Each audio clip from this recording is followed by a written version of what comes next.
Hello, hello, hello. Good afternoon. Good afternoon, everyone. How's everyone doing?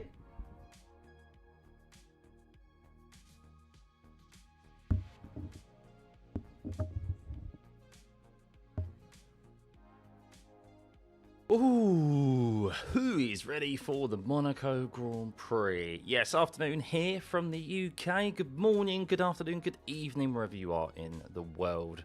Because we have a truly global community here that enjoys F1, and even so, we will have our criticisms, as always, about Monaco and have very low expectations for what is about to unfold in the next few hours. We will still tune in because we're fans of the sport, and there's always a possibility, isn't it? Always a possibility that something dramatic may happen, and we want to be here to witness it. So yes, thank you everyone. I hope you are well. Hopefully your Sunday has treated you, is treating you well, or has treated you well, because for some of you it is now approaching early in the morning. So, yeah, get your votes in, of course, of who you think is going to win this race today. Realistically, it's one of the top four. We have not had someone since 1996 win from outside of the top four. So that is 30 years ago. So, get your votes in. Eva Antonelli, of course, looking for 5 wins in a row and extending his championship lead over George Russell. Would George Russell even be second in the championship after today? We will see. Verstappen starting second, Hamilton starting third, of course, and Charles Leclerc, home favourite, starting fourth. Not where he wanted to be starting, of course, but never say never.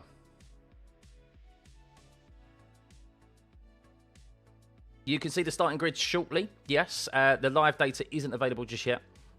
They will be making their way round for their reconnaissance laps very soon. So once they do that, of course, we will hop on over and have a look at them make their way round to their grid slot positions. I can't imagine we'll see anything untoward, but you just never know. You never know with these brand new regs. We have seen breakdowns, particularly from the Audi, on the formation, on the reconnaissance lap. So yeah, anything is possible with these 2026 regs. Where's my Red Bull shirt? No Red Bull shirt today. I'm wearing the Mercedes shirt. I did say I would wear the Mercedes shirt today. So it's been a while since I've had this on. This is a good few years old now, this Mercedes shirt. I think this is a 2022 shirt. I think it's a 2022 shirt. Probably unpopular, but Georgie isn't cooked. Loads of racing left. Look, it will still be a massive tall order for him if he finishes where he does today and Antonelli wins. So 6th to 1st, there would be a 60-point gap after today, after round 6. That is a very, very large gap, and it's a tall order for anyone to try and overcome that. You do kind of have to hope for some misfortune on the other side of the garage. But all you can do is keep applying the pressure. And the one thing for George on his side is that there would still be a lot more racing, yes, to be had in this season. But very quickly, those races start to dwindle down, and those opportunities become few and far between. So we will see. Have I been watching the F3 races? Not really. I saw some of the highlights earlier. I did see some of the highlights. I haven't really. The problem is I always forget the Junior Formula series are on, F2 and F3, because the schedule is so kind of haphazard. It's not obviously the same as a full F1 schedule. I mean, wasn't there a massive large gap between the first round and then the second round? So I always miss it, and then I catch up kind of on the YouTube highlights. Lewis is P2 highest, P1 is reserved for someone else. Your name being Max Verstappen, Glazer, I wonder who you're betting on. I think, look, there's potential for anything to happen today. There really is. Like, generally speaking, Monaco, of course, has always been pretty much 8 times out of 10, 9 times out of 10. The driver that leads at the end of the first lap will win the race. However, we just don't know with these current regs. We don't know. I have low expectations, but there is a little bit of hope, a sliver of hope, that the overtake mode here today actually provides enough boost and enough additional power that will enable overtaking chances down into primarily into turn 10, the Nivelle chicane. I don't know. We will see. We don't know how effective that is going to be because we don't get to see that in use at all or tested throughout the weekend. So hopefully, as it has been throughout every single race thus far, the overtake mode has been effective.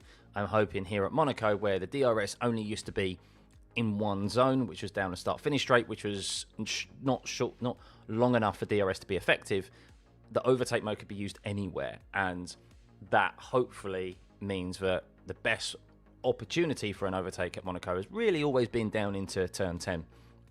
And if you're utilizing that overtake mode out of turn 8 to get that extra boost and acceleration, hopefully it will provide the extra speed that's necessary to at least make an attempt. But we'll see. Still have very low expectations though. Which team is most likely to be successful judging by practice and quality? Well, it doesn't matter how fast you are, to be honest with you. It's about your positioning, and then, of course, when it comes to the pit stops. And we'll have a look, of course, as always, at the strategy options for today, because that is the most intriguing part, other than the first turn of Monaco, is the pit stops, the strategies. Ferrari do have somewhat of, not an ace up their sleeve, but they do have an opportunity with having two cars at the front compared to Mercedes and Verstappen, who only have one car helping them. So there is potential for Ferrari to maybe try and force the issue with helping whoever their lead driver is into turn 1, or at the time of the pit stops into maybe backing up the field and doing an undercut. We'll get onto the strategy options, of course, but it's a big if, of course. It's probably on your end in relation to sound. My mic is absolutely perfect this end. My sound levels are good. I think everyone else is stating they are good as well. If there wasn't 100%, you guys would let me know in the chat. So maybe reload your YouTube. How many advertisements have I put? There's no auto ads on. You should only get an ad in the you should only get an ad at the start when you join. So, is this going to be an exciting race? Lower your expectations. Lower your expectations, that's for sure. It's Monaco at the end of the day. You didn't watch quali. What was the deal with McLaren? So Lando had a wobble in his push lap in Q3, a second attempt, so he had to bail out of it. And Piastri just didn't seem to have the pace. I don't think the McLaren has really been there this weekend, unfortunately, which is surprising. But it seems to be that they're too unbalanced and they're just unable to push the car where necessary. My race winner prediction. I do suspect Kimi's going to win and get 5 race wins in a row. I'm not sure, because I think Mercedes have sorted out their race starts.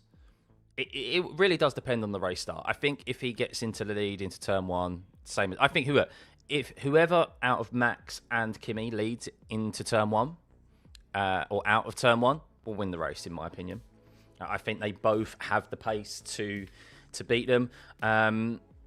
It will depend, I guess, on whether Ferrari can do something with the undercut. If they've got 2 cars right on their behind and the front 2 don't, as we're expecting, Max and Kimi in whichever order, lead out of turn 1. If that is the case and Ferrari are 3rd and 4th, Ferrari need to be on, for any opportunity of the race win today, they need to pull off the undercut. They need to be bold with their strategy as soon as there's a gap, which we'll get to in relation to what that gap is, so they can pit into clean air, do the undercut, and then that driver can basically hold up the leaders, because undoubtedly they will respond to that undercut. That is really the only viable option, I think, for anyone outside, if you're not leading into turn 1 to win this race today.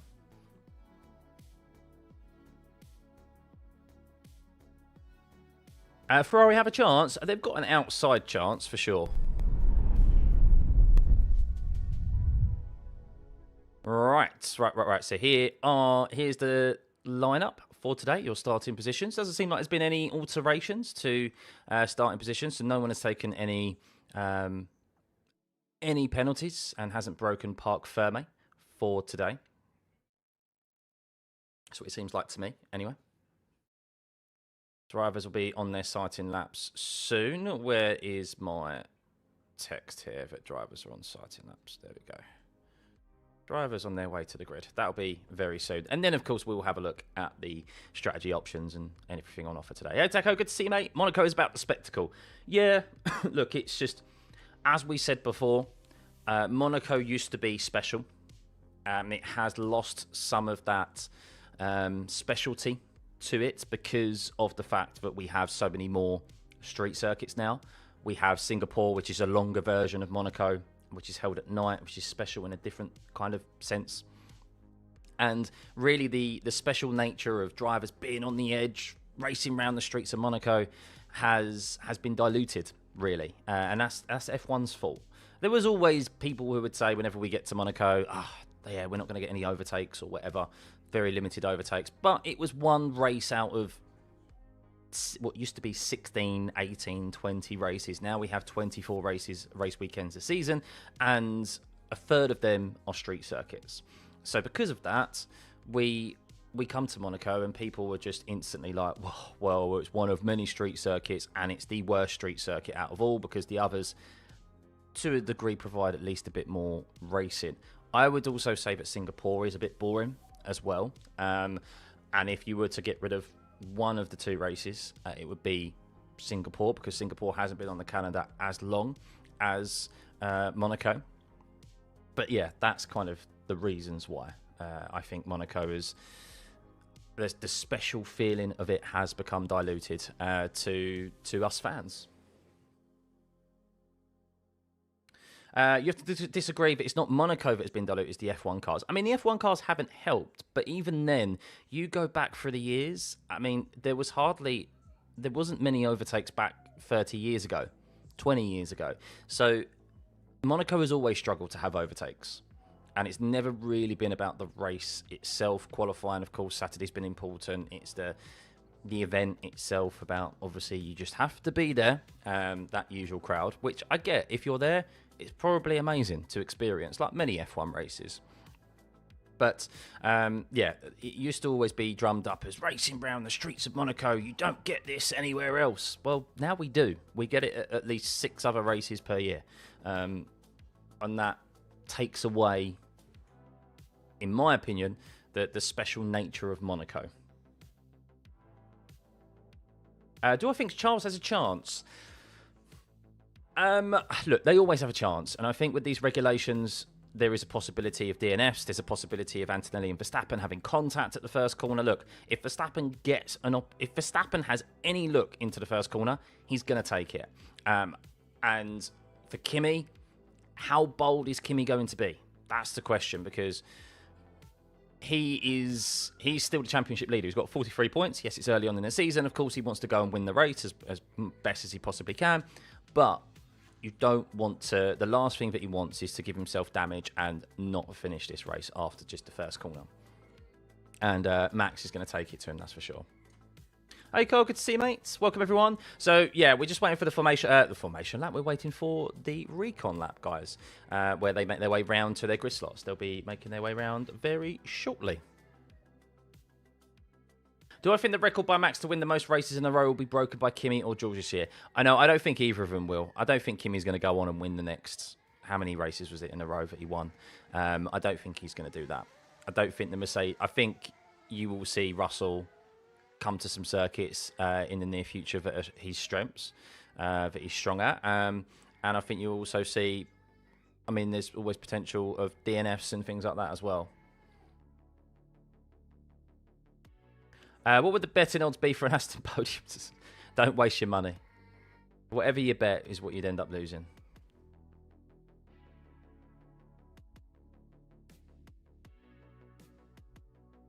Lawson started from the pit lane? Not that I'm aware of, no. I don't believe he is.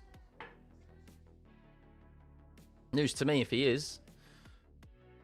Did I see the size of Lawrence Stroll's boat on the F1 preview? I have seen it, yes. It's always humongous. That's what billionaire money can get you, eh? Even the F1 drivers and the yachts that they buy look very luxurious. Fair play to them. Race is starting. Apologies, I do not have the countdown on for the race. It is there. Race starts in 43 minutes, or at least the formation lap will start in 43 minutes. Looking fresh with that t-shirt on, Stuffeyy. Yeah, Mercedes shirt. I don't wear this often. How Haas has fallen so far. It's intriguing, Haas. Yeah, for sure. I mean, this just shows that just because you bring an update, it doesn't necessarily make your car faster. Haas brought an update in Canada, and it actually made their car worse. And we saw in Miami that they didn't have that update, and everyone had caught up in that 5-week break.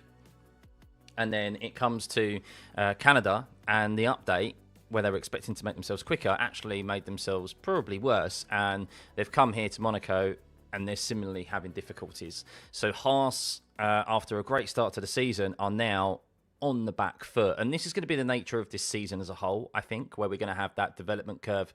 I mean, it's going to shift often. I mean, Alpine are at the top right now, but will they be able to stay there? I mean, they do have the benefit of having the Mercedes engine and gearbox in their car, so that helps them over kind of the rest of the midfield, and they've already got an advantage over Williams, who are slowly but surely improving their performance as they shed the weight on their overweight Williams due to them failing crash tests at the start of the season and having to go to plan B just to get to the grid.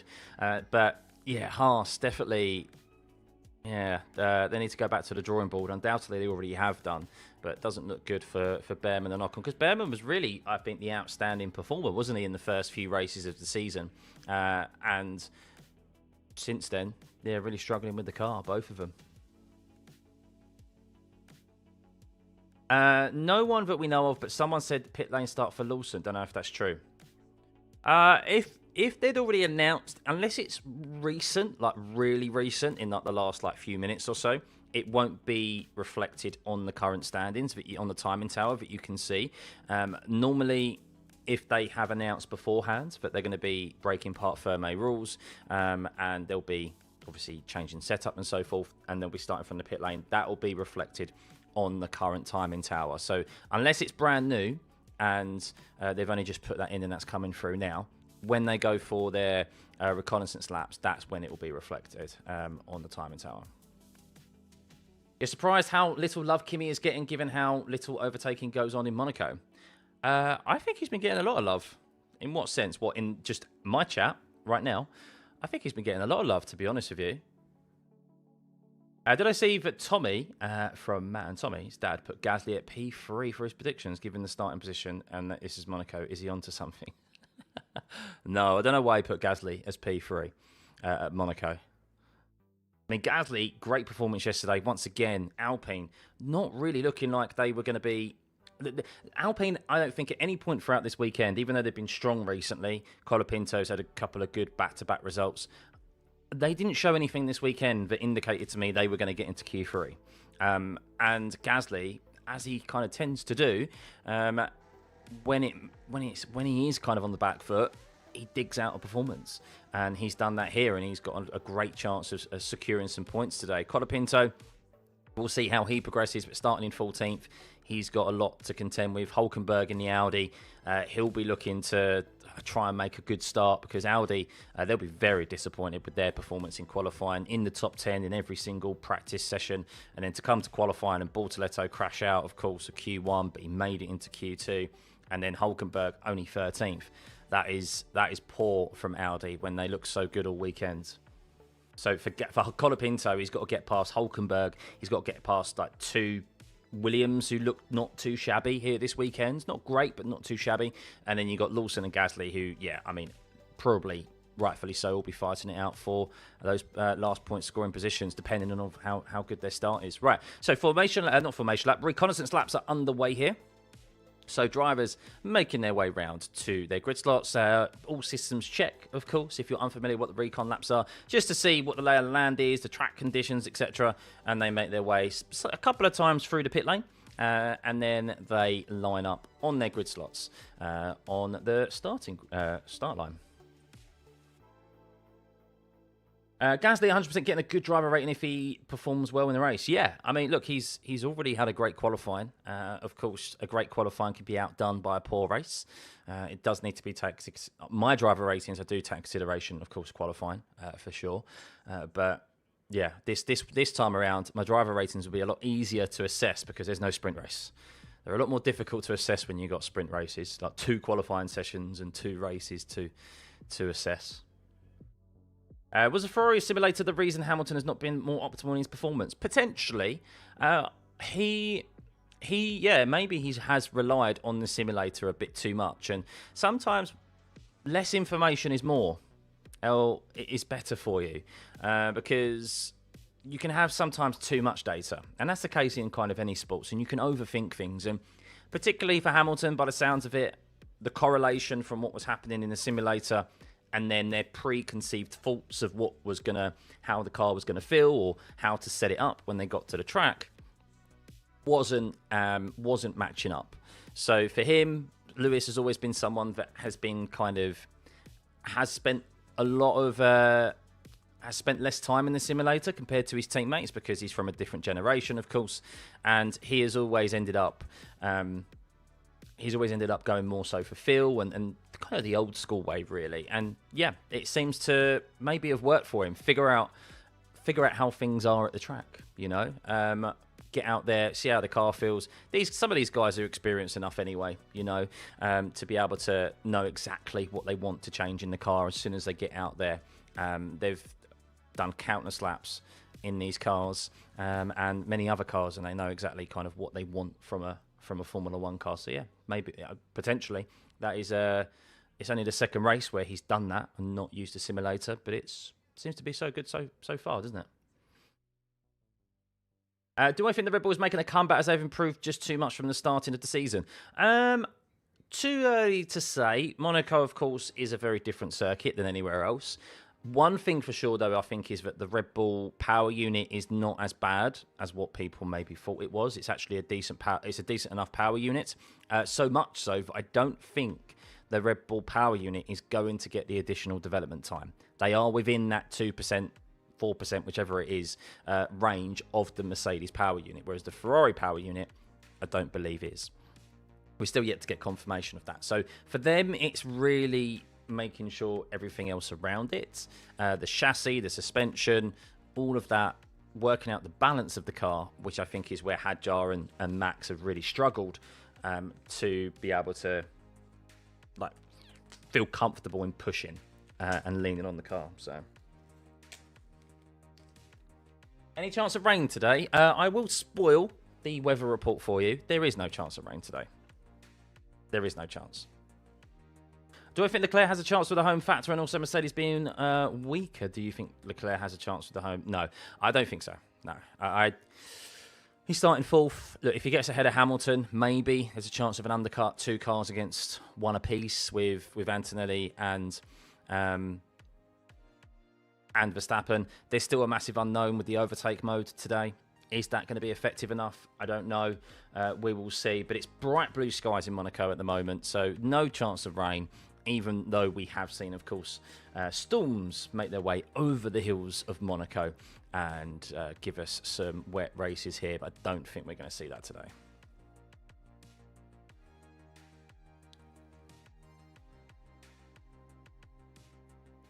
Let's get my last caffeine fix. So, welcome everyone. Hope you're good. Just watching Lewis Hamilton, and he had a little bit of a lock-up into the Nivelle chicane on his recon lap. So, Lewis Hamilton already pushing there.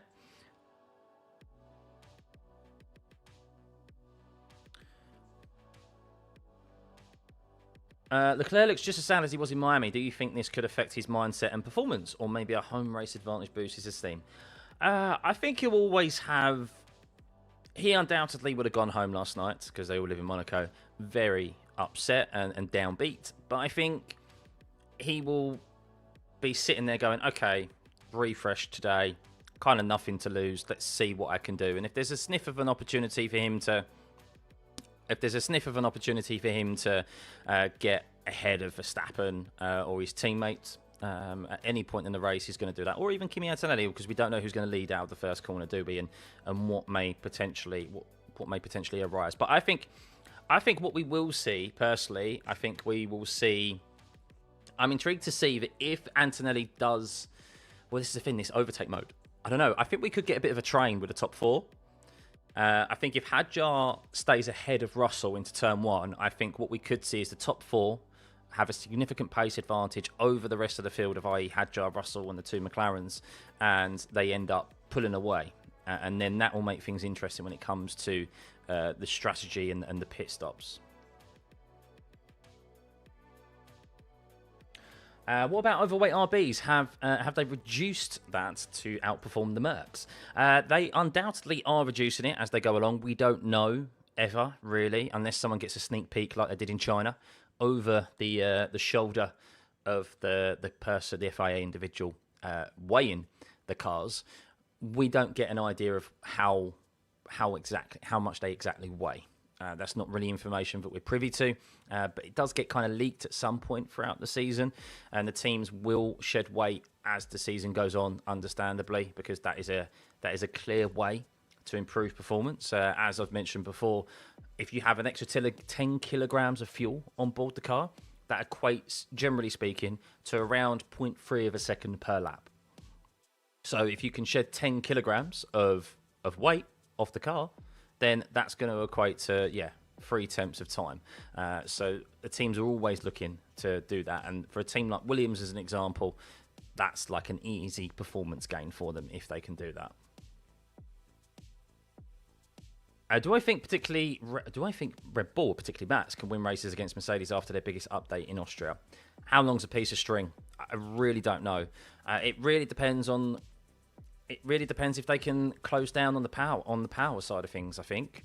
And I think for Red Bull, they're not far enough outside of a duo development time. So yeah, it's a difficult one, because there was an interesting stat I saw yesterday, an interesting piece of data, that Kimi Antonelli was around three, I think it was quite significant, kilometers an hour, about 5 kilometers an hour, maybe 3 kilometers an hour faster than Verstappen through the tunnel yesterday. And you may think, oh, it's only 3 kilometers an hour, but that's a short run, and already like gaining 3 kilometers an hour on your rival there is a lot, and that's enough to be able to hold back someone from a potential overtake. Obviously, I keep mentioning it, the overtake mode today is essential to whether we get any opportunities of overtaking. Are the recon laps done every race day? They are indeed, yes. They always do recon laps. Do I think Max can P1? I think he can indeed. Yeah, he's starting on the front row, so he's definitely got an opportunity to do so. Do I think the banana Audi livery looks cool? I actually quite like the yellow on it. I think Cadillac in particular, and I've said this before, we're missing yellow on the grid. Cadillac should have gone for that bright yellow livery that their WEC cars are known for. That would have popped, absolutely popped. And at least, like, look, I know they're at the back of the grid. At least they would have got some coverage, and people would know who they are, and you stand out, and you're able to get more sponsors probably because you stand out on camera, rather than look like every other car on the grid. I think they missed a massive opportunity there, and Audi, fair play to them for having that yellow rather than the orange, ready orange that they've got normally. My podium predictions. My podium predictions. Right, I'm willing it. I'm willing it into existence. We are going to have a chaotic Monaco Grand Prix. We are going to get a 1-2 for Ferrari. Antonelli and Verstappen collide. We get a 1-2 for Ferrari. Lewis Hamilton, Charles Leclerc, 1-2. And George Russell picks up P3. I'm willing it. I'm willing a chaotic Monaco Grand Prix. I still have low expectations, by the way, because it will probably be Antonelli Verstappen and probably like Charles Leclerc P3. But there we go. That's my chaotic prediction. And then my sensible prediction is Antonelli first, Verstappen second, and yeah, probably Leclerc third. Gets the launch on Hamilton or something. Although I do have faith in Hamilton, as I said, because if it's chaotic, I think he'll be. I think he'll end up being ahead of Leclerc. Right, so okay, Bortoleto is starting from the pit lane. There you go, guys. Confirmation that an Audi is starting from the pit lane. I presume that's because they've had to break part Ferme because of his broken suspension yesterday. I don't know. Hopefully, it means that Bortoleto is actually starting the race and not retiring from the race, as Audi tend to do on the reconnaissance laps.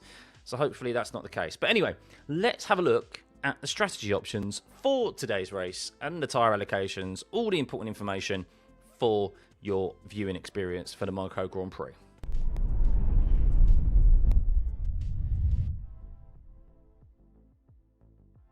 Right. I've got everything here.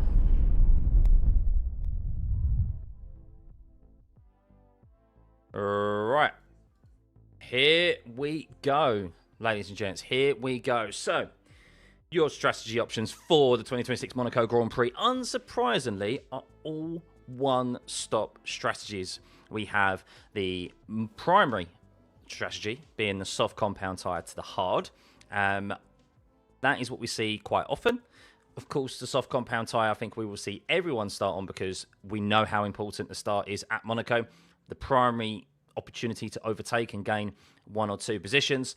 So you want the soft compound tyre. Degradation is very low here at Monaco, so you don't have to worry about that soft compound tyre falling off so dramatically. Yes, there will be some blistering, potential for lockups and so forth, as we do see at Monaco, and that could be something that determines some important finishing positions today. But I suspect everyone's going to be starting on the soft compound tyre. It leaves them open for, of course, doing whatever's necessary for the safety car. I actually think, from what I have seen, the medium compound tyre today can do the whole race distance. It is a tyre that is very durable here this weekend, and I think we will see primarily the soft to medium compounds today. We'll have a look at what tyres everyone has available, but the medium tyres, I think, is the primary strategy, strategy number 3. And look, we may see someone who's further down the grid goal hang for a safety car on the hard compound tyre. We normally see some drivers do that just to hold on to track position. We have seen drivers in the past go as slow as they possibly want to go and not lose track position. However, I do think today, with that overtake mode, I think we will see that strategy to some degree not be as powerful as it has been in the past. But yeah, it's basically going to be strategy number 3 or strategy number 4 today for teams. Well, I say strategy number 4, probably strategy number 4 with the soft tyre instead of the medium. I'm surprised they haven't put the hard and soft, to be honest.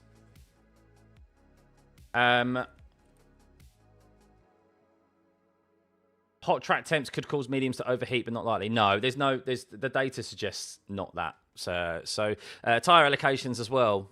I mean, everyone basically has a brand new set of mediums and hards to use. Interestingly, the top teams do not have a brand new set of softs to use, but that doesn't really matter. They'll be using just 3-lap old softs that they used in qualifying, but they have a brand new set of mediums or hards to use. And then when you go down to the bottom half of the grid, they all have a brand new set and a brand new set of softs, mediums and hards. So in relation to strategy and tyre allocations, that's not the be-all and end-all, as Gabriel Bortoleto is being wheeled back into the pit lane. Oh, no. His engine cut out. Oh, he stalled. Apparently, yeah, his engine cut out. Was that because he stalled it, or was that because of an issue? Oh, dear. We could have already one car, another Audi, not starting a race. Their reliability has been horrendous this season. So, gap to the soft tyres. You can see here on the race, you can see 0.3 a second slower then the soft compound is the medium, and the hard compound is actually quite significantly slower here today, half a second per lap. That's a large margin today, so we're not going to see anyone really use the hard compound tyre because deg is really low, so you're going to be using the medium. And this is why we also want no red flag today. We want no red flag because it will make the race very boring, because they're able to make that mandatory pit stop and that mandatory change to another tyre. And if we get that, as we've said, the medium can basically do the whole race distance. So if we get a red flag at the start of the race, they're just going to go straight onto the medium, cut out that pit stop lost time, and they'll end up going to the end of the race. And then if it's very difficult to overtake, which we expect it to be, as always at Monaco, then it's boring. So pray for no red flags today, guys. No red flags. And in relation to race pace, well, not interestingly, kind of something that has been, which we saw in practice on Friday and even on Saturday, to be honest with you, we saw that the Ferraris really are the all-round best car here this weekend. However, that doesn't win you Monaco. It's about having that single lap pace. You don't need to have the best all-round car. And while Ferrari just looks like they have that, it doesn't mean that race pace doesn't really mean that much here at Monaco, of course, because of how difficult it is to overtake. So, yeah, going to be interesting. Mercedes starting at the front with Antonelli. If you saw the F2 race earlier, P2 got into the lead. Was it the F2 race or was it the F3 race? I think it was the F3 race. P2 had a great start and got into the lead around the outside. So there is potential, of course, for those behind making some good starts today. And, yeah, who knows what's going to happen after that. Moving on to the all-important pit stop lost time here today. It's all important. Green flag conditions, 19.5 seconds. That is your average pit stop lost time. You need, really, those top teams will be looking for a 20-second gap to the cars behind, to the midfield primarily, or if it's the top four and Hadjar holds them up, that's the gap they're looking for. That's what they're looking to build, and that's what we're going to keep an eye on today. If there is a safety car here, and there's a very possibility there'll be a virtual safety car because of debris or a car stricken, as we've seen. There hasn't been a single race this year yet without a DNF. The lowest amount of DNFs we've had in a race is Suzuka with 2. Every other race other than Suzuka has had more than 2 DNFs. So I suspect we will see that again today. Just with reliability concerns and so forth. And if they're unable to pull their car over to a safe place, then we will see a safety car, no doubt. Minimum a virtual safety car, which we've had 43% of the time in the last 7 years. We've had, I think that's a single red flag, which was, of course, that big crash with Magnussen at the start of the race with Sergio Perez and subsequently his teammate as well, Hulkenberg, at the time. And then that provided us a boring race, wasn't it? Actually, that was Charles Leclerc's win, wasn't it? That was when Charles Leclerc won his race, but it was a boring race because they pitted on the first. They went to the hard compound tyre or medium, whichever it was, and they went to the end of the race, and we saw basically no overtakes. So very boring. So hopefully we don't see that. But the green, so 12.5 seconds is what, 7-second advantage under the safety car VSC. So those who are maybe probably outside the top 10 will be started on the mediums or the hards, probably the mediums. They'll go very long in the race, and they will end up goal hanging for that safety car so that they can get a cheap pit stop. And it has paid off a lot of times, but I don't think anyone in the top 10 is going to utilise that strategy of starting on the mediums or hards and going long in the race, because you're just there's too much risk of losing positions at the start of the line. You never know, maybe Max and Kimi will crash. Yeah, you never know. As I'm saying, hopefully it's chaotic. So yeah, there we go. Expect a one-stop strategy. Everyone, I presume, in the top 10, or probably in the top, I reckon in the top 14 or top 12. No, in the top 12 will start on the soft compound tyre, and I think those outside of the top 12 will start on the mediums because they'll want to go long. And the medium can go pretty much the whole race duration, even starting on high fuel. And then the softs, obviously, if you're starting 12th, you're on that row just behind the point scoring positions. If you're outside of the top 12, Realistically, are you going to gain 3 positions at the start to get into the points? Probably not. So starting on the mediums is probably a viable choice to go long, hope for a safety car, and then, yeah, maybe you get a cheap pit stop and you get a 7.5 second advantage. But then the softs are also quite durable as well. So are you going to lose too much time, maybe, on the mediums, even at the start of the race, then maybe starting on the softs? It's intriguing for those further down the grid. At the front, it's a little bit more easier. They'll be starting on the softs, and it's all about getting a good launch. There we go. That is it, guys. That is it for your strategy today. Remember, the magic number is 19.5 seconds, 20-second gap, basically, for the pit stop positions, for the gaps that we'll be looking for today and keep an eye out on, because that is where it is very interesting. Interestingly enough, a 5% chance for rain today. It doesn't even look like that in the sky, in the skies of Monaco at the moment on the TV coverage. It's blue, and yeah, that is it.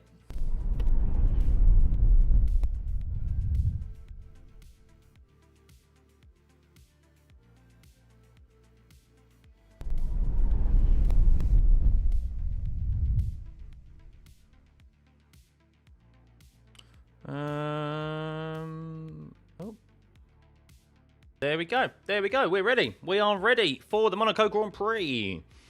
So Bortoletto is starting from the pit lane because of an engine failure. Hopefully he'll be able to start the race, but of course his day has gone from bad to worse. Was going to be starting 16th. Now he'll be starting from the back of the grid. Interested to see if he could actually make some overtakes in an Audi, if he's even able to start the race. The first corner will be exciting, and then it'll be the usual F1 Monaco race. We'll see. I sound like a broken record. Oh, hang on. I've just caught Gabriel Bortoletto, Martin Brundle. So let's see. He's just had a word with Gabriel Bortoletto. Let's see what they say, or what he says to him. Is everything okay for Gabby?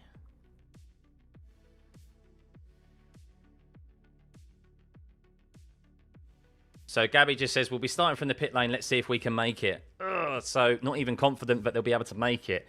Let's see. Did I see if Riversall will not be at this race? He's actually at the race, Newman. So he had a medical issue yesterday or overnight on Friday. There was no more news of that, but thankfully he's okay. He missed yesterday at the track, but he is there today. Max and Kimi crash each other out? Potentially. Yeah, potentially.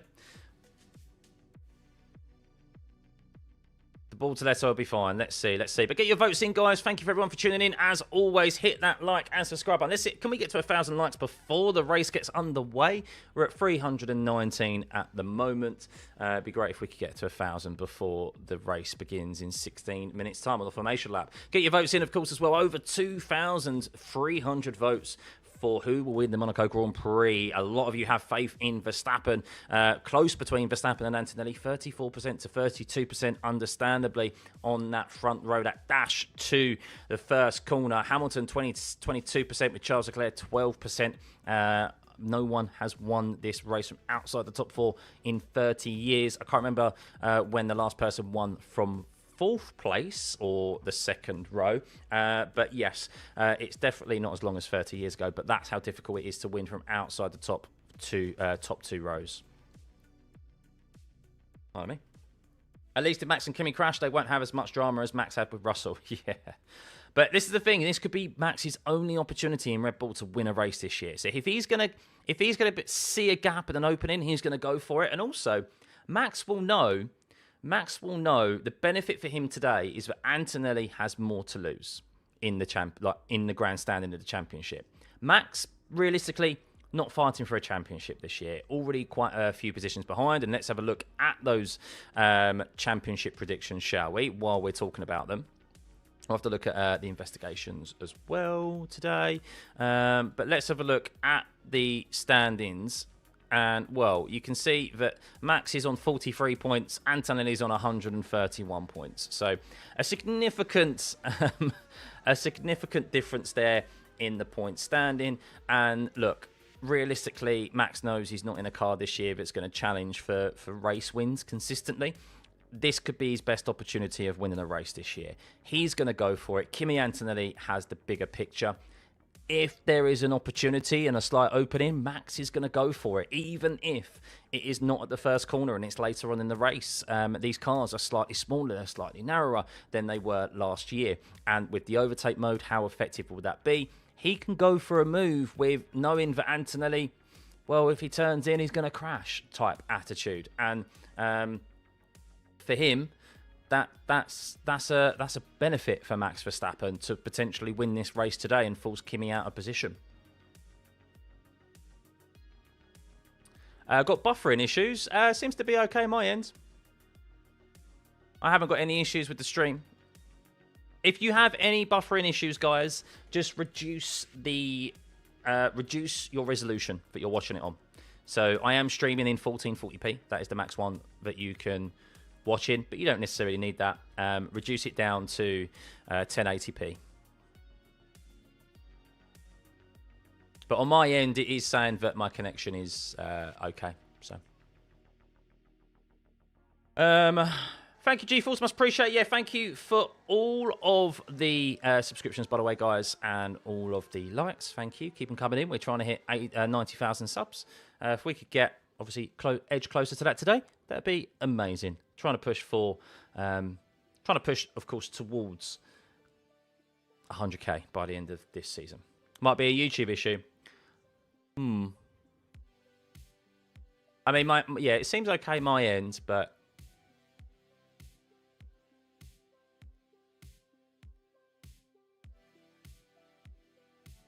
anyway, it should be okay. I appreciate the beginning info of tyres. I've been watching F1 for years and never really explain the obvious things, so you never know. Well, that's what we try and do here. We try and obviously explain everything to keep an eye on for the race today, the pit stop lost times, etc. I do think sometimes that is glossed over somewhat on the broadcast coverage. They could maybe go into a bit more detail. But of course, there's a lot of things that they have access to. They have access to the drivers and so forth that they need to fit in a short period of time. So, but there we go. That is the standings for today. George Russell comes into this race with 43 points difference. It could be 60 if George finishes 6th and Antonelli finishes 1st today as they start this race. Would it be that come the end of today? We will see, but George Russell definitely has his work cut out for him, starting down in 6th place. He needs to make sure that he gets ahead of Isaac Hadjar today to try and limit his damage limitation and to have any opportunity of maybe some sort of undercut on the Ferraris up ahead of him. Because if he gets caught behind Hadjar, who has been quite significantly off the pace of Verstappen and the 2 Ferraris this weekend, then it could be a very long day for George Russell.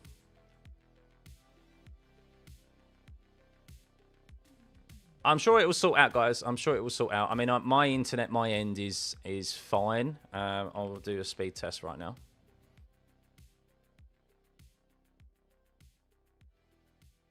It might just be YouTube.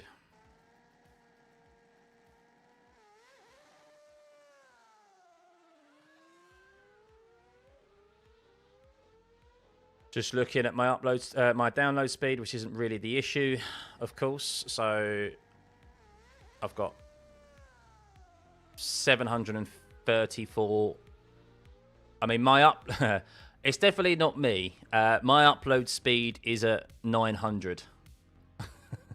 900 megabytes. I have 1 gigabyte of upload and download speed, so it's definitely not my upload. It is definitely on YouTube side. So apologies if you do have any lag, by the way, guys. That's outside of my control. Hopefully it doesn't get in the way of the race today. But if it does, of course, just a quick refresh, maybe reducing the resolution might help you somewhat. But yeah. It won't be everyone, of course. It won't be everyone. YouTube is hiding my channel again, and it's laggy. Is it hiding my channel again? Unbelievable. Unbelievable. YouTube can go through things like that. But look, we have a core audience here. That's absolutely fine.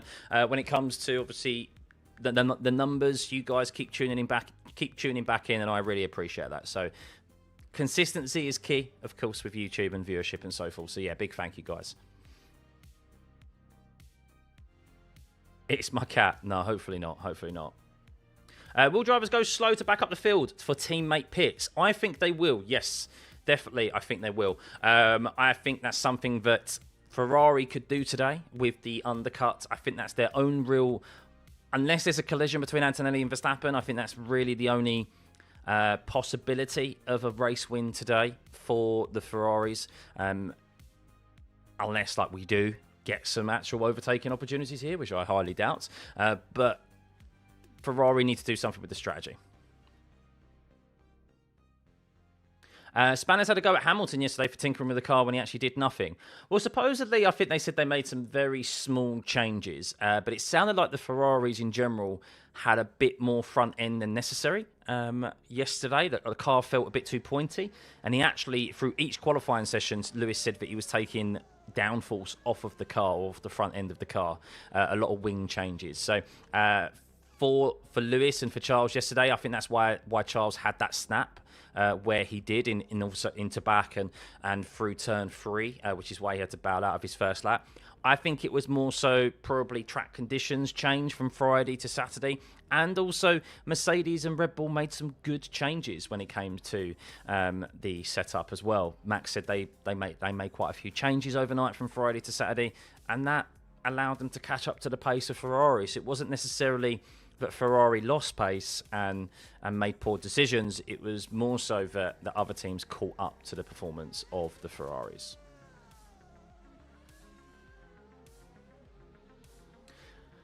Ooh. You feel bad for the drivers. 78 laps must be so boring. It is a lot, isn't it?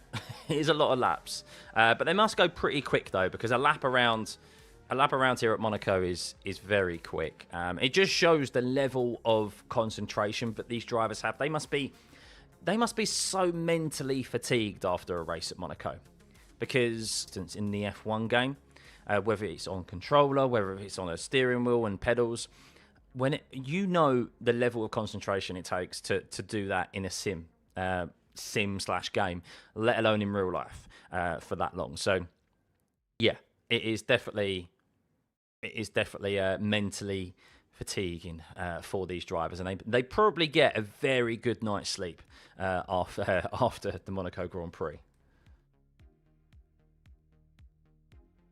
My pleasure, Precious. Good to see you. The race would be comparable to the England versus New Zealand game last night. Oh, don't. That did put me to sleep last night, that. No, it could be a procession, though. Always a chance it won't be, but I still love Monaco. So much history, atmosphere, and a real driving challenge. Yeah, exactly. Also, guys, you can follow me now on Spotify if you want to listen back in audio form. I am just re-uploading all of the watch-alongs, of course, because I do chat about the qualifying sessions and the sessions after they have finished. It's easier just to upload them all, and if you want to listen back to my reactions, I will be uploading, of course, my driver ratings after this race as well on YouTube and Spotify. But yeah, you can follow me on there and download it in audio only if you want. I mean, it's also video on there, but sometimes it's easier on the go, isn't it?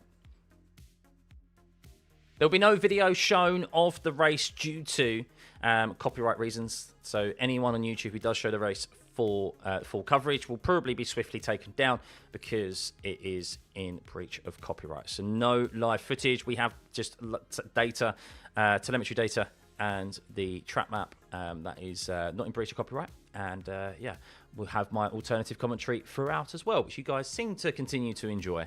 And then we'll analyse what has happened after the race has ended, and we can have a back and forth with some questions and see what is occurring.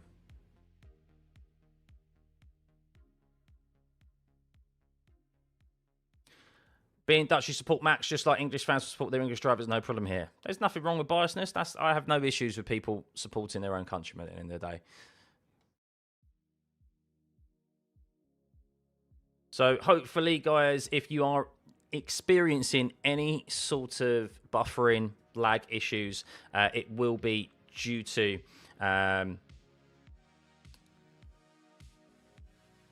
it is going to be an issue with YouTube. It's not to do with my stream. Sorry, it's not to do with my internet. So it is YouTube's end, unfortunately.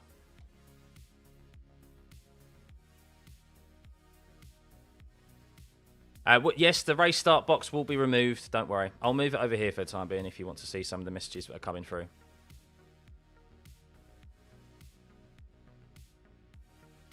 Here we go. Oh! Okay, I thought we would see soft compound tyres at the start of this race. It looks like that we have got mediums only. Wow, no one other than the two caddies starting on the softs. Everyone's starting on the mediums. Because of brand new tyres, because they could go to the end of the race. I don't know, but I did not expect everyone to start on the mediums. I thought we'd see the softs. Bizarre. I thought we'd see the softs. But there we go, even with them being used. And that is what the teams have decided to do. Everyone on brand new tyres, including Perez and Bottas. And Bortoletto, who is starting from the pit lane on the softs now. That's been switched from the mediums to the softs. So everyone's starting on brand new tyres. No one's starting on used. And it is mediums for everyone out there. Interesting. Right, guys, quick lube break. I highly suggest that if you are having any buffering issues, close down your YouTube app. Put the resolution into a reduced resolution because that sometimes helps as well. It is, unfortunately, out of my control. It is on YouTube's end today. It seems my internet is working absolutely fine, so apologies there. Just give it a refresh. I'm going to go have a quick lube break, grab my beverage so my vocal cords are lubricated, and we'll be back in a jiffy for the Monaco Grand Prix.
Right.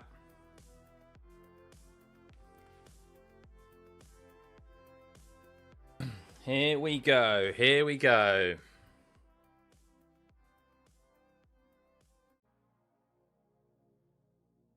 T-minus 2 minutes and counting for the formation lap at Monaco.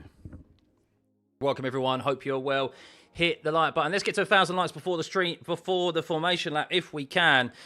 We have 630 odd likes, 640 likes at the moment. So, yes, guys, if you can get that to 1,000 before the race begins, that would be amazing and a great achievement for this Monaco Grand Prix. And of course, if you are yet to hit that subscribe button and you're new here, please do. We do this every single race weekend, and yeah. For the 4th year now, we have been doing this. So it's my 4th Monaco Grand Prix. Hopefully, it's my most exciting Monaco Grand Prix because they haven't been that great, let's be real. I still have low expectations, but let's see what that overtake mode can potentially provide us today. Hopefully, it gives us enough extra boost for these F1 drivers here to make some overtakes, whereas previously we've only had the single DRS zone, which has basically been non-effective whatsoever down the start-finish straight, whereas the overtake mode can be utilised throughout any point of the following lap. You have the pink dot there where the overtake mode detection line is, where you have to be within 1 second of the driver ahead of you. And then the green dot is where the overtake mode can then be used from. So, yeah. Let's see what it has in store for us. If you are having, of course, any issues with audio and with buffering and lag, guys, apologies. YouTube are having some issues today, but it's outside of my control. So just hit refresh, close down your YouTube app, and maybe play it in a different resolution. But right, I'm going to end the poll, guys. Nearly 4,500 votes of who is going to win the Monaco Grand Prix. It is neck and neck between Antonelli and Verstappen. Nothing to separate the two of them.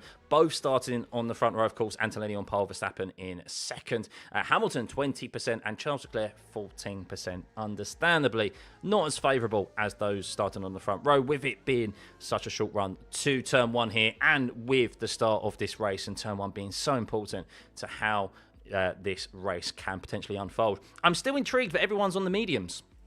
I'm still intrigued by that. I thought we'd see at least some soft compound tyres, but we do have the formation lap about to get underway. It seems that the track map is delayed somewhat, as drivers, I think, are leaving their grid slot positions. What's going on there? Don't tell me the track map is bugging out. Oh, dearie me. We have the track map having issues right now. That is a shame. That'd be typical, wouldn't it? Absolutely typical. Am I the only one who's got the track map not having... am I the only one who's got track map having issues? Yes, it does seem to be that the track map is not working right now. That is a shame. I'm not the only one. I am having a look at some other streams to see if people are having issues with the track map. So hopefully that will sort itself out in a jiffy. But we do have, of course, the live timing tower in effect. So we should see, we should be able to see where the drivers are on their starting positions. So that is a shame. The track map will sort itself out in due course, no doubt. What is that? The F1 data has been really, really poor this year, hasn't it?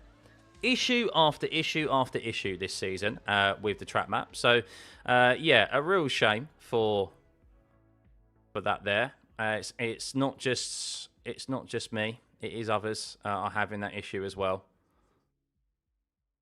We will try and figure this out.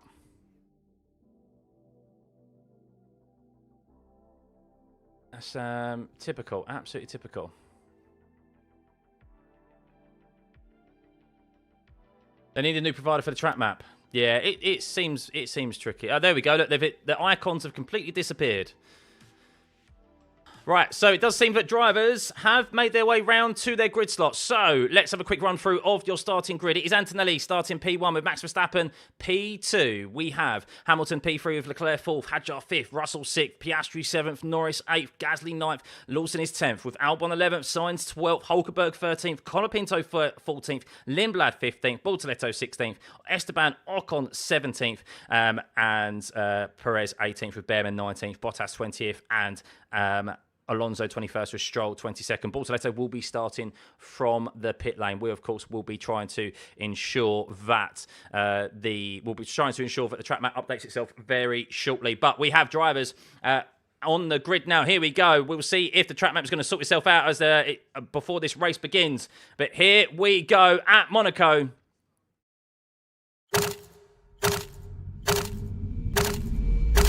It's green light, away we go here at the Monaco Grand Prix. Who's going to lead down into turn one? We're about to find out, as I think Kimi Antonelli has held on to the position from Max Verstappen up into turn one, and I think Max Verstappen has dropped down at the start of this race. He's bogged down. It's been an issue for Max Verstappen, and Lewis Hamilton is up into P2 with Charles Leclerc third. What has happened to Max Verstappen at the start of this race? A mechanical issue at the start of Monaco, and Max is now dead last. Yes, he didn't even pull away from the line. He had to move over, and Max is now on the move. And, well, thankfully, no one drove into the back of the Dutchman. But Antonelli leads by 1 second from Lewis Hamilton, and Charles Leclerc is third, with Hadjar 4th, Russell 5th. We have Lindblad moving up a position there as Alonso is up 4 places at the start of this race. Now into 17th place. Perez is up 4 places as well. What a great start it is for them, as Gasly's up 2 places. He got ahead of Lando Norris there at the start, as he was unable to capitalise on the position gifted handed to him by Max Verstappen, but Max Verstappen could be retiring this from this race already, as he is in limp home mode, it seems, at the start of this Grand Prix, and Kimi Antonelli is driving off into the distance here, 1.6 seconds from Lewis Hamilton. It is currently Antonelli first after one lap completed here at the Monaco Grand Prix. Hamilton is second with Leclerc third, Hadjar fourth, Russell fifth, Piastri sixth, Gasly seventh, Norris eighth, Lawson ninth, and Albon is 10th, and everyone is up a position unless your name is Gabriel Bortoletto, because he started from the pit lane, as we have drivers in the pits already here. We have some drivers in the pits already. Is this for contact, or is this a strategy decision to go onto the hard compound tyre and go to the end of this race as is predicted here? As Max says, what should I do? Just bring it home, please, Max. Just bring it home is what GP tells Max Verstappen. And I think this is an unfortunate retirement for Max Verstappen here as he makes his way into the pit lane after having an anti-stall at the start of this race. Everyone is up a place unless your name is Bortoletto and Ollie Behrman, as yes, Bortoletto and Ollie Behrman are taking the strategy here of pitting on the first end of the first lap and going the full race distance on the hard compound tyre, as Valtteri Bottas is also looking to do the same as well on the mediums, as both the medium and the hard can do the whole duration of this race. But Max Verstappen, if you are just tuning in here, is out of the Monaco Grand Prix. He didn't even get to pull away from the line due to an error in that Red Bull powertrain unit. No idea what has happened, but it is a terrible, terrible day for Max Verstappen, and a real shame of his potential only opportunity of winning a race in Red Bull for this season. And well, he didn't even get to have a look at Kimi Antonelli into the first corner. And well, Antonelli, look at Antonelli, the man in form, 19 years old, the youngest ever Drivers' Championship leader. And well, he is looking for his 5th win in a row, as he is 3.1 seconds ahead of Lewis Hamilton already. Remember, the magic number today is 20 seconds. 20-second gap is the average pit stop loss time here that the front runners will be looking for, as George Russell has been noted for a false start out of position. We'll see whether George Russell is up into P5. Could be getting a penalty for a false start out of position. Dearie me, Kimi Antonelli already 3.2 seconds ahead of Lewis Hamilton with Charles Leclerc in P3.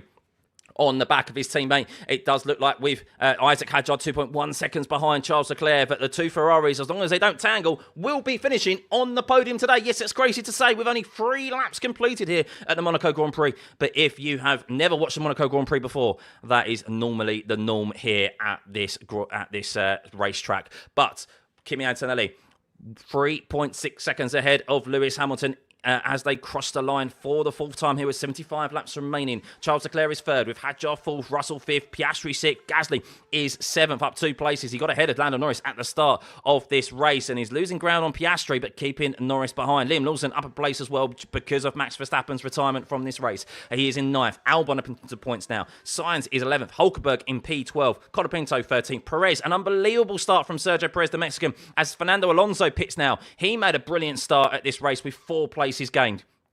Perez up into P14. Lindblad is 15th where he started. Esteban Ocon up to 16th. Lance Stroll is up 5 places, although a number of those positions have been because of early pit stops from Valtteri Bottas, Gabriel Bortoletto and Ollie Behrman, who are going the full race distance of this Monaco Grand Prix on one set of tyres, it seems. Pitted at the end of the first lap. They're straight onto the hard compound tyre and then onto the mediums, as Alonso is already onto the softs.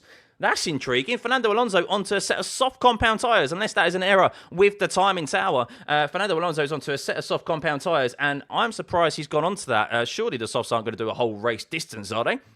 But if you are just tuning in, yes, Max Verstappen retired from the Monaco Grand Prix. He is out of this race after not doing even a single lap here. He stalled on the start, and well, I didn't even get to have a look at Antonelli down into the first corner. Update on that gap, though. You can see Antonelli. Look at him. He is a man in form. Purple after purple lap. 3.7 seconds ahead of Lewis Hamilton and Charles Leclerc. They can't even match him. Even though Lewis has got clean air ahead of him, he can't even match him. And Sergio Perez is now diving into the pit lane as well. So we're seeing some very early pit stops here and some bold strategies from the teams at the bottom trying to go long and maybe hope for a late safety car.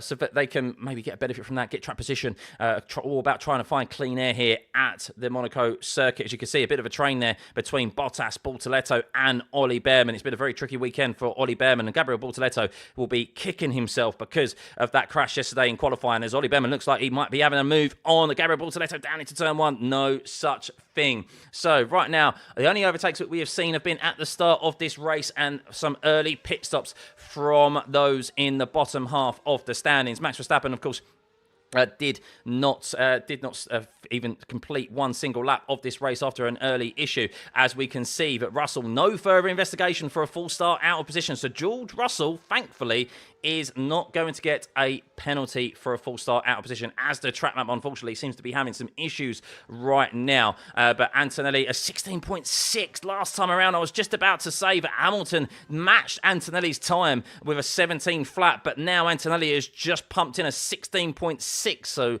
unbelievable pace at the front here for Kimi Antonelli, as there has been Perez has noted for a full start now out of position.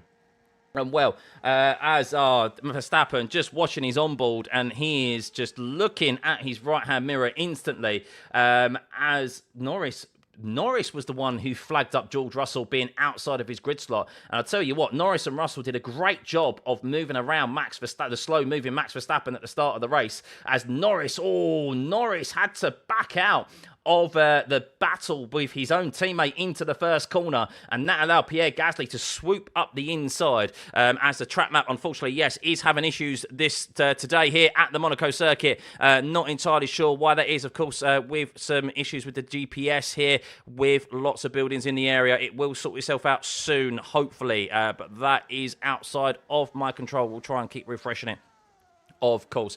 But Kimi Antonelli, 16.7. There we go. A better lap time from Lewis Hamilton, keeping that gap within 4 seconds to the young Italian.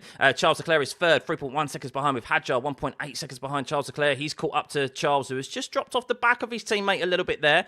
So not entirely sure what is up with the pace of Charles Leclerc. He's not got the same level of pace as his teammate, as you can see. Charles Leclerc did a 17.7 last time around, compared to Lewis Hamilton's 16.7 and Kimi's 16.7 as well. George Russell was investigated, but not deemed to have been out of position after being flagged by Lando Norris. And then we have some early pit stops from Sergio Perez, Fernando Alonso, Lance Stroll, Bottas, Bortoleto and Bearman in P21. And they're still struggling to get past. So unfortunately, there is issues with the track map right now. I'm sure it will rectify itself in due course, as it did at the start of this race. But we still have the timing tower and my commentary to try and rectify this for you. But thank you for everyone for tuning in. As always, Antonelli does the fastest first and second sector. Whenever Hamilton seems to get an opportunity at matching Antonelli's time, Antonelli then comes back with an unbelievable lap, because look at that, a 16 flat for Antonelli, as Lewis Hamilton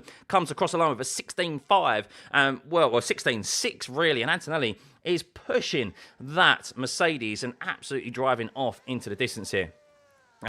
With that gap. But Charles Leclerc is way off the pace of his teammate Lewis Hamilton. Maybe is there some carried over damage from yesterday in that Ferrari, where he hit to back through turn 12, that is, in that final push lap in qualifying, after making an error on his first push lap, which left him out of sync. But Antonelli is pumping fastest lap after fastest lap right now. He doesn't know how to go slow. He doesn't know how to keep it calm here. He just knows how to go purple every single lap. Track map will sort itself out in due course, guys. If you are just joining us, apologies, but we do have the timing tower available at the moment. No real overtakes occurring out on track. We have Sergio Perez down in 16th place, Fernando Alonso in 17th, Stroll 18th, Bottas 19th, Bortoleto 20th, and Bearman in 21st, who have all made early pit stops in this race. Perez is under investigation for a full start out of position. The closest out on track at the moment, really, 4-point scoring positions, is Lando Norris, who is half a second behind Pierre Gasly. He lost that position at the start from Pierre Gasly due to going side-by-side with his teammate into turn one, and he had to back out of it. Otherwise, he would have ended up in the barrier. And, well, he's looking to try and get past the Alpine, who he clearly seems to be quicker than, but as is the case at Monaco, is difficult to overtake. Hopefully, Lando will be able to showcase to us the importance of the overtake, or the effectiveness of the overtake mode here, which we have still yet to see properly. But Antonelli going tremendously quick there. You can see Hamilton with a 17 flat last time around, when Antonelli did a 16.284. And well, you say it is risky for Kimi Antonelli to go as quick as he has been going in that in the race at the moment. But the problem is that Monaco is that sort of track where you just need to get into a flow, into a rhythm. And if you try and back off a bit, then you're more likely to make a mistake. And these F1 cars, of course, are made to be driven quickly. That's a real shame for Sergio Perez, but maybe that's why he got such a good start to this race, because Sergio Perez got made up 4 positions at the start of this race and now has a penalty for a false start out of position, and it's a drive-through penalty. That is harsh for Sergio Perez there at the start of this race. A drive-through penalty. I think that's the first time I've seen a drive-through penalty for someone starting out of position. Laying down the law there, aren't they? Track map's still an issue at the moment, not just for myself, but I believe for others as well. There's not much that we can do right now. I'm sure that they will rectify it as it goes on. But we had the timing tower right now. I have the TV coverage next to me, and I have, of course, my commentary to bring to you guys what is occurring out on track. So thank you everyone for tuning in as always, and hitting that like and subscribe button. I can see we're over 1,100 likes, so thank you.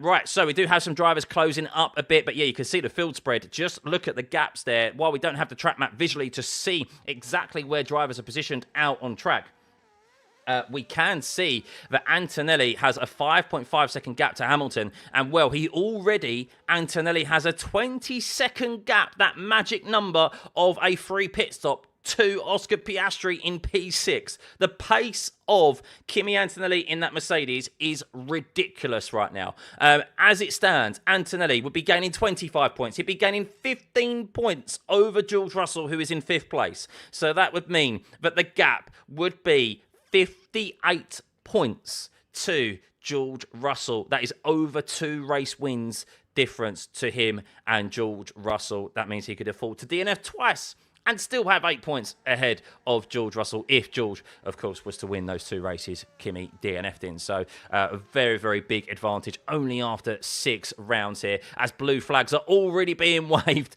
for those at the back of Gabriel Bortoleto and Ollie Behrman. But Kimi is so fast, he's broken the track map. Yes, it does seem that way, doesn't it? It does seem that way. Unbelievable from Kimi Antonelli. So not entirely sure what's occurring with the data. We still have the live data, though, from the timing tower, but we don't have anything in relation to, we don't have anything in relation to the track map right now, which is a shame. I'm sure it will sort itself out in due course, guys. So, penalty served for Sergio Perez for a drive-through penalty for that full start. I'm still yet to see a replay of that full start. But Kimi Antonelli, yes, Taco, is in a flow state right now. Although Lewis Hamilton did just peg Antonelli back a few notches there, because, well, Hamilton did do a 16.8, but that is undoubtedly due to lap cars and lap traffic for Antonelli, and that gap closed ever so slightly, as their blue flags are being waved for those at the back. And, of course, well, Monaco, we saw it sneakily in times gone by. If you remember Max Verstappen using the lap traffic to his advantage to be able to sneak through some positions. I'm not sure Lewis Hamilton will be able to do the same. Remember, drivers need to move out of the way within 4 corners, or 4 waved blue flags. Otherwise, they will receive a penalty. So watching the full start of Sergio Perez to see exactly where he started. And I wonder if he started... so I think Sergio Perez started in Gabriel Bortoleto's grid slot. And that is why he has received a drive-through penalty. And that's why he gained 4 positions at the start of this race, Sergio Perez. He started in Gabriel Bortoleto's grid slot rather than his own.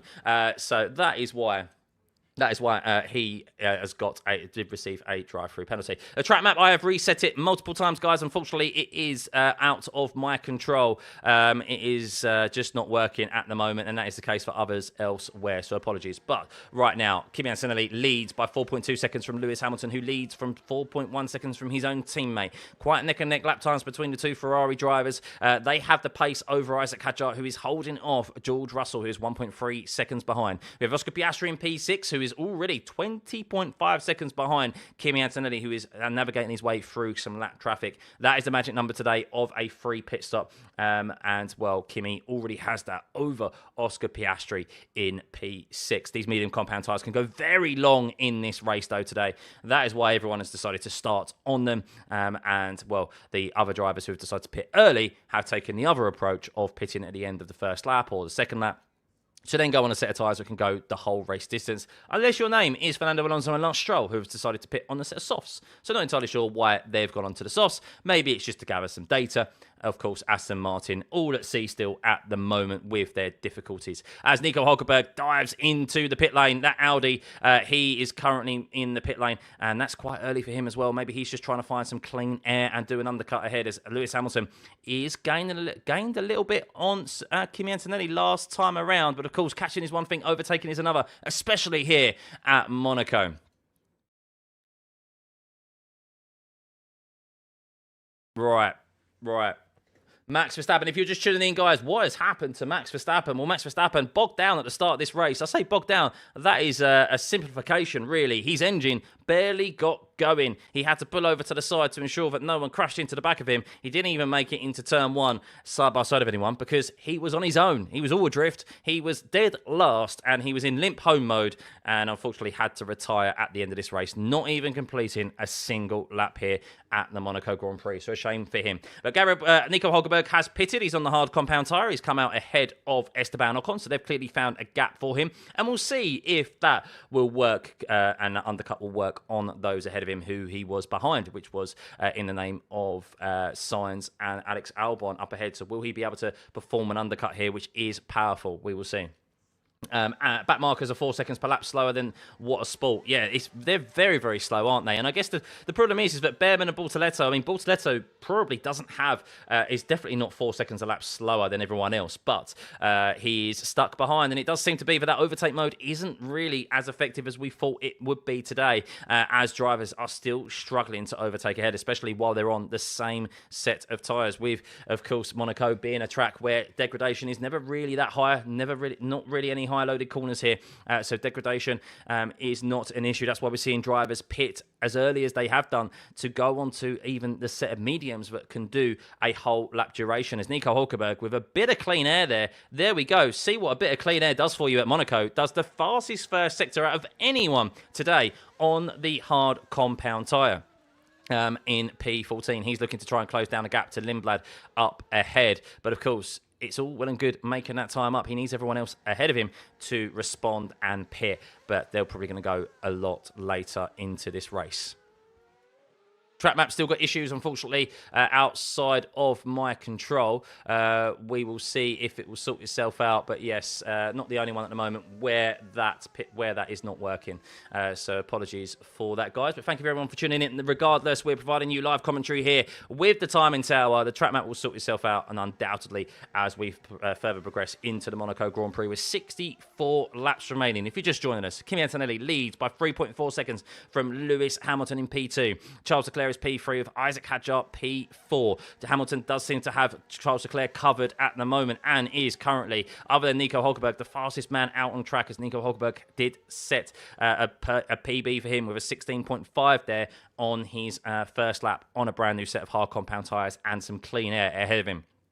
Isaac Hadjar, yes, P4. George Russell in that 1 second range now under the rear wing of Isaac Hadjar, and as Hadjar is complaining about the tyres sliding, all four tyres sliding across the surface at the moment, as Hamilton is reporting there's a lot of degradation on these tyres. The rears are very hot, so not quite physical degradation, abrasive degradation, but thermal degradation occurring on the tyres here. It's a hot track, 43.6 degrees track temperature at Monaco, and blistering is something that the drivers will have to contend themselves with. But right now, Hamilton is closing the gap to Antonelli, and well, maybe with Antonelli pushing as hard as he did in those early laps, has he maybe used a bit too much of his tyre at the start of this race? Are those tyres hurting somewhat from Kimi Antonelli? Did he go hot too early and those tyres are now having to just be cooled? We will see, as I'm watching a replay of Alex Albon down into the Nivelle chicane, and he makes a big front right lockup and has to go straight through the chicane.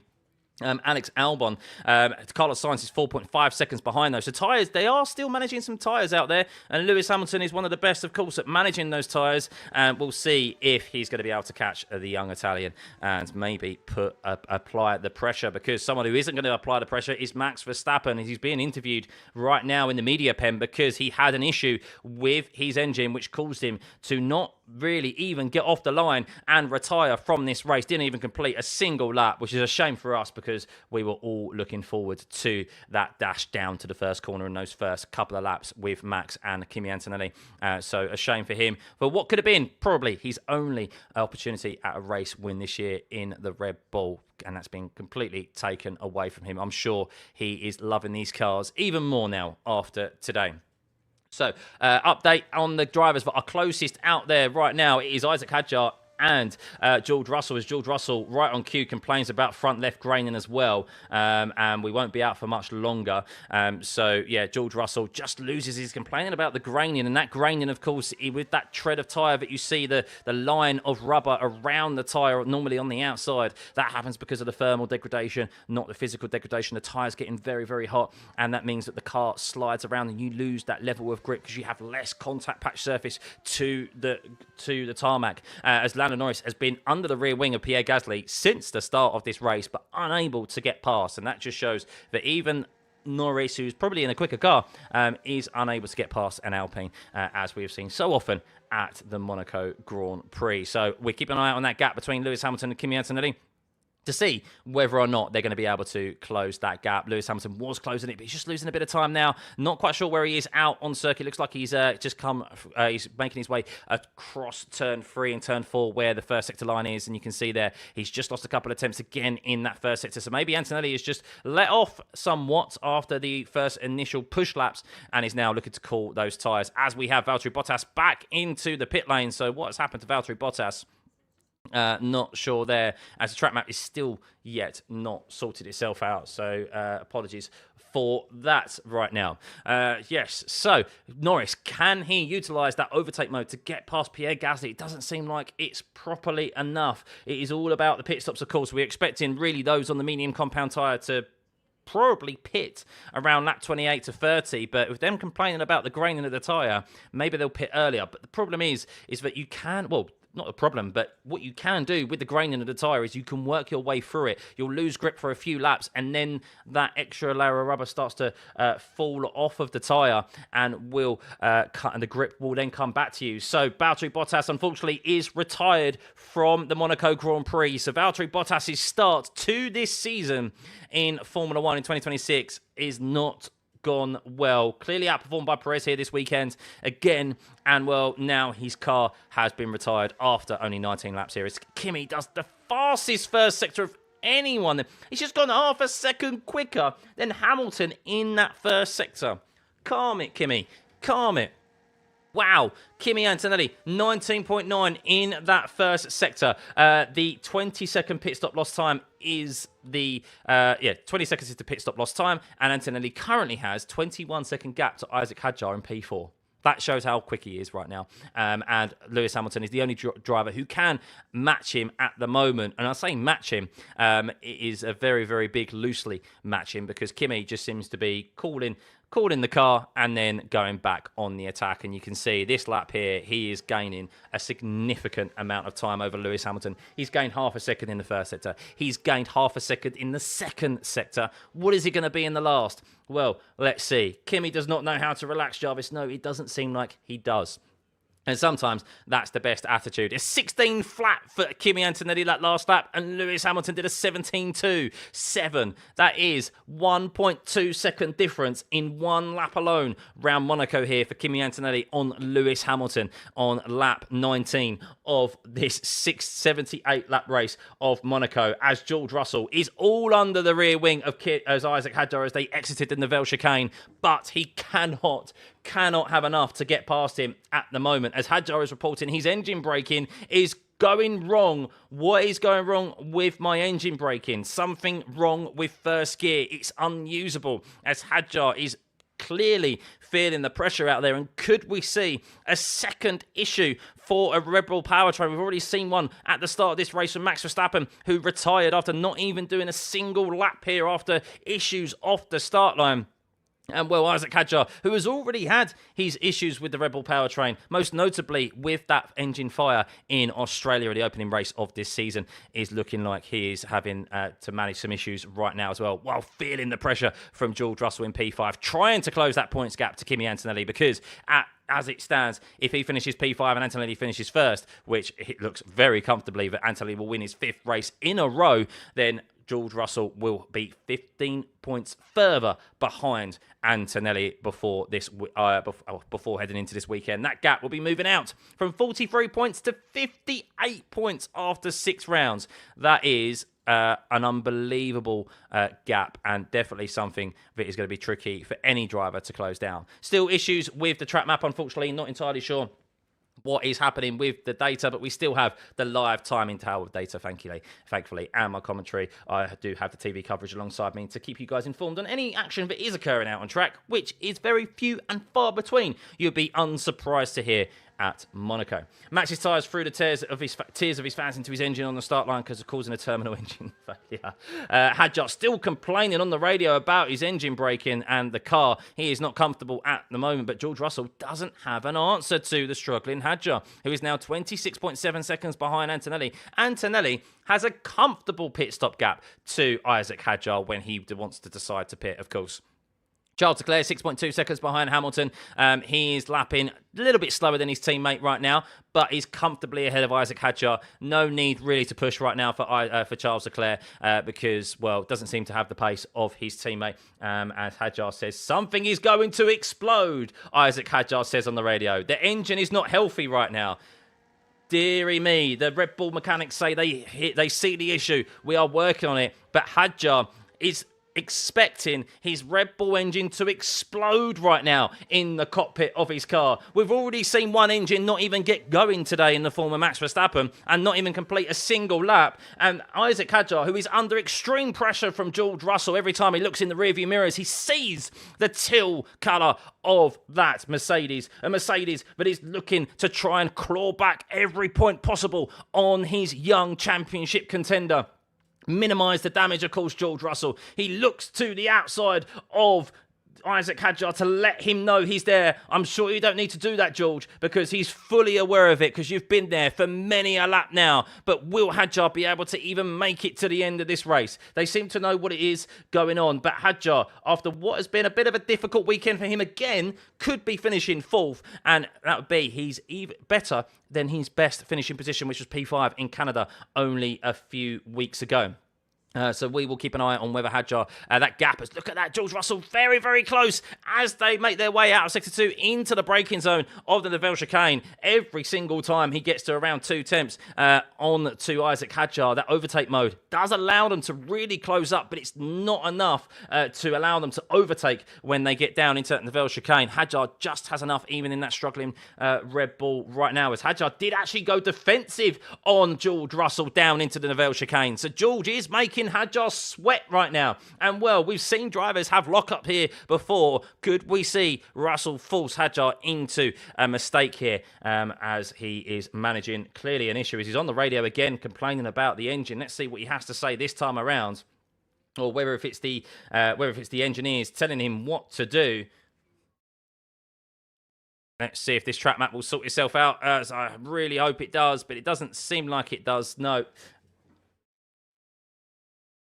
As Hadjar has been told, there's no fix. There's no fix to his issue. Deary me, Hadjar is not going to be a happy bunny. He's not going to be a happy bunny. He's just going to have to get his head down and crack on with it. As the rear of the car steps out for Isaac Hadjar as he makes his way through Casino. And well, dearie me, the left rear hits the barrier. He is on the limit and he needs to be careful that he doesn't bin that Red Bull. He just needs to keep it on track, even if he loses a position to George Russell. Jesus, Isaac Hadjar, wow, absolutely pushing right now. As Antonelli, well, we thought that Hamilton would be able to catch Antonelli, but as Hamilton came on the radio and complained about the tyres starting to lose grip, well, he's now the one losing time to his teammate. as that gap is just under 6 seconds to his teammate. And, well, that gap, which was at one point at 3 seconds between Antonelli and Hamilton, is now at 8 seconds. And, well, Antonelli, barring a DNF, barring a mechanical issue, is going to absolutely breeze his way to the Monaco Grand Prix. We still have 55 laps remaining, though, of course, so anything is possible. As I'm watching a replay of Charles Leclerc as he locks up into the Nivelle chicane and actually had to skip it and give back some time. But looking at his left front there, it is definitely looking a little bit worse for wear. So we'll see when these drivers are going to come into the pits. Lewis Hamilton right now doesn't quite have that 20-second pit stop gap to Isaac Hadjar, as he is just shy of it. But Antonelli definitely does. He has 35 seconds to Isaac Hadjar. He has 15 seconds to spare over the Frenchman, who is struggling with that engine issue. He's losing a whole heap of time, and he is defending in the meantime from George Russell as well. So many Red Bull fans said that working with Ford will make them dominate. Well, the Red Bull powertrain, when it works, has been good, but it has been suspect to some reliability issues this year, as we have seen on both sides of the garage. Well, Isaac Hadjar, while his car is still functioning, is having to manage a problem, and they say there is no fix for him right now. So Hadjar won't be too happy. He's hot and bothered in that cockpit, and he is fully under pressure from George Russell. He's not having a nice cozy drive around Monaco today, as Kimi Antonelli is, as Antonelli is 37 seconds ahead of Isaac Hadjar now in P4. He's 37 seconds ahead of George Russell. He's nearly 2 pit stops ahead of his teammate George Russell, who is stuck behind Isaac Hadjar and unable to get past. As we make our way through the rest of the field, Antonelli is in P1. He is 9.3 seconds ahead of Lewis Hamilton now, who is starting to struggle on those tyres. And you can see he's definitely struggling on those tyres, because Leclerc has now got that gap to under 5 seconds. So Lewis really starting to struggle with his medium compound tyres. And I suspect he will probably come in as soon as he possibly can, as Charles Leclerc is now 4.7 seconds. So even with him cutting the Nivelle chicane and with a lockup, he is faring much better than his teammates with 53 laps remaining. Isaac Hadjar, who we have spoken about countlessly at the moment, is 24 seconds behind Charles Leclerc. So Leclerc has a nice pit stop. Actually, Lewis Hamilton has a comfortable pit stop time now. Sorry, apologies. I thought he didn't, as Hadjar is 24 seconds behind Charles Leclerc. So Hamilton has a comfortable pit stop if he wants to come out behind his teammate and ahead of Isaac Hadjar, as Hadjar and Russell are still buttoning there just under around 5 tenths is the gap, as Hadjar is having to go defensive into into the Nivelle chicane, as George Russell got very close and almost touched the rear wheels of Isaac Hadjar. So he's definitely applying the pressure, and this is allowing Oscar Piastri to close up. As you can see, Oscar Piastri lapping 1.3 seconds a lap quicker than Russell and Hadjar at the moment, as he's 3.1 seconds behind in P6. Pierre Gasly 7.4 seconds behind Piastri, and has still got Lando Norris on his behind, as he has been since the first corner of this race, as Norris is in P8. Liam Lawson is up a position into P9 because of Max Verstappen's retirement, with Alex Albon also up a position because of Verstappen's retirement in P10. Sainz is 3.5 seconds behind his teammate in 11th. Colapinto is 1.7 seconds closing the gap on Sainz in P12. Lindblad nearly within 1 second range of Colapinto in P13. Hulkenberg, who has made a pit stop ahead of those, ahead, and is trying to do the undercut here, is on the hard compound tyre and is now within 1 second of Lindblad. So he's made up that difference, and he will be promoted, no doubt, when those ahead of him have to pit. So Audi might have made a very, very good choice here, because he's now caught up to the back of Lindblad, Colapinto and Sainz is also catching up to Albon. When they have to pit, Hulkenberg will have completed the undercut and will jump up 4 places into P10. So a good strategy call for Audi. Ocon is now in no man's land in P15, 7.1 seconds behind. Alonso is 31 seconds behind in P16. Stroll is 17th. Perez is 18th after taking a drive-through penalty for starting in the wrong grid slot. And Bortoletto is 19th after starting from the pit lane. And Behrman also made a pit stop at the start of this race, with Bottas and Verstappen your retirees. That is an update on the Monaco Grand Prix right now. The track map is still not working. I don't know what is occurring. I don't think it's just myself. I think others are also having issues with the track map. It is outside of our control right now.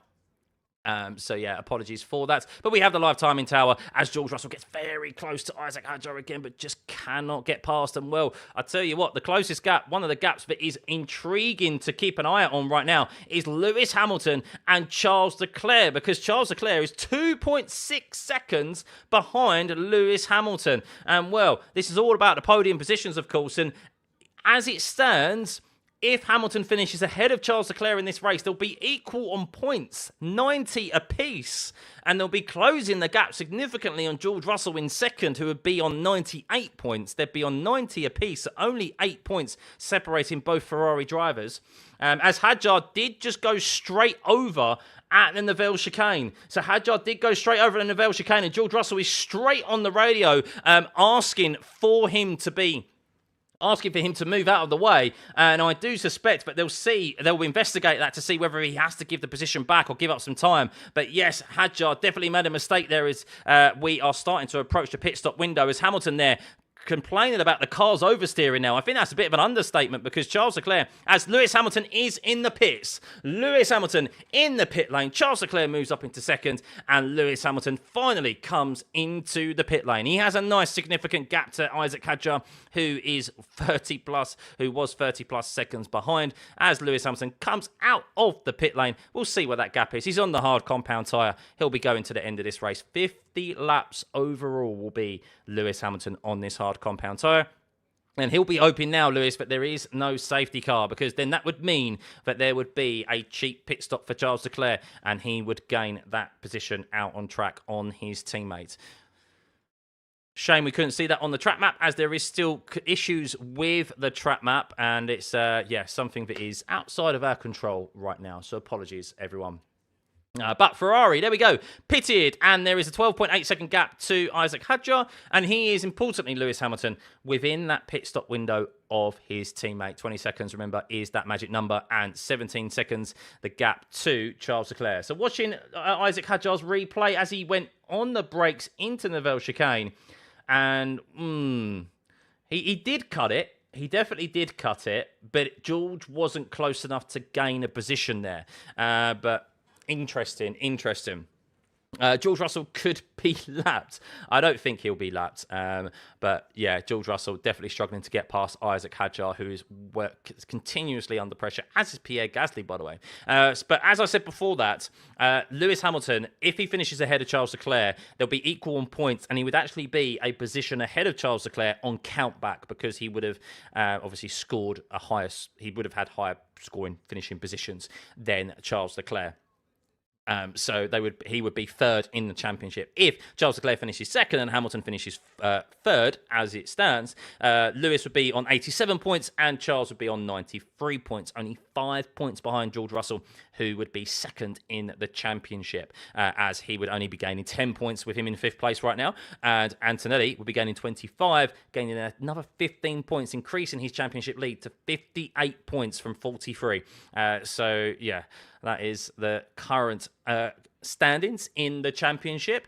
But with 48 laps remaining, will they remain that way? We will see. Still a long way to go here at Monaco. As expected, it is a bit of a lackluster race when it comes to overtaking, as Ollie Bearman unfortunately has been told to retire the car. So Ollie Bearman has been told to retire the car. He was running in 20th place, and he is now out of the Monaco Grand Prix. So Haas's weekend has not been good, and well, Haas have not been good in general since we've returned from the spring break, that enforced 5-week break with the postponement of Bahrain and Saudi. So Antonelli, well, someone tell this man he doesn't need to go any faster, because he is going faster. A 19.869, a purple first sector for Kimi Antonelli on 30 lap old mediums. And well, I no doubt expect Kimi Antonelli to do a fastest middle sector and last sector as well. Damn, Kimi. Damn. Oh, no, he doesn't do a purple middle sector. I thought he would. But he did a fastest first sector. He's 16.3 seconds ahead of Charles Leclerc. And Lewis Hamilton, well, he just does a green first sector on a hard compound tyre. Brand new hard compound tyre. And he is trying to aim to keep that gap close to Charles Leclerc. I imagine now the strategy will be for Charles Leclerc to drag this out as much as he possibly can. and potentially gain a cheap pit stop on Antonelli as Nico Hülkenberg locked up and also went over the Nivelle chicane there as he's trying to get past Arvid Lindblad. But Nico Hülkenberg just kind of really has to be patient and just hope that the guys ahead of him do stay within close proximity, because, as we mentioned, he made a very early pit stop on the hard compound tyre, and he is about to create about to complete a very, very nice undercut and will be promoted up into 10th place and potentially score his first points of the season. Nico Hülkenberg, unbelievable that he's had so many 11th place qualifying position and 11th place finishing positions as well. So for him to finish in the points would be tremendous. As George Russell's in the pits. So George Russell in the pits. He's going for the undercut on Isaac Hadjar. And, well, this is basically do or die for George Russell and Mercedes here to get George ahead of Isaac Hadjar, because he's been stuck. He cannot do anything. Norris says, I've got a lot of misfire in this lap, or just noise. As Lando, could he have another mechanical issue? Surely not. Lando can't have another mechanical issue in that McLaren. How many times will that be for the defending champion in that McLaren that he has had issues? But George Russell, is it a good pit stop for him? We will see. We'll see whether Isaac Hadjar is going to come out and respond. Surely they have to respond right now, Red Bull, to George Russell. We unfortunately aren't going to be able to see this on the track map as it is currently still not working. But let's see, as Piastri is now closing up the gap to Isaac Hadjar. But George Russell, it seemed to be a decent enough pit stop for George Russell. How many seconds was that for George? The outlap, of course, is going to be important. He was in the pits for 24 seconds. Not great. Not great, to be honest with you, for George Russell, as Hamilton has been noted for speeding in the pit lane. Oh, dearie me. And that is normally a slam dunk penalty for Lewis Hamilton if he has sped in the pit lane. That is normally a slam dunk, and that will be a drive-through penalty for Lewis Hamilton as Isaac Hadjar is in the pits right now. Let's see whether Isaac Hadjar is going to be able to respond to this undercut of George Russell, as we will see whether or not Lewis Hamilton gets a penalty for speeding in the pit lane. It's under investigation. It's normally a slam dunk if you have received it, as George Russell gets the undercut done on Isaac Hadjar, as Hadjar unable to respond and Red Bull unable to respond. It was a slow pit stop of 3.1 seconds to George Russell, even though it wasn't particularly a good pit stop for, and there we go, it's 5 seconds. It's 5 seconds, and well, Isaac Hadjar, yes, just come out behind George Russell. But it's a 5-second time penalty for Lewis Hamilton. I was surprised. I thought a drive-through penalty was the penalty for for speeding in the pit lane. I thought that's what we saw with Valtteri Bottas not so long ago, wasn't it? I believe, but interestingly, it doesn't seem to be. So Lewis Hamilton has a 5-second time penalty. It won't mean much for him in relation to not finishing on the podium, because he is 22 seconds ahead of Piastri. But what it could do, it could allow Charles Leclerc to finish ahead of his teammates. So we will see. That will be an interesting battle come the end of this race. But yes, for some reason, the track map is still not working. Real unfortunate circumstances here, so apologies, guys. But thank you for tuning in and joining us anyway. So just waiting to see if there's any comments on it. But it does seem like that, yes, it's not just us. It is everyone else who is struggling with the pit lane. As Lando, is he complaining about issues again? He is currently 6th place. He is 1.7 seconds behind Pierre Gasly. He's dropping behind Pierre Gasly at the moment. He's on the radio. Let's see what Lando Norris has to say. Stewards failed to make the call again. I'll have to review it and see whether or not that was a drive-through penalty for Valtteri Bottas last time around. Oh no, Lando is reporting no power. He's having to do some changes on the fly, but wow, he is having issues at the moment, Lando Norris, with that power unit. It does seem like maybe they've fixed it as that gap is now closing to Pierre Gasly.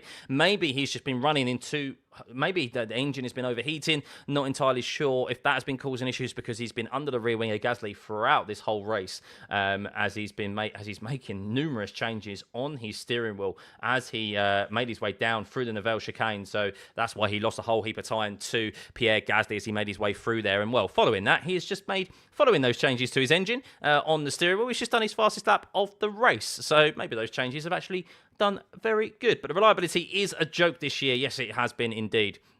But thank you everyone for tuning in. By the way, if you can hit the like and subscribe button, trying to hit 90,000 subscribers, of course, if you can get the stream to 82,000 right now, it'd be much appreciated. Thank you for everyone for sticking around. Of course, we have Charles Leclerc in the pits now. Yes, so we will have an update on where Charles Leclerc is going to come out. He's 12 seconds ahead of Hamilton as he came into the pit lane. We'll see how good of a pit stop this is for Charles Leclerc. And well, Lewis has a 5-second time penalty to be added to the end of the race. So Charles just needs to finish within 5 seconds of Lewis, and he will finish second, and he will be third in the championship and 5 points behind George Russell if George finishes back in 5th place. Well, actually, as it stands, George is in net 4th, so that gap would go out somewhat. And George will be able to reduce the gap to his teammate if he finishes in 4th place somewhat. I say somewhat. Reduce how much Kimi Antonelli is gaining on him, basically, this weekend. Because, yeah, he headed into this weekend with 43 points behind his teammate, and that gap is now going to be extended. So, slow stop for Charles Leclerc. Let's have a look how many seconds it was for him. And, well, the gap to his teammate right now is 11.8 seconds. So, that overall is what, 22 seconds, 24, 25. Oh, it's a 25.3 second pit stop loss time, as Russell has been noted for speeding in the pit lane as well. What is going on with these drivers speeding in the pit lane? As Colapinto now moves into the pit lane, what is going on? 3.3 second pit stop for Charles Leclerc, so not particularly quick at all, no. So what is going on there is Nico Hulkenberg, as we're starting to see those drivers ahead of him now, Pitt is up into 13th place, so we'll see how much longer he is going to stay in 13th. He's on the rear wing of Arvid Lindblad. Sainz is 9 seconds. So Carlos Sainz right now, remember last year where the Williams drivers backed up the field? That is what Carlos Sainz is undoubtedly going to be doing now, is back up the field, so Nico Hulkenberg will not be able to do the undercut on Alex Albon, because Alex Albon is in that last point scoring position, and well, Carlos Sainz is backing up the field of Arvid Lindblad, Nico Hulkenberg, Esteban Ocon right now, so that Hulkenberg will not be able to do the undercut. And is Hulkenberg going to finish 11th again? Surely Nico Hulkenberg is going to finish 11th again. Has the track map moved? Did the track map move as Kimi Antonelli is in the pits? It moved briefly, the track map, but it's still not fixed. As Kimi Antonelli comes into the pit lane, he has a significant time advantage over the rest of the field, barring an issue here. He will be out of the pit lane comfortably whenever eventually that is. There we go. Pit out for Kimi Antonelli. And, well, Kimi Antonelli is on the hard compound tyre to the end of this race. And, well, we'll see how he fares.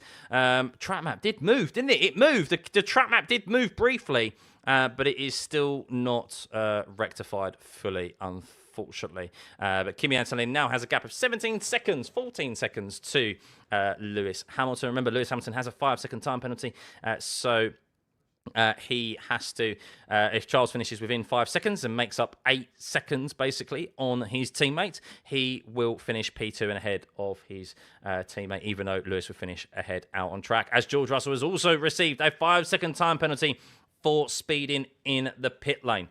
So there we go.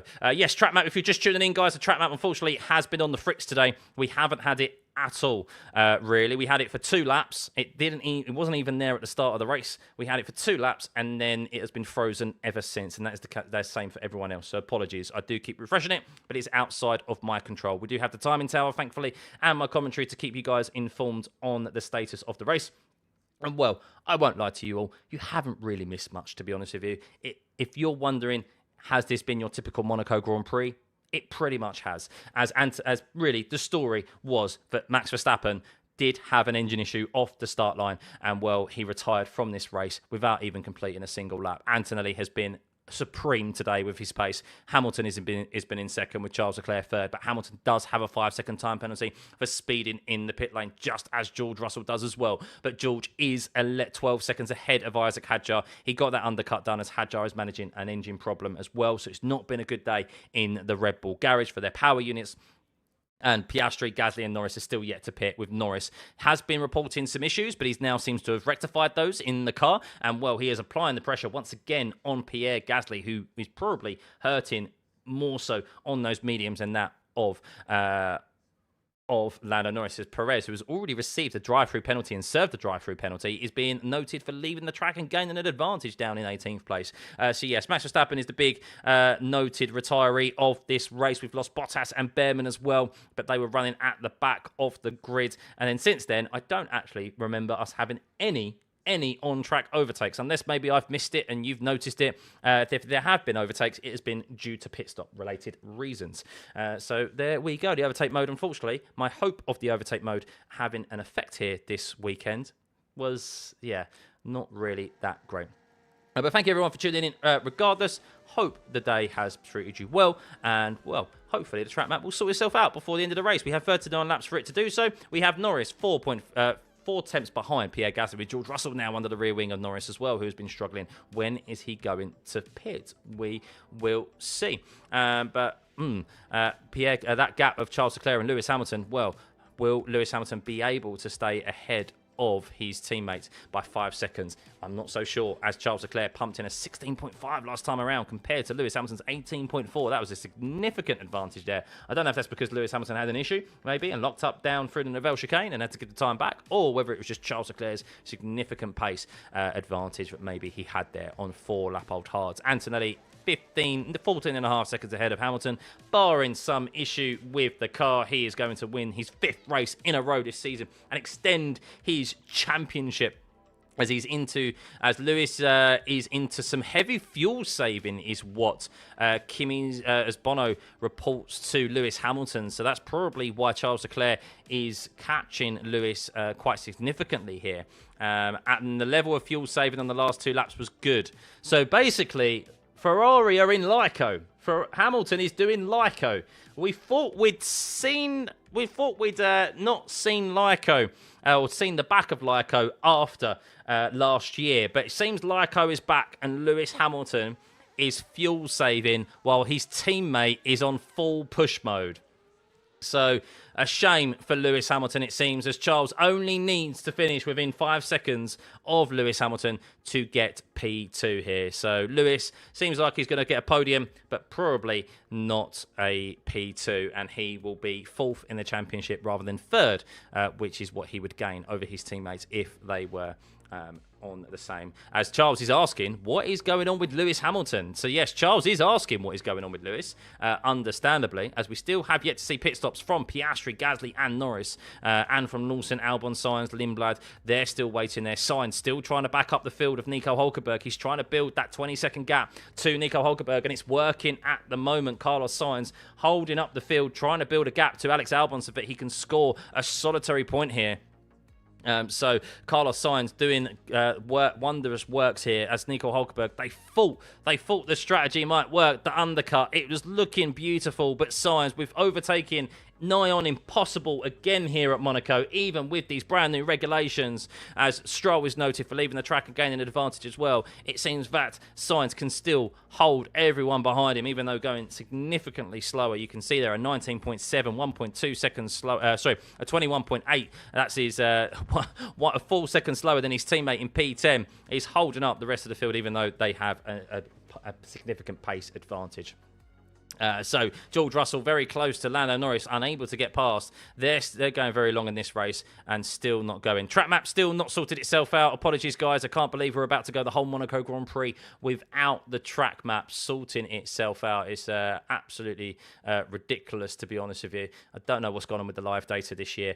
F1 really needs to sort it out. But thank you, everyone, for tuning in. As always, George Russell is very close to Lando Norris. Is he going to be able to make a move on him? I'm not so sure. And the problem is for George Russell is that he also has a 5-second time penalty, and Isaac Hadjar is now within that 5-second range to Lando Norris. And, well, Russell just needs Piastri, Gasly and Norris to move out of his way so that he has some clean air and can pull that 5-second gap that's necessary to nullify the position that Hadjar would potentially gain on him. As Hadjar, look at him, he's gaining on Russell and Norris as he's just unable. As Hadjar did a 17.3 last time around, 2 and a bit seconds quicker than that of Lando Norris and George Russell because they're in that traffic. And, well, we have our third speeding in the pit lane penalty of Colapinto.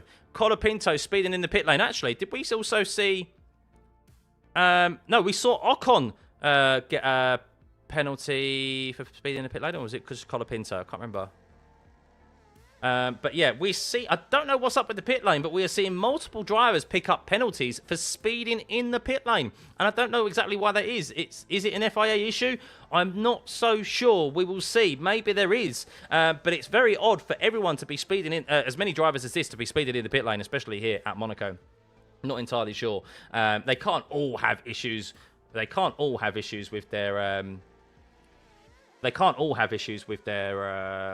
pit limiters, can they? Right, so Lando Norris is purposely backing up George Russell, by the way.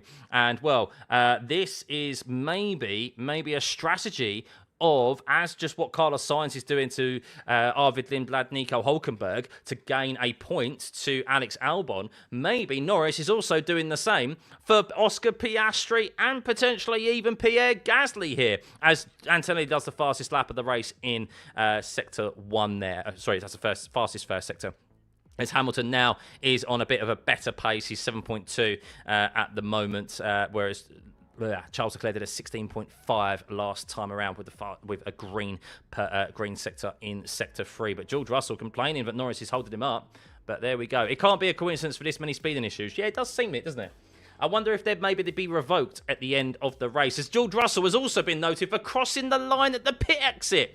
Wow. And I wonder when that is. That seems to be... Well, it's obviously with his pit stop. Well, it says lap 44 that's been noted. That's surely obviously with his pit stop.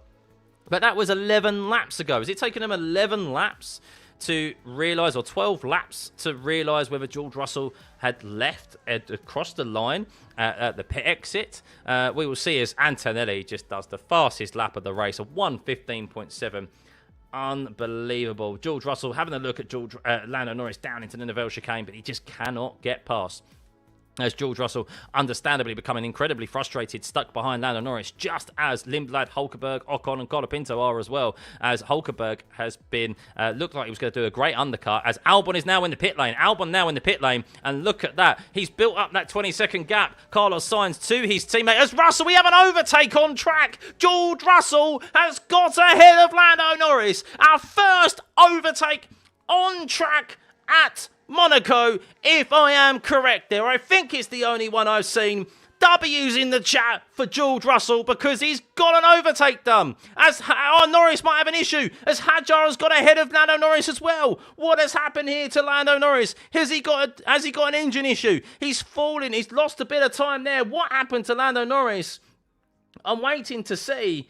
And it does seem like I think Lando has an issue with his car as he's gone into the pit lane.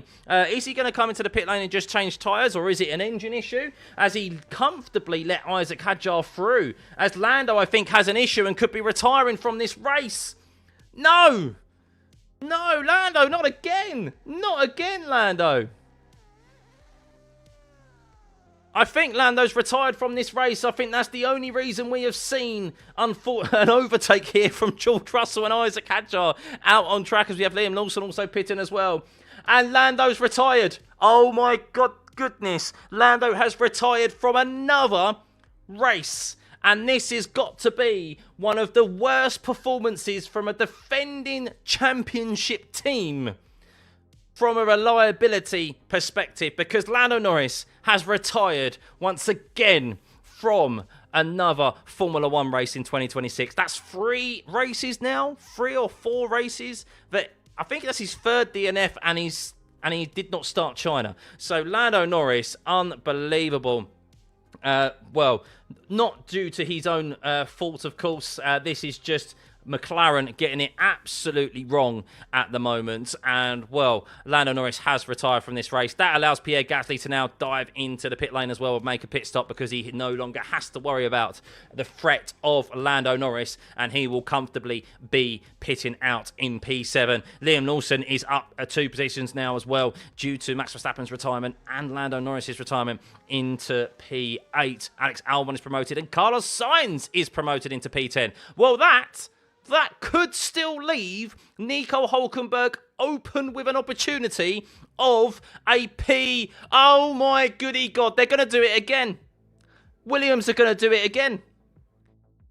For the 2nd year in a row, James Vowles has been on the phone to his Williams drivers.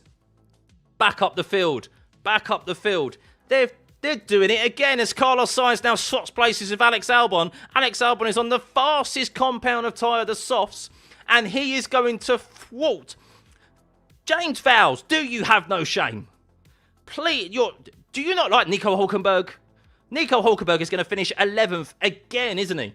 He's going to finish 11th again in a race and not score a single point this year. They did it last year with the mandatory 2 pit stop strategy, and now they're doing it again as Alex Albon now needs to hold up Arvid Lindblad and Nico Hülkenberg for 20 seconds so that Sainz can make a pit stop. Williams with the Housery. Yes, for sure. And while we worry about that, we can see that Antonelli has set the fastest lap of the race again at 15.572. Just absolutely smashing fastest lap after fastest lap at the moment as Lewis Hamilton is being caught by Charles Leclerc. As Charles Leclerc did a 16.271 last time around, it looks like he's going to do a 16 flat this time around. 8.5 attempts taken out of his teammates, who has a 5-second time penalty for speeding in the pit lane, as Stroll has been noted for track limits. Black and white flag for track limits. So it's not often you see a black and white flag for track limits at Monaco, of all places. But Alex Albon is now just going for a Sunday drive and not even looking like he's going to be overtaken by Arvid Lindblad or by Nico Hülkenberg behind, as Lando Norris's engine went basically cut out almost in the middle of the tunnel, and that's where George Russell went down the inside of him, who also has a 5-second time penalty. So Oscar Piastri has 5 seconds between him and George Russell. 47 laps on this medium compound tyre, a tremendous length.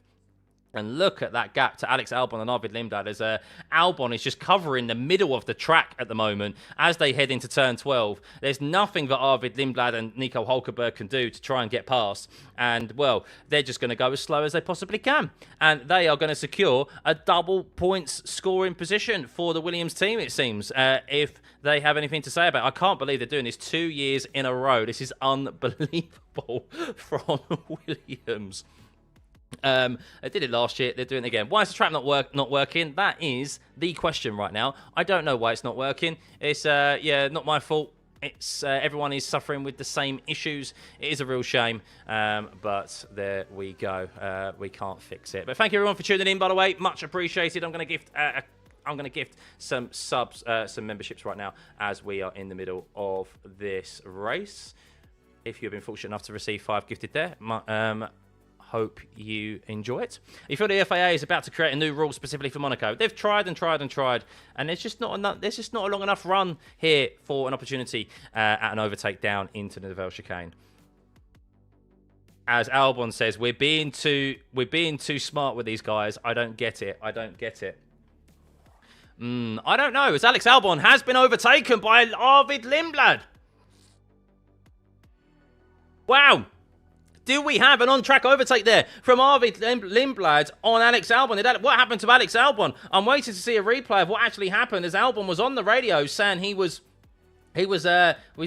being too smart here. And, well, what happened with Alex Albon? Did he have a moment out of the last corner? I think he hit the barrier. Alex Albon went deep into the last corner, hit the barrier, and, well, Arvid Lindblad went straight through, as Lindblad on 47 lap-old mediums went straight past Alex Albon due to a mistake, and Nico Hülkenberg also took an opportunity there as well. And, well, now Williams, trying to be a bit too smart, Alex Albon on that lap itself said said he was worried about. He's been noted for leaving the track and gaining an advantage as well, by the way, in turn 10. So maybe he's been struggling a little bit here, Alex Albon. He's on the softs, and he doesn't have them up to temperature. I don't think Alex Albon, by going this slow, has his soft compound tyres up to temperature. That is the problem right now. And he went deep into the turn 10 chicane, of course, the Neville chicane. And as a result, also went deep into turn 19, the last corner. And Lindblad said, thank you very much. As we head up to the top of the standings here, Kimi Antonelli 21 seconds ahead of Lewis Hamilton. A brilliant drive from the Italian, as Hamilton, with a 5-second time penalty for speeding in the pit lane on Charles Leclerc, is now at risk, real risk of losing that position to Charles Leclerc by default. And I think he will, because Lewis Hamilton, for some reason, is having to do quite a significant amount of lift and coast here at Monaco by saving fuel. So Lewis Hamilton is lift and coasting. And there we go. Charles Leclerc is within that 5-second range now of Lewis Hamilton with 28 laps remaining. Williams' shocking tyre strategy hasn't helped Piastri. What a joke. I'm not so sure about obviously helping Piastri, but hang on. As Antonelli has been told to get a free stop, which is why he's on the push at the moment. And while he has a free stop, he has 22 seconds between him and Lewis Hamilton with a fastest middle sector there for himself. Purple overall. That's our sixth. What is that? The sixth car? The sixth car? Fifth car for speeding in the pit lane? Gasly noted under investigation. There is surely something wrong with the FIA here.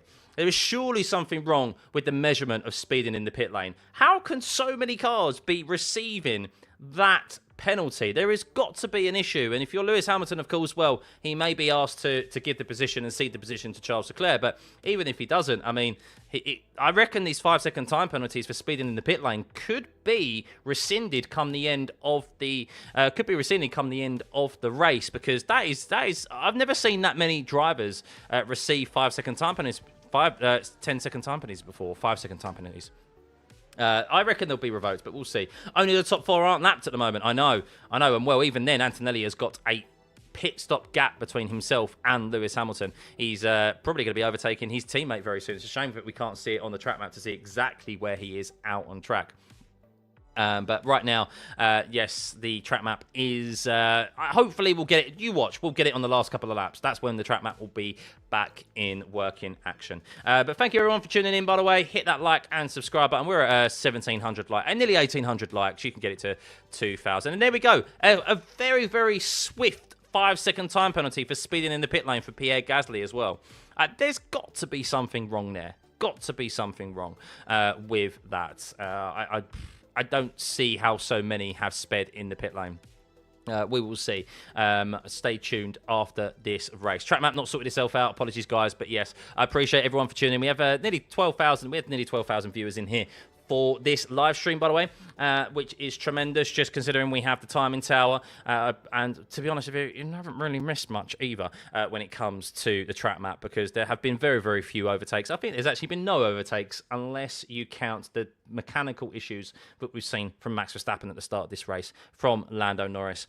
And that is it, really, I think. Oh, no, we saw Alex Albon. We saw Alex Albon make a mistake and get overtaken by Arvid Lindblad. So that is really, I think, the only legitimate overtake that we've seen on this track, other than the race start, of course. But after the first corner, that is it. So, fix the map. There's nothing I could do about the map right now. It's not my fault, so apologies, everyone. But yeah, I bet the track map will start working after Hadjar finishes. Yeah. Anthony doing a good old-fashioned F-off into the distance like your Max Verstappen. Indeed, indeed. But yeah, the map is an F1 issue, unfortunately. It is a shame. A glorified formation lap. But we currently have 4 drivers with 5-second time penalties for speeding in the pit lane. That is Lewis Hamilton, that is George Russell, Pierre Gasly, and Franco Colapinto. I thought Ocon had one, but no. George Russell is nearly... Stroll is now being investigated for track limits again. I mean, fair play to him. He's still going. How is it that Alonso and Stroll have done 48 and 47 laps on a set of softs as well? That's pretty good. But right, update on the championship as a whole, though. Kimi Antonelli would be gaining 25 points here today, and he would be on 156. George Russell, now in 4th place, would be gaining 12 points and would be 56 points behind his teammates. So yes, he is now 2 race wins behind his teammate. 5-second time penalty for Lance Stroll for track limits. Yes, you heard that correctly. Track limits. A track limits violation at Monaco for Lance Stroll. Didn't realise that was possible, but there we go. When something's not possible, allow Lance Stroll to do the impossible. As Carlos Sainz now comes into the pit lane, where is Carlos Sainz going to come out? That is the question here. And Carlos Sainz is going to come out ahead of his teammate. Is he going to come out ahead of his teammate? We will see. And I'll tell you what, that won't be... Alex Albon will not be too happy, will he, if Carlos Sainz is able to get out ahead of himself. And I think they're going to see the Williams drivers go side by side on the exit of the pit lane. Who's going to come out ahead here? Carlos Sainz, Alex Albon. Albon has the warmer tyres, of course. And, well, Alex Albon comes off second best, and we also have Oscar Piastri noted for speeding in the pit lane as well. My goodness, there is definitely an issue, as Oscar Piastri has been noted for speeding in the pit lane. That's going to be our 5th driver.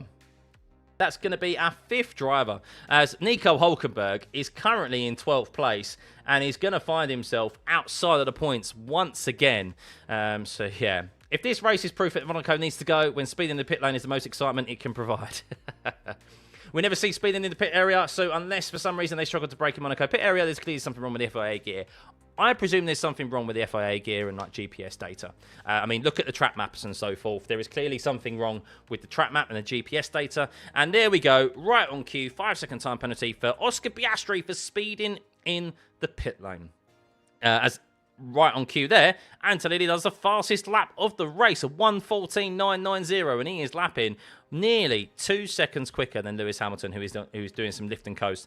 He has Charles Leclerc behind him, and I wonder if, as I'm watching, as even the Sky commentators are also saying, there's something has got to be wrong with the speeding in the pit lane. So watching George Russell supposedly crossing the pit lane line. And no, George Russell is fine. Looking at that, George Russell, the replay, his wheels were touching the white line. They weren't over the white line. And George Russell, I don't think, will receive another penalty for crossing the pit exit line.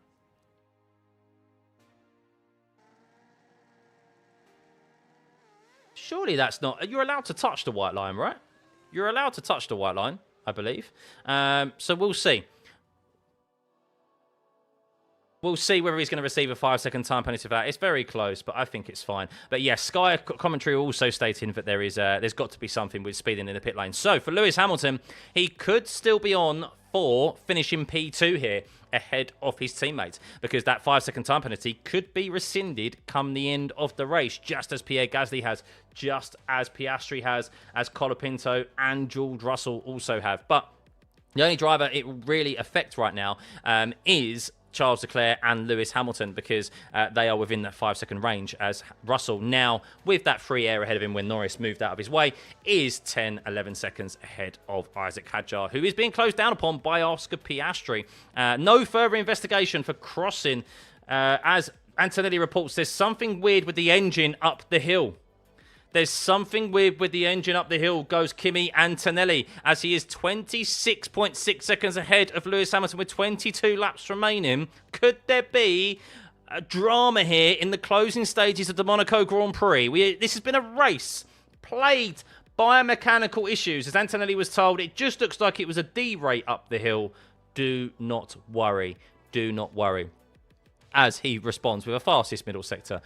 So Kimi Antonelli told there that that it was just a D-rate up the hill and his engine is okay. But this race has been a race plagued by engine issues, of course, most notably Max Verstappen at the start of this race. Lando Norris, Isaac Hadjar has had some issues with his engine, but he's been managing this race as well. It wouldn't surprise me if we don't see more come the end, as Antonelli is on the radio again. What is he on the radio for again right now? We will see what he says. 46 seconds from lapping Leclerc. He is not. Kimi's playing mind games is good. Yeah, he's just giving everyone hope. Hang on a second. Antonelli's radio. Bono told on the radio, fastest lap, we don't need them. So Bono has told Antonelli, just calm it down, son. just calm it down a little bit, as he currently has a 28-second gap to Lewis Hamilton. Just bring this thing home, kid. That's all you need to do. And, well, he's going to do it for the 5th time in a row. And, well, with that 5th time in a row, he will match Lewis Hamilton's personal record of 5 race wins in a row. But Lewis Hamilton did not, in his whole F1 career, do better than 5 race wins in a row. And he's going to do it on the first time of asking Kimi Antonelli. And, well, what a start to the season it has been for him. It is looking like it is going to be a 52nd point gap, as there have been a swapping of positions there for Alex Albon and Carlos Sainz, understandably. And, well, Arvid Lindblad will eventually make a pit stop, and with that pit stop, he will be out of the point scoring positions, and that will promote Carlos Sainz up into P10, Alex Albon into P9, and oh look, Hulkenberg is going to finish 11th again. Nico Hulkenberg might as well get 11th tattooed on his behind at the moment, the way it's going, because that is his number, and that is where he keeps qualifying, and that is where he keeps finishing, which will be a real shame for the German. But Arvid Lindblad on 56 lap old mediums, he's just going to stay out there for as long as possible. There's no way that really they can overtake here today, as we have seen, unless someone consciously makes an error. Even with an error, it has to be some significant error for them to be able to get by, or if there's a mechanical failure, that's the only way drivers have been able to overtake today, as Charles Leclerc is finding himself stuck now in the dirty air of his teammate, who does have a 5-second time penalty, but probably will have that rescinded, as this seems to evidently be an issue with the GPS data, as we don't have a track map today. As Charles Leclerc, Charles Leclerc, did he hit the barrier there? Oh my goody god, Charles, that was a little bit close and unnecessary, as he hit the barrier, popped some sparks on the exit of turn 11. So on the exit of turn 11, that front left, he hit the barrier, and, well, he basically was trying to light some matches by the looks of it. No front wing damage, just wheel on there, but too close really for my liking if you're Charles Leclerc, and I wouldn't be surprised to see Charles give that more of a wide berth the next time he goes through that corner, as I'm watching him now, and he still gets close. He's got close to it again. He doesn't care, Charles. He's on the limit, and he's trying to close that gap to his teammate. Still getting very, very close, but can see on the onboard of Charles Leclerc that the rear of that car is getting skittish, just like it was in qualifying yesterday, that Ferrari. But it looks like they are going to finish 2nd and 3rd. In which order, we don't know. There's a yellow flag in the last corner. I have no idea who this is for. There is a yellow flag in the last corner. There's a safety car! Safety car at the end. 19 laps remaining. Double yellow. We don't know who it is who is falling through the field here. Could it be Lance Stroll? Looks like Lance Stroll has dropped to the bottom of the field. Is it a mechanic? It's Lance Stroll's in the wall. When in doubt, count on Lance Stroll. He's gone straight on into the last corner. The barrier at turn 19. And we have a safety car here. And, well, what are they going to do now? Antonelli has a comfortable pit stop gap between him and Lewis Hamilton. Are we going to see the double stack now between Hamilton and Leclerc? I think we will. We will definitely see the double stack, as George Russell has a 60-second gap to Charles Leclerc. So Leclerc will just back up. Hamilton will pit onto a set of softs, as will Charles Leclerc. And we are going to have a race restart here under safety car due to Lance Stroll. Lewis will take his penalty. Lewis will probably take his penalty as well. Yes. So anyone who has a penalty will be able to take it. So interesting. Very, very interesting. Yeah, I can't imagine. Is Charles going to hold on to track position? Surely Charles isn't going to hold on to track position, is he? As Lewis is into the pits. Charles is into the pits as well. As Antonelli didn't pit. Antonelli didn't pit. Oh, no, Antonelli was probably too far around the lap. Antonelli was probably too far around the lap to pit, so he'll pit next time around, probably. I know we need the track map right now. We need the track map, but unfortunately, while the data of yellow flags and the safety car is working on the track map, we do not have live GPS positioning, which is a real shame at the moment. It's a real shame. Thank you, everyone, for tuning in, by the way. All cars have been told to drive through the pit lane. Everyone's been told to drive through the pit lane. So there we go. There we go. So now time, guys, if you haven't already, now's the time to go have a toilet break and have a top up your beverages, because this is really the only other exciting part of this race that's about to come up is as Charles Leclerc asks why the hell he pitted. I mean, that's a team decision. That's a team decision. So, yeah, Charles obviously wanted track position. I get that. But at the same time, he isn't in a position to warrant staying out, is he? He isn't warranted to stay out because he wasn't in that position, so... Kimmy's in. Yep, Kimmy was in. He was too far around the lap when the safety car came out for him to dive in the pit lane. So he's in the pit lane now. He's fine. He's fine. Did Piastri serve his penalty? I presume everyone will serve their penalty now. Yeah, Piastri is 7th place. I mean, imagine now, Piastri's lost a position here, right? Piastri's lost a position by... Oh, there was a problem with the left rear for Kimi Antonelli. Not long enough, though. Not long enough for, I think, him to come out behind Lewis Hamilton and Charles Leclerc. So they're having to make their way through the pit lane, drivers. They're having to make their way through the pit lane. As I'm watching the replay of Lance Stroll, what happened with Lance Stroll? Already had issues anyway. He was on ridiculous tyres and... Oh! He just ran to the outside of the corner. His front left picked up a whole heap of... His front left tyre picked up a whole heap of marbles. And then he had no braking ability and just went straight on. So, yeah. A very, very small mistake there, but a costly one. So there we go. They're now going to remove Lance Stroll's car, and the safety car will use the start to finish straight. So we have Piastri has served his 5-second time penalty, as has George Russell, because Hadjar has stayed out there. Imagine now, this is the problem. Imagine now the FIA announced there was actually a problem. There was actually a problem with the data,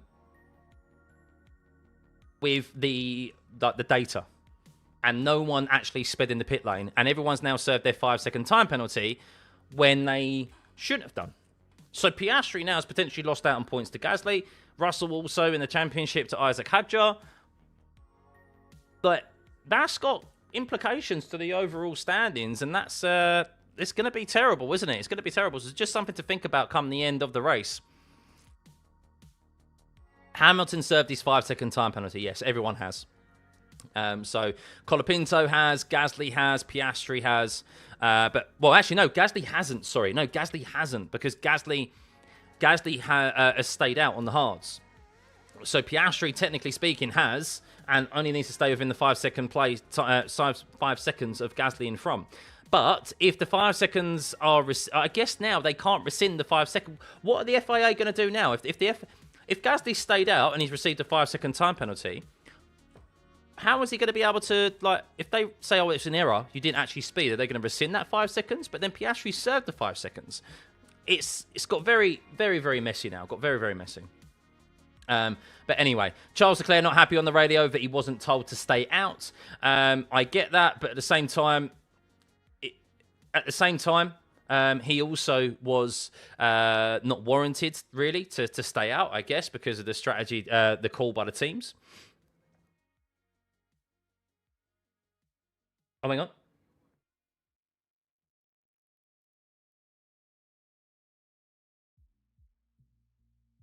Oh, George Russell didn't serve his 5-second time penalty.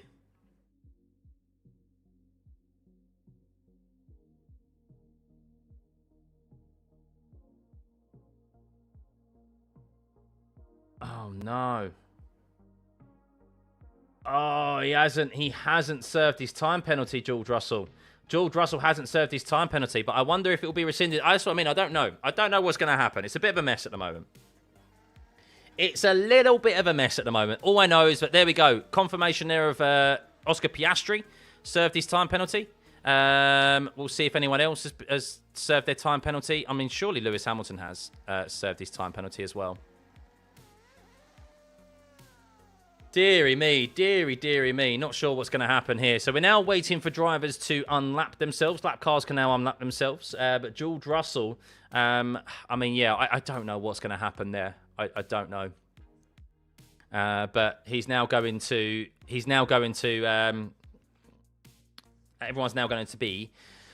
Everyone's now going to unlap themselves. So Kimi Antonelli, can he hold on to the lead here? Of course, warming up those soft compound tyres is going to be essential here at Monaco. Remember, you need to get those tyres up to temperature. Front lockups are possible here. We have Hadjar on hard compound tyres still. Gasly didn't pit. Lindblad didn't pit. He's on 60. Why did Lindblad not pit? He's on 61 lap old mediums. Surely Lindblad pitted. Surely he pitted. Yeah, Hamilton might not have pitted. Might not have taken his penalty then. I don't know. I don't know what's happening.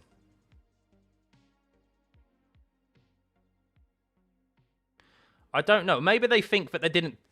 Maybe they think they didn't speed, and there's an issue, and that actually there's no need to serve the penalty at all.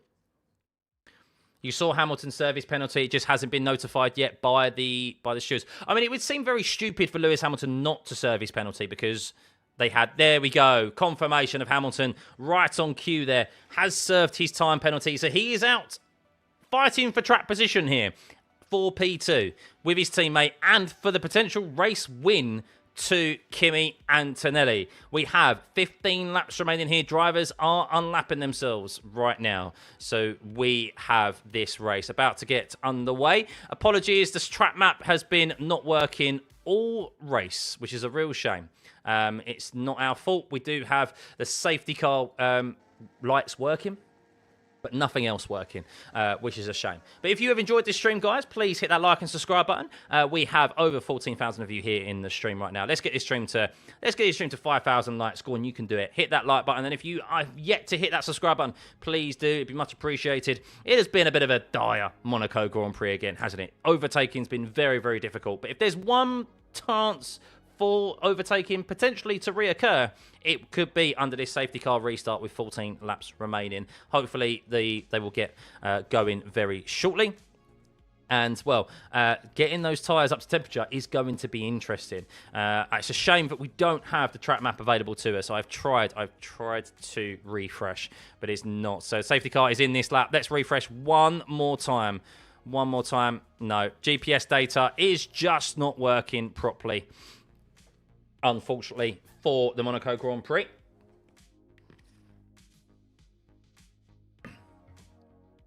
So, George Russell has been noted that he hasn't served his penalty, but safety car is in this lap. Here we go. Here we go. Antonelli is first with Hamilton second. Charles Leclerc is third with Isaac Hadjar is in P4. Russell is P5. Gasly 6th. Piastri 7th. Lawson 8th. And Lindblad 9th. The safety car will be coming in and we'll have green flag very shortly. Does Kimi Antonelli have enough temperature in his tyres? Does Lewis Hamilton? Does Charles Leclerc? Isaac Hadjar is going to be under threat from George Russell as well, who still has a 5-second time penalty to serve at the end of this race. Gasly is in P6. He hasn't pitted either. We have Albons in P10 and Carlos Sainz in P11. Lindblad still yet to make a pit stop by the looks of it. Track is clear. The safety car will be in. And Kimi Antonelli is waiting. He's waiting and waiting. You can see the speedometer there. And here we go. He's foot down and away we go. And there's a yellow flag already on the race restart. What has happened here? Who has crashed? Has Charles? No. Has Charles gone into the barrier? Surely not. Has Charles gone into the barrier? He's down. He's into P5. What has happened on this race restart? I am watching the replay here as Charles is falling through the field. He's down into turn. He's out down into 7th. And Lewis Hamilton was on the back, and Charles Leclerc, oh my God, Charles Leclerc went deep into the corner. He hit the barrier, and he also made contact with Isaac Hadjar, and Charles Leclerc is out of the Monaco Grand Prix. He is into the barrier. He has done exactly what Lance Stroll did. He ran over the marbles, and he has gone straight into the barrier, and Charles Leclerc is out of the Monaco Grand Prix under the safety car restart. Kimi Antonelli first, Lewis Hamilton second, Isaac Hadjar is third. He's third. George Russell could potentially, with a penalty, could finish on the podium here. And well, we now have to go through it again. My goodness. Drama here in the closing stages of the Monaco Grand Prix. I think Charles has just done exactly what Lance did. Watching the replay now, the onboard of Charles Leclerc, he went through Rasgas, his teammate locked up ahead of him actually, and then he just went over. Oh, he did the same. Yes, it's literally exactly the same. It's exactly the same as what Lance Stroll did. There's a run of, oh shit. Charles went, honestly, I'm not even going to take the blame. These bloody brakes, he's saying. And he's saying the brakes cost him. Isaac Hadjar just avoided Charles going straight on into the barrier. From the angle we first saw, I thought Hadjar had made contact with him. But Charles basically ran through the marbles that were on the outside of turn 19, exactly as Stroll did. And the problem is that there's no grip. There's no grip, and then when they brake, the front left just locks and they go straight into the barrier, and there we go again. There we go again. So we have lost Charles Leclerc there. We have 6 retirees from this race, 3 of them being Charles Leclerc, Lando Norris and Max Verstappen. Damn. Oh, wow. Gasly noted for speeding in the pit lane again. Oh, my God. Gasly's been noted for speeding in the pit lane again. What is going on here? What is going on? Gasly noted for speeding in the pit lane once more. So let's have a run through of your grid right now as we will have a second safety car restart. Oh, we're going to see more drama. Kimi Antonelli leads from Lewis Hamilton in P2, who did serve his 5-second time penalty. Isaac Hadjar is third. And he is still on the hard compound tyre from when he pitted earlier on. He did not pit under the first safety car, and I doubt he'll be pitting now. George Russell is in P4. As it stands, George Russell would be gaining 12 points, and Antonelli would be still on 25 points for this race. It would still be a 56-point difference after this race ends if George finishes 4th. Pierre Gasly, well, he's being investigated, as George Russell has now been noted for failing to serve the time penalty correctly. I give up with the FIA. I have absolutely no idea what's going to go on with these penalties because I'm not confident that the speeding in the pit lane is even correct of awarding a penalty. So George Russell could be getting a 10-second time penalty on top of what he's already got, as Charles Leclerc is fuming in the Ferrari garage right now. He is fuming as he made his way back, as the track has been cleared from Charles Leclerc's stricken Ferrari in the turn 19 corner. We have Pierre Gasly in P5, Oscar Piastri P6, Lawson is in 7th, Lindblad still yet to make a pit stop, is in 8th, Albon is 9th, Sainz is 10th, Ocon is 11th. Don't tell me, hang on. Is Ocon ahead of Hulkenberg? Even after all this, is Hulkenberg still potentially going to finish 11th? Oh my goodness, Gohan, did I hear the third crashing into the barrier once green flag conditions are underway?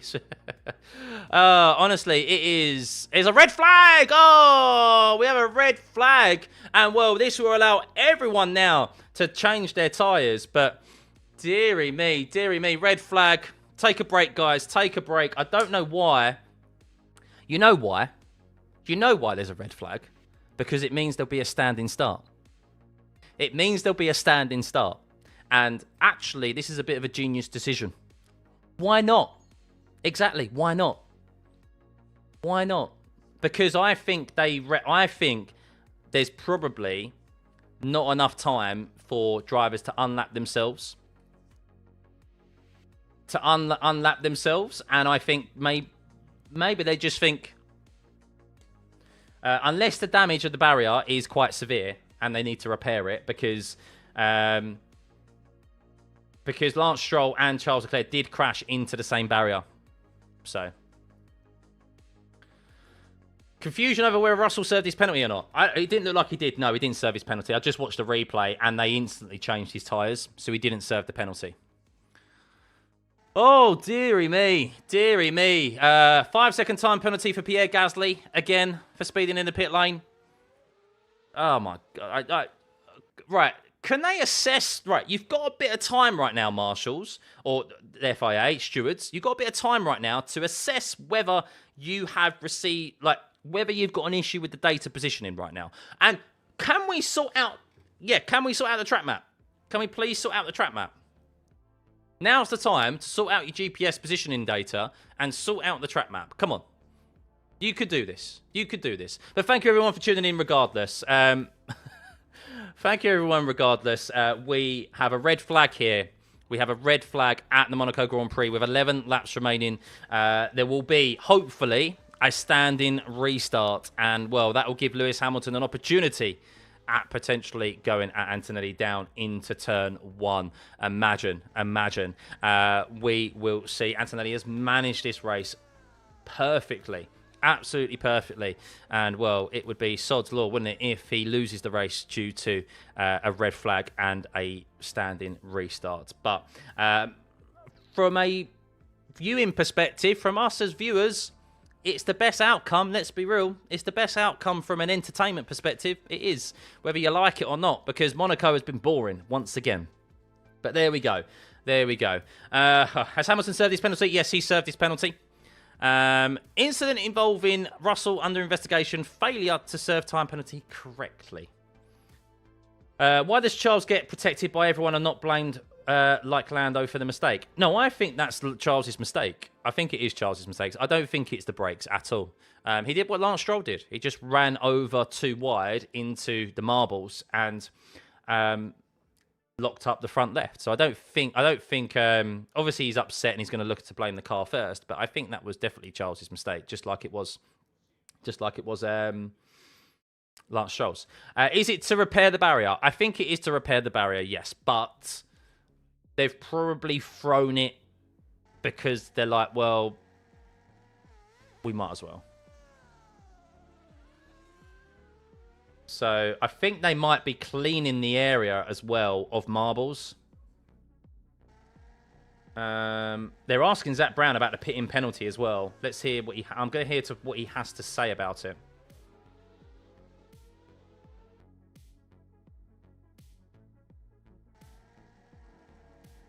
Oh. Zach Brown said it's unusual, but he's saying on his data, it does look like that we were speeding for Oscar Piastri. So, I don't know. We'll see. We'll see. Two concept of the field has been lapped. This is not Premier Racing. Well, that's the nature of the regulations at the moment, isn't there? There's a big discrepancy at the moment, isn't there, with the pace of the top teams and the slower teams.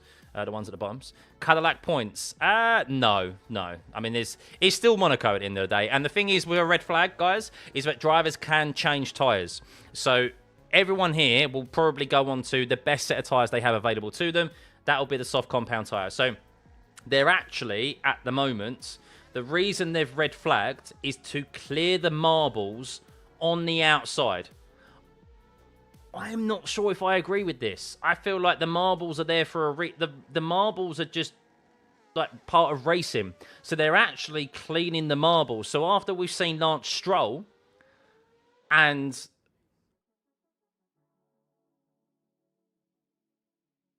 it's because the track has got marbles on it, a significant amount of marbles on it on the racing line, and that's where we've seen Charles Leclerc crash and Lance Stroll crash, and they're cleaning it up. They've actually got a road sweeper out there to clear up the marbles so that there's an extra level of grip there. I'm not sure how I feel about that. I'm not sure how I feel about it. I feel like that's just like a risk that the drivers have to be aware of, right? How's that fair to Charles and Stroll, who have like gone out because of it? We'll see. We'll see. But they're cleaning up the asphalt, basically. They're cleaning up the marbles so that the teams have grip. So the drivers are out. But hopefully this will be a standing start and not a rolling start. If it's a rolling start, it's going to be a bit boring, isn't it? But drivers don't have over 100 laps on tyres. No, the nearest column is the tyre that they're currently on, and that's how many laps they've done. So because they've gone through the pit lane because of the safety car, because the last corner was blocked, that means that it's stating that they've done a significant amount of pit stops, but they actually haven't. That's just how many times they've been through the pit lane. Ooh. GPS data not working, so the pit speed limiter, the car's all fitted. I think so, yeah. I mean, I don't know. I think there is still something, for that many drivers to be speeding in the pit lane, I think there's something wrong with the data.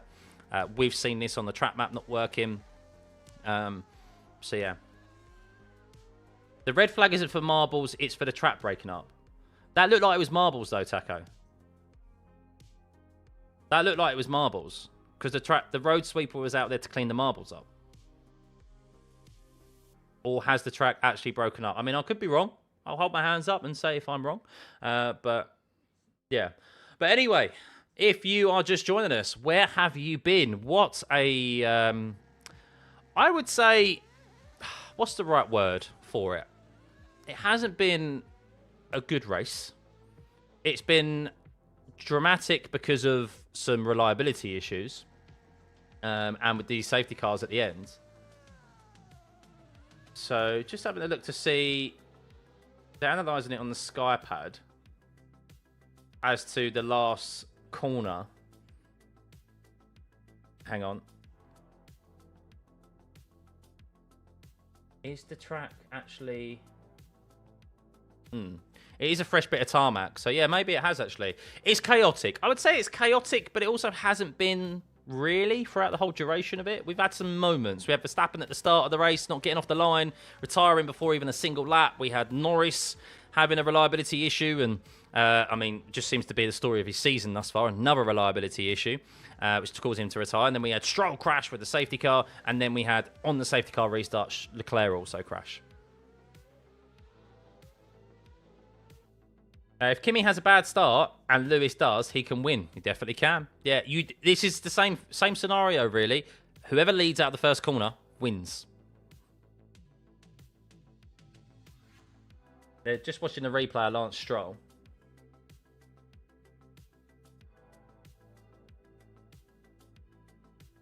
Okay, so the track has broken up.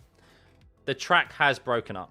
I'll hold my hands up. It looked like it's marbles. I thought it was marbles. So what's happening is that the tyres... So it's actual... What I think are... Yeah, so what I think are actual marbles on the racing line is actually broken up pieces of racetrack. So that's what caused Lance Stroll to crash. It was picked up by his front left. Same with Charles Leclerc. And went straight to the barrier. So I take back what I said. The track has been breaking up, and yeah, that's not Lance Stroll's fault or Charles Leclerc. So that is a fundamental issue with the track surface right now, not marbles. If it was tyre marbles, I would say, well, you just got to suck it up and deal with it. Like, you've got to be smart enough to avoid it. But if that is the actual track that's broken up, which it seems to be, and that's what they've picked up, that's not on, and that is definitely a safety concern. And unfortunately, Stroll and Leclerc have been on the receiving end of it. So... There we go. Moment of silence for Monaco. Yes, moment of silence for Monaco. But thank you everyone for tuning in, as always. Yes, thank you. Hit the like button. We're at 2,382 likes. Thank you, thank you. 82,000 subscribers nearly. Should I run a poll? Who's going to win? If it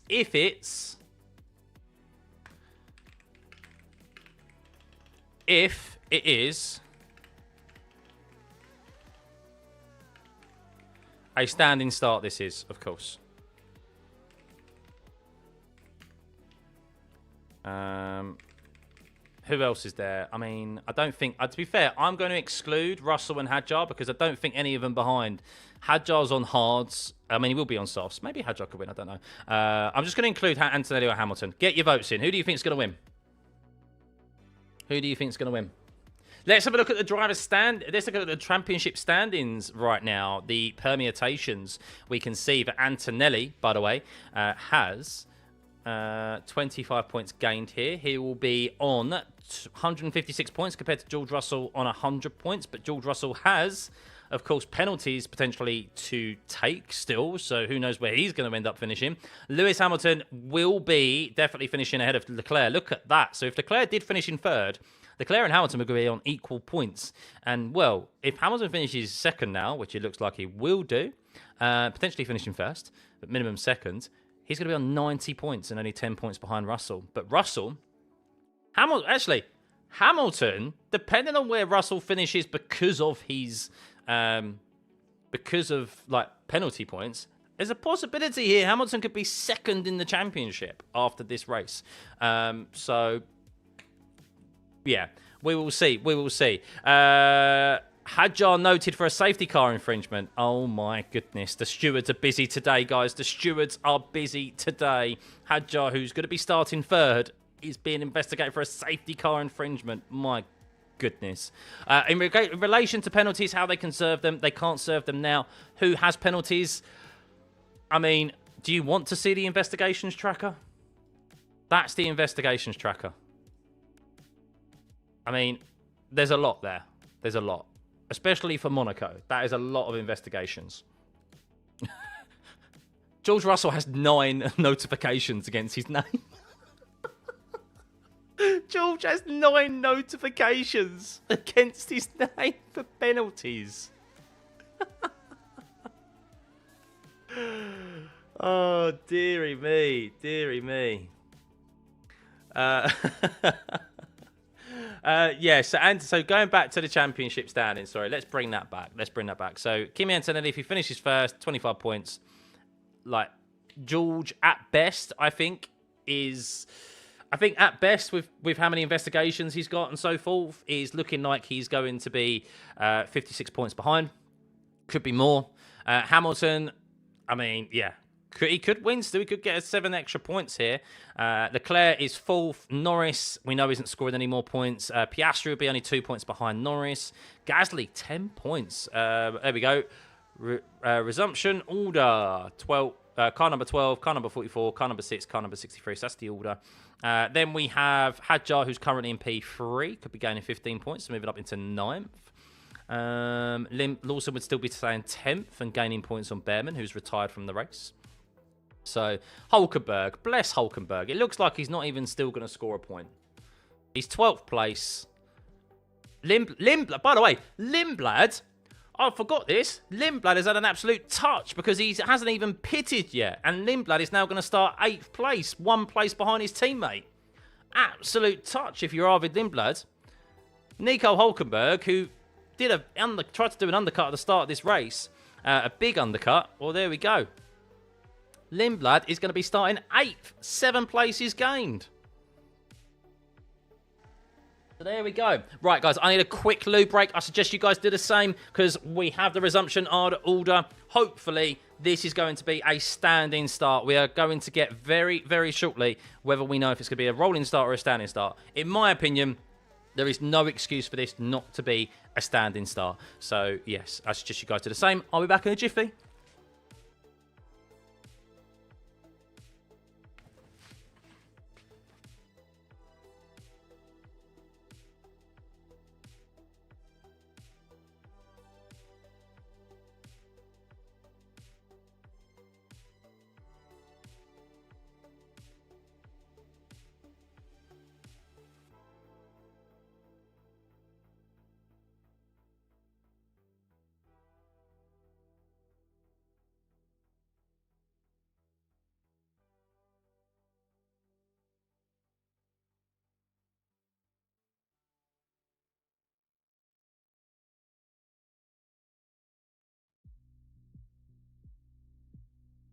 Right. Race is resuming very, very shortly, and it is very close, by the way, in the voting for who you think will win this race. 51% of you think Kimi Antonelli, 49% think Lewis Hamilton. It is basically a dash, just like it was what we thought at the start of the race with Max Verstappen. It is a dash to turn 1. Whoever leads out of turn 1 will win the Monaco Grand Prix. There will be 9 racing laps when they eventually get going again here at Monaco. But we still don't know if it's going to be a standing start or a rolling start. They have to do a standing start, in my opinion. There is no excuse for there not to be a standing start. The track condition is absolutely fine. The rolling start, they know that the excitement of Monaco is the standing start. Oh, a drive-through penalty for George Russell for failing to serve his time penalty correctly. Oh my God, George Russell has just been absolutely, gut punch there. Not even his fault. Not even his fault. It's the team's mistake again. And now he is going to receive a time penalty, a drive-through penalty for failing to serve his time penalty correctly in the first instance. Wow. Oh, I mean, you do have to feel sorry for George. My God. So a drive, that's going to put him to the back of the field. It's going to put George to the back of the field because there's only 9 racing laps. He is not going to create 24 seconds between him and the car behind. He's just not going to do that. George Russell is going to, for his second race weekend in a row, finish outside of the points.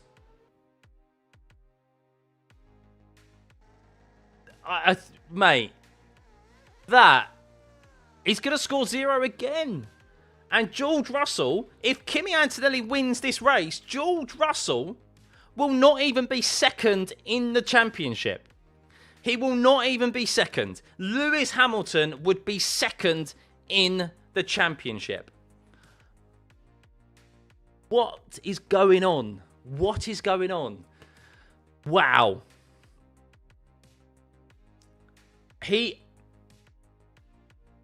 So they will apply a penalty at the end of the race if he doesn't serve it, which I think is the only thing that he can do. It's the only thing that he can do. He has to hope that he can build... He might be able to score a point. He might be able to score a singular point. But with there only being 9 laps remaining, 20 points added to the end of the race is going to be difficult. It's going to be difficult. He's going to score maybe 3 points at most. Like a P8, maybe. Oh, that's rough. That is rough. Now, because the speeding in the pit lane, we're not even sure if that's a legitimate penalty anyway for George Russell. So I guess, to be fair, for George, I mean, but then we don't know because there's the precedent of drivers that have served penalties. We don't know even if the speeding in the pit lane is a penalty in the first instance. And when it comes to, now, the drive-through penalty for not serving it correctly, that wasn't his fault. That was his team's fault for not serving it correctly. They just stuck the tyres on. They didn't even wait 5 seconds. It was an easy win for them to serve that time penalty for George Russell. And they didn't do it. And now, he's now got a significant time penalty at minimum, 20 seconds, I think it will be, at the end of the race. So, with the cars all bunched up with only 9 racing laps, Isaac Hadjar is being investigated for a safety car infringement, so we don't know what penalty that will be.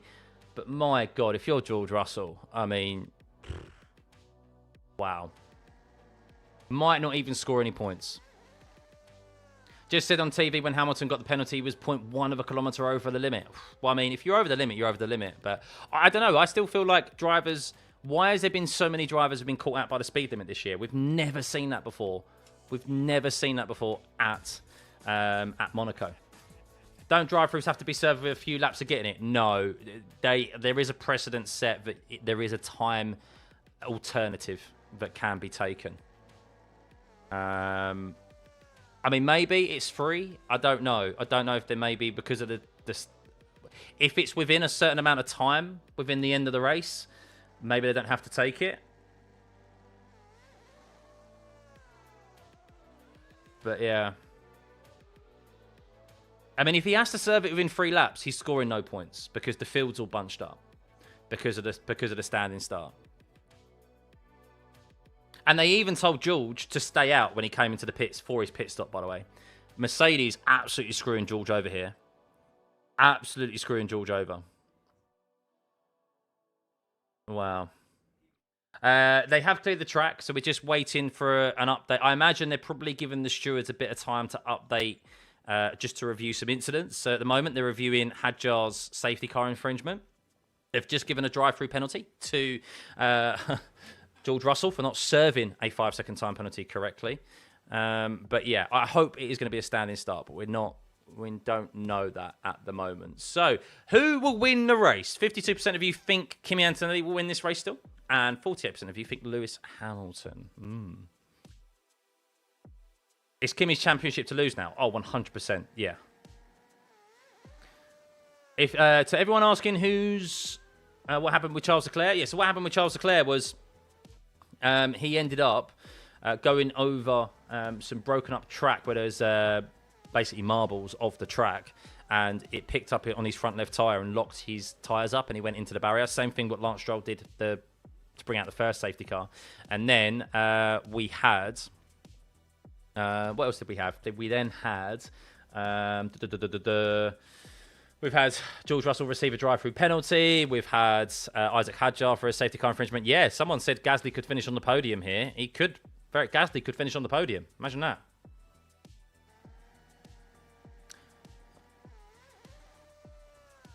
Hang on.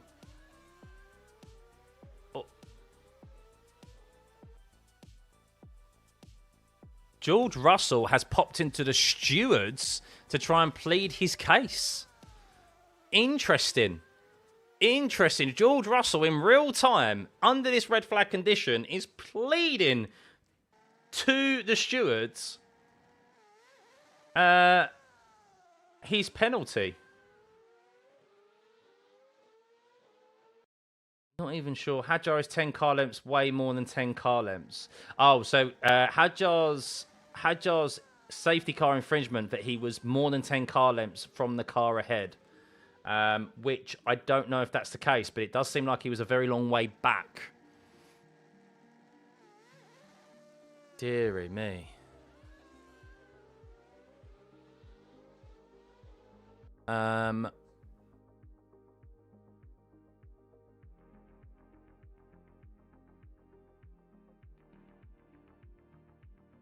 I've put the sectors on. Yeah, well, I've got the sectors on. The red flag will be removed afterwards, so try the track map again. The track map won't be updated until they potentially go back out there again, so. Oh, Hamilton's been noted for a safety car infringement as well. No way. You cannot. Really? Really? They're investigating Lewis as well?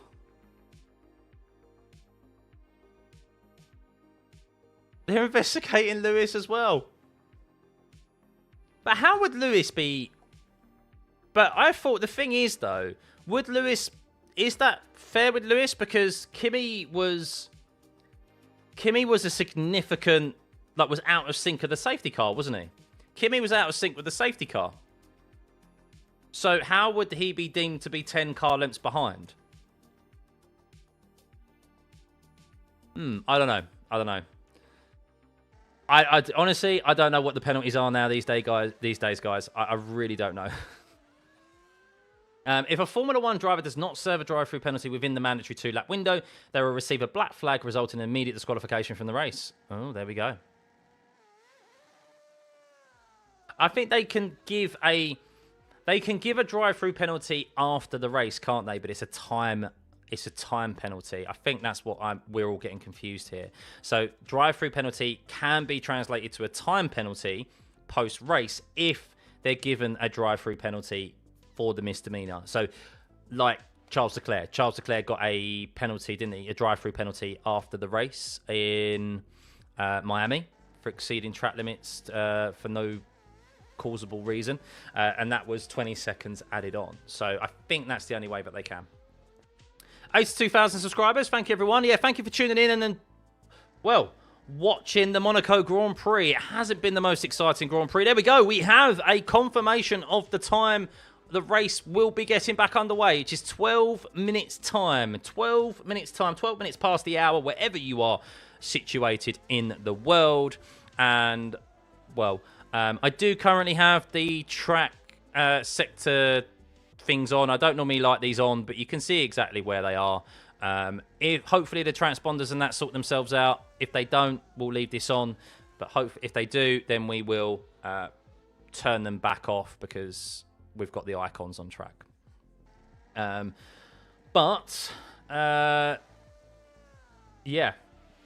it's been an interesting day. It's been a bit of I mean, this is the only wave at Monaco is interesting. Let's be real.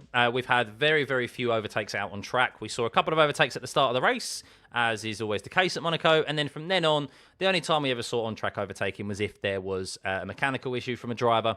And then that is it. We had Lando obviously get overtaken by by Russell. We've had some speeding in the pit lane penalties. And then we had the safety car from Stroll, which has caused a whole debacle now with...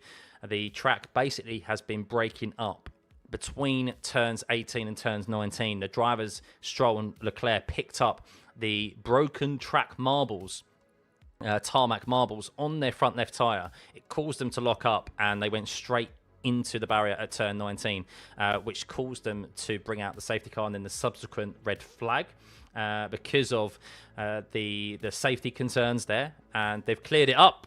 I don't know. I don't think they've done anything else to fill it in. Don't think they can. And it's just a case of probably informing the drivers, but there is an issue there. As I'm watching Lewis Hamilton, was he 10 car lengths behind?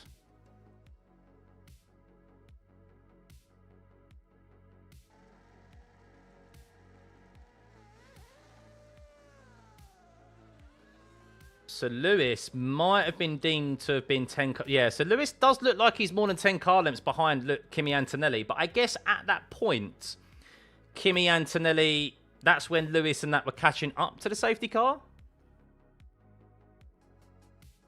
I think that was when Kimi got back behind the safety car and and Lewis was trying to catch back up, so... Lewis has a penalty. We don't know yet. We don't know. It's all being investigated. Same thing as Hadjar. He didn't back anyone up. Yeah, I don't know the circumstances behind it, Mike. I really don't. We'll see. But drivers getting back into their cars, getting their helmets back on due to the race restarting at 12 minutes past. We don't know whether there will be a standing start or not. That is what we're waiting to find out. We're waiting to find out if there will be a standing start.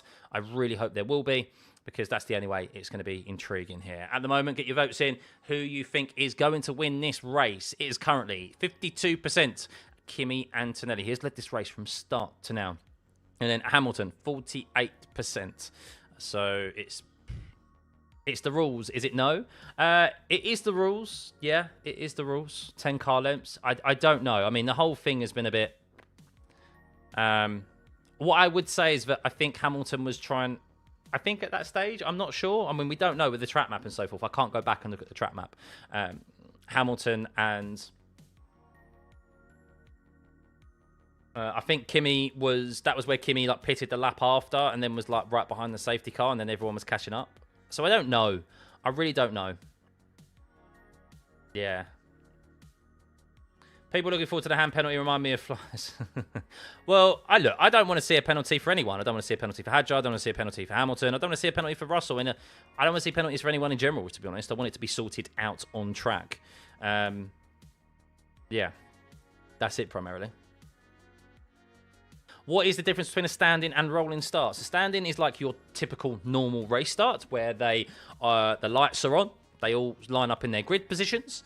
And the lights are on, they go out, and they start from a standing position. A rolling start is like a safety car restart, where basically they're moving. So they're in a single line, one by one, and it means less drama, basically. Less opportunities for overtaking. The safety car will go out there, the safety car will pull in, and then basically the leader, in Kimi Antonelli, will lead them away. And that's boring. That's boring the majority of times. It's only ever really done if there's a safety concern, i.e. wet weather conditions and so forth. There should not be any reason for there not to be a standing start here at Monaco, especially considering we know how really the only drama at Monaco is the start. So we have an opportunity to have that again here. So hopefully we see that. Love the stream. Keep it up. Thank you, everyone. Yeah, much appreciated.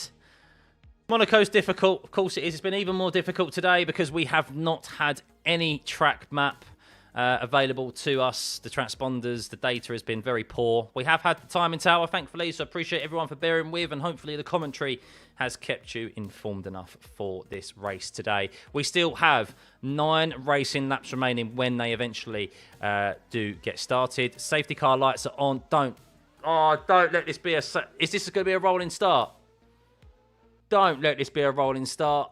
There is no actual reason why this should be a rolling start. No reason at all. There is no reason for this to be a rolling start. It can't be a rolling start.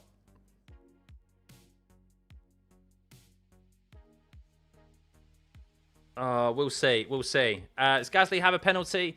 Oh, yeah, Gasly... Sorry, Gasly won't finish third, will he? Because he's got 10-second time penalties to take.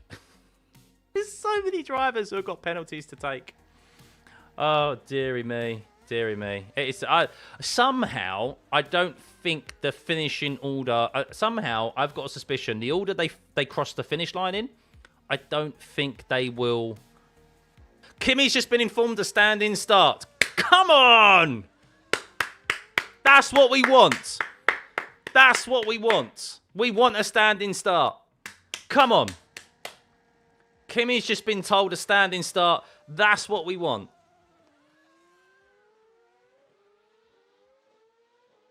Woo.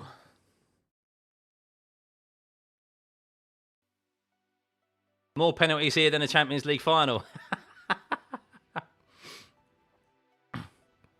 George has just asked, is it standing or rolling? Kimi just said standing start. That's what Bono said to him. So surely that means we're going to get a standing start as well.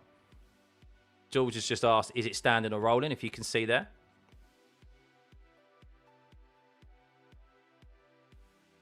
So Oscar Piastri could end up with potentially a podium here in P6.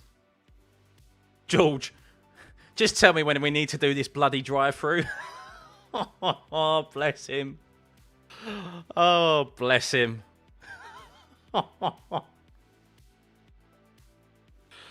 Oh.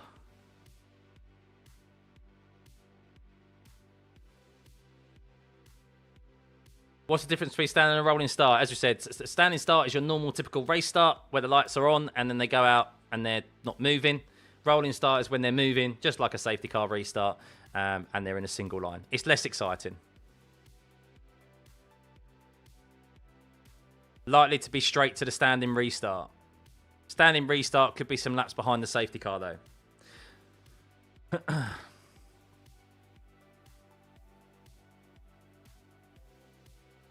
No, so the track map, the reason the track map isn't working is because of transponder issues. It's also the case on the F1 Live data on their website as well. So it's an issue with F1. And there's certain tracks where it can be, the GPS data can be a bit more difficult. Of course, Monaco in a very, very built up area, of course. So that GPS data not necessarily coming through. We do have, of course, the live timing data. But when it comes to the GPS, not necessarily. Oh, dearie, dearie me. Thank you, everyone. Thank you for tuning in. It's been long. It's been a long Monaco race. It's been a long Monaco race. Hit the like button. Let's get this stream to 5,000 likes. Go on, guys. There's 13,000 of you in the stream. Hit the like button. Get it to 3,000 likes. You can do it. And surely there's 8,000 of you who ain't hit the subscribe button yet. Surely. Surely. Right, here we go. We have confirmation of tyre blankets here, of drivers, confirmation of pit out. Doesn't look like we're still going to get the live data. So let's see. No confirmation of transponder data yet. It's typical because it worked for qualifying yesterday, didn't it? It's absolutely fine. So we have brand new tyres on Hulkenberg, Colapinto, Ocon, Lindblad. Lindblad is an absolute touch, by the way. Lindblad with the soft compound tyres. Hamilton is on, I think, softs. We'll see them as well. They'll be on softs, no doubt. Everyone will be on softs here, but it's in relation to how old those tyres are. So Hamilton may have some used softs still, as Antonelli, probably only like 3 laps old. So they reckon there'll be 1 lap behind the safety car, and then that's it. No further, answer on the investigations for the safety car infringements for Hadjar and for Isaac Hadjar, and Lewis Hamilton. So we'll see. Some drivers are unlapping themselves, the back markers, so that's why they're out there on track at the moment. So unfortunately, we do not have transponders still, which is a real shame. We still do not have any transponders. So yeah, a real shame right now that the track map is not working. But there we go.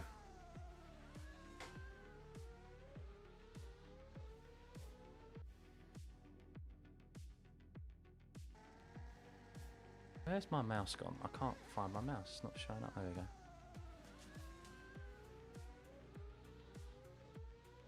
Oh. Right, so drivers now pitting out here. We can see on this race restart, we still yet have confirmation of the standing start, but we have here that Kimi Antonelli is on used softs. Everyone in the top 10 had used softs except for Arvid Lindblad, I think it is. So drivers are behind the safety car right now. Unfortunately, we do not have live track data. We do only have the transponder data. We do only have the live data on the timing tower. But let's have a run through of your grid, shall we, for this race restart at Monaco. We have Kimi Antonelli still in P1, led this race from start to now. He will have 9 racing laps remaining to hold on to that lead. Lewis Hamilton is P2 with Isaac Hadjar in P3, George Russell P4 with Gasly in 5th.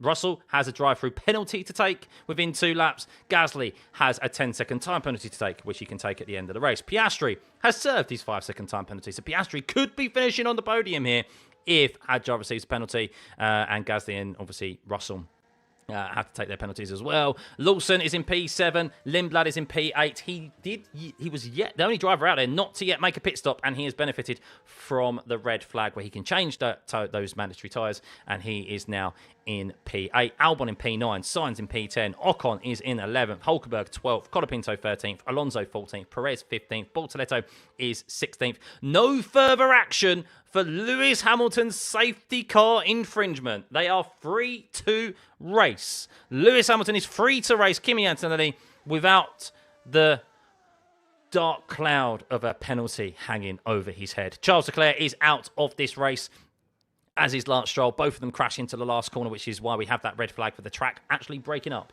As Hadjar says, I'm slow. I don't have enough power. As Hadjar has been having issues with that.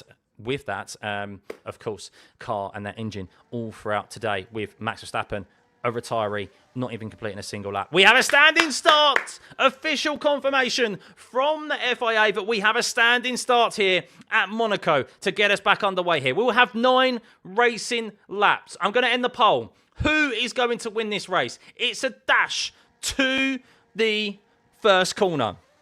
Kimi Antonelli or Lewis Hamilton? 53% of you think Kimi Antonelli, over 7,000 votes. Lewis Hamilton, 47% of you think he is going to win this race.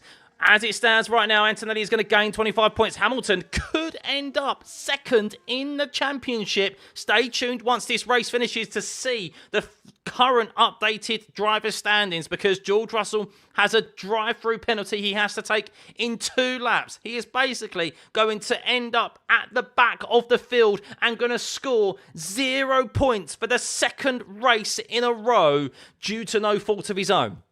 We will see what that gap will be. That could promote Lewis Hamilton up to P2, but we will see. So let's have a look here as drivers will be making their way to their grid stops. It's a real shame that we do not have the track map available to see those drivers, but you can see the speedometers of the drivers right now. It still seems to be, but they're under the safety. They're at the safety car right now.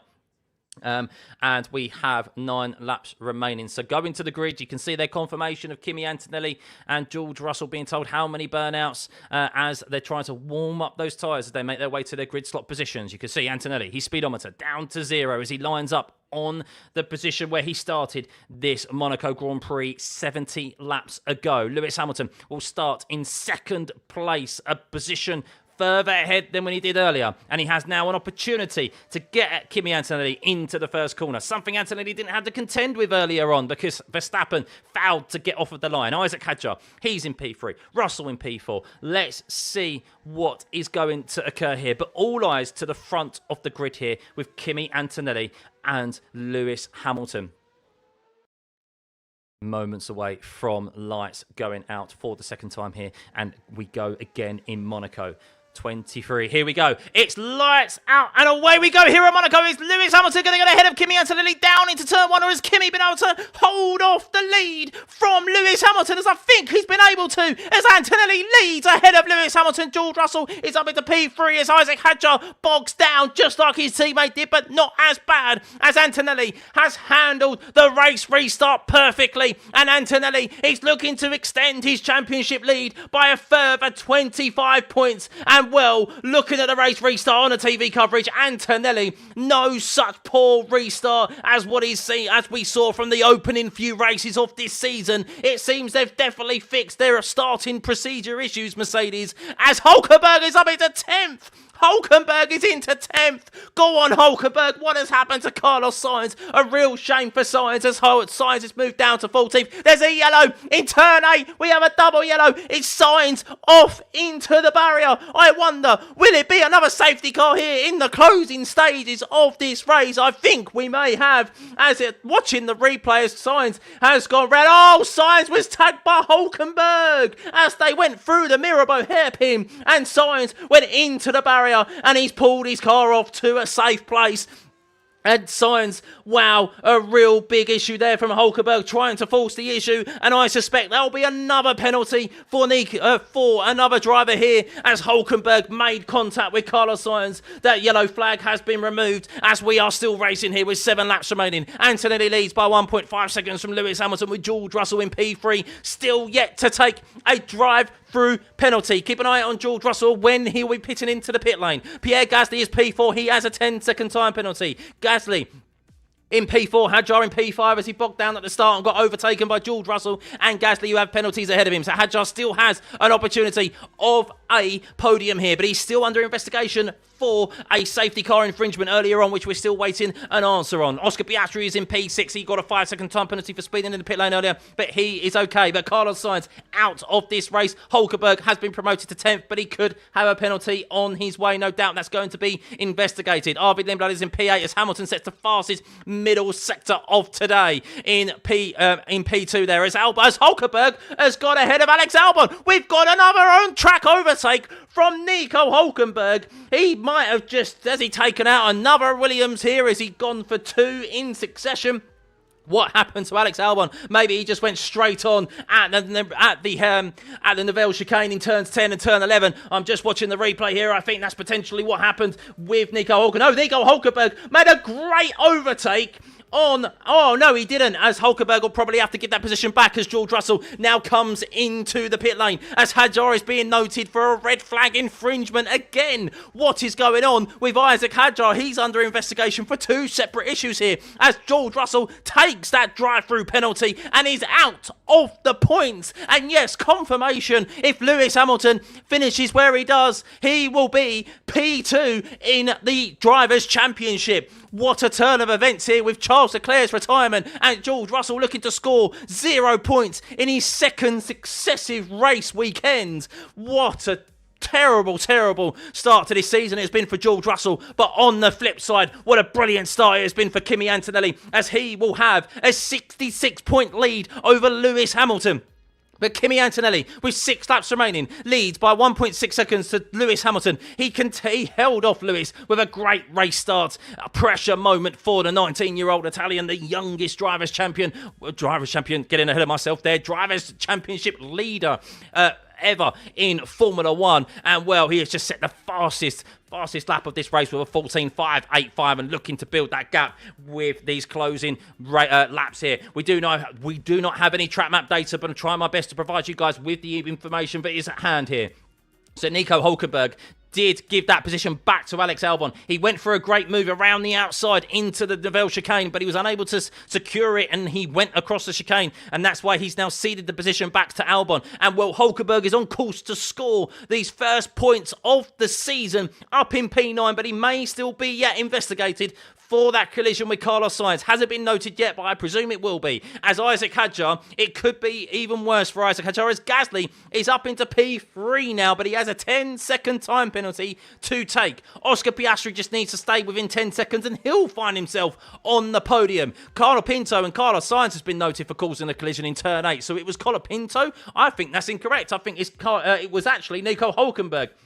But I'm watching on there. So the stewards need to rectify that, as it wasn't actually Nico Hülkenberg. As actually, no, Colapinto. It's a separate issue entirely. As Carlos Sainz, who had already been tagged by Nico Hülkenberg, then got tagged 2 corners later by Colapinto, trying to take advantage, shoved his nose really where it didn't belong, and spun Carlos Sainz around. And that's actually what retired Carlos Sainz there. So Carlos Sainz hit twice in the space of 3 corners from 2 separate drivers, and that's why Colapinto now finds himself down in 15th place after a front wing change. But Antonelli, another fastest lap from him. He has been in a league of his own here today. When we thought Mercedes this weekend were going to be susceptible and there for the taking from other teams, Antonelli said, excuse me, I want 5 in a row. And he only has 3 more laps after this one to get that, win his first 5 ever races in a row. The first driver to ever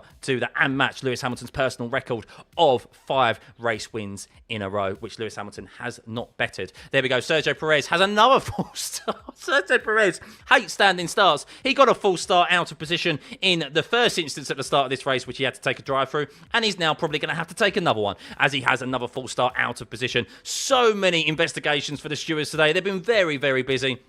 We still don't know if they're all justifiable, as Hadjar is complaining about the engine still on his radio as he's in 4th place. He's under investigation for a red flag infringement. He's under investigation for a safety car infringement. Gasly has a 10-second time penalty. A brilliant drive from Gasly regardless. A 10-second time penalty for 2 times speeding in the pit lane. I don't know if he's already attended one of those penalties or not. I think he has an overall of 10 to be attributed to him towards the end of the race. We will see that the standings will update themselves as we have Lawson in P6, Lindblad in P7, Albon is in P8, Hülkenberg is in P9, and Ocon is in P10 with 3 laps remaining here of the race. And, well, Sergio Perez only finds himself 1 place out of these point scoring positions, but he looks like he's probably going to receive a penalty, which is a real shame.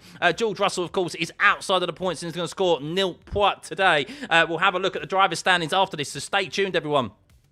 For those driver standings permutations, as it is definitely dire reading if you're a George Russell fan and a Charles Leclerc fan, but not so much if you're a Kimi and Lewis Hamilton fan. As Kimi, speaking of the devil, does another fastest lap of the race on this set of soft compound tyres, 13.4, as we are now on the penultimate lap of this very long Monaco Grand Prix here today. He has 2 more laps to contend with and will be very soon going 66 points at the top of the championship. Wow, Lewis Hamilton P2 comfortably has Gasly behind him with Isaac Hadjar in P4. Piastri is P5.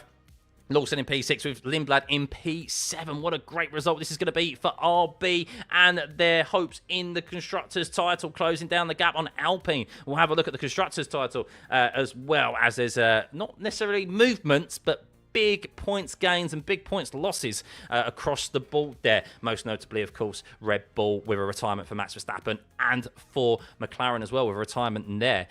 So, yeah, really only each driver, all the top 4 teams are only going to have 1 driver scoring points today. That is something, isn't it? It's only going to be the RB team that have double points scorers here.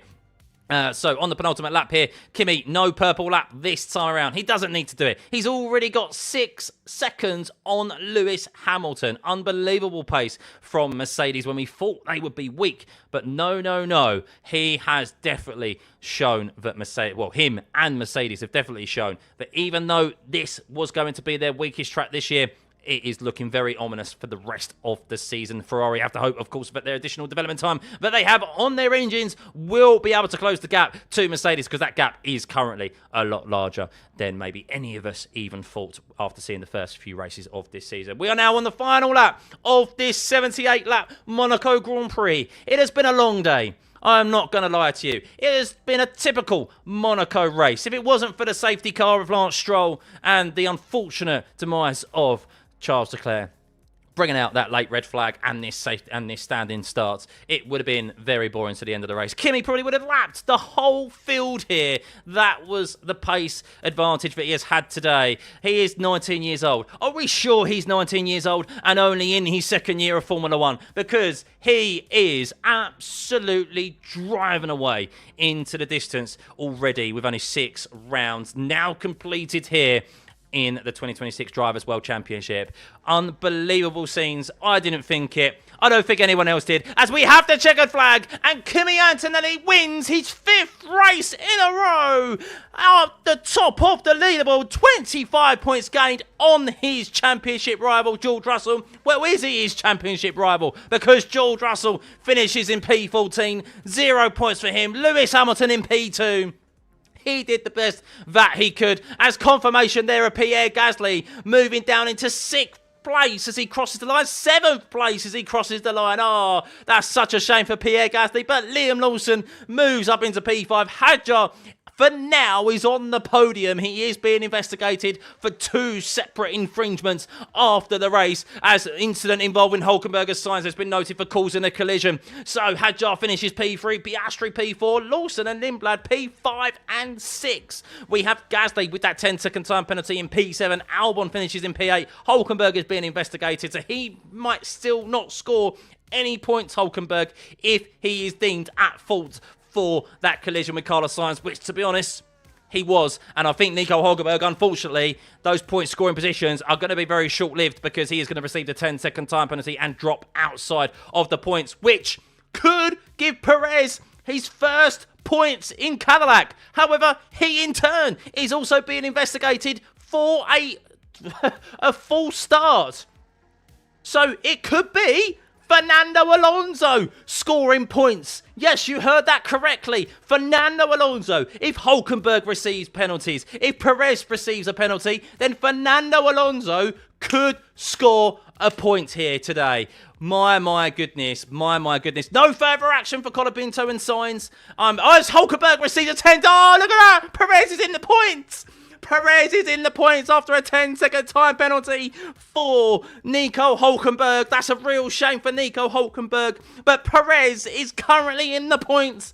But he could also receive a penalty as well for a false start at the start of this race. I mean, how long ago did the checkered flag wave? We still don't know the finishing positions. But one thing is for sure.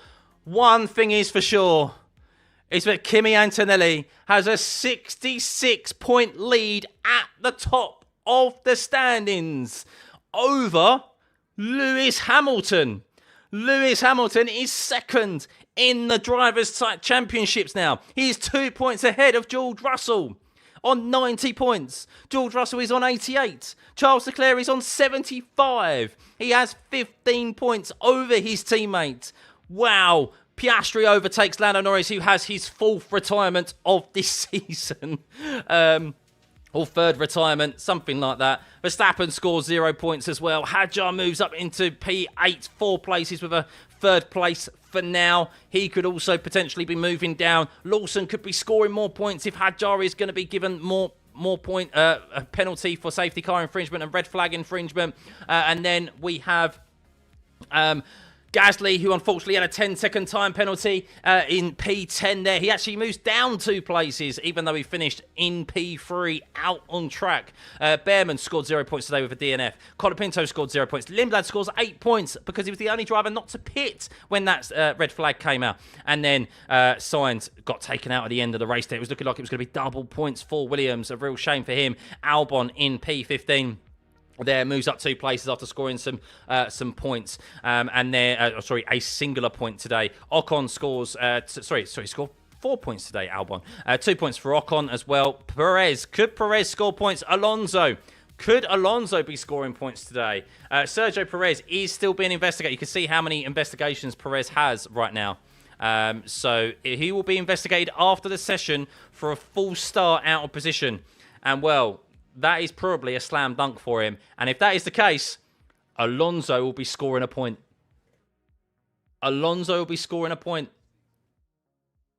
Wow. Cinema of a race for the wrong reasons, I think. I don't think this race will go down in history for, like, good racing, because there wasn't. But for penalties and so forth. But Kimi Antonelli, wowee, like 5 races in a row. My goodness. 21.5-year age gap between Lewis Hamilton and Kimi Antonelli. Damn. Who was your driver of the day? Let's have a look. I'm just going to put Kimi because it's easier than typing Antonelli.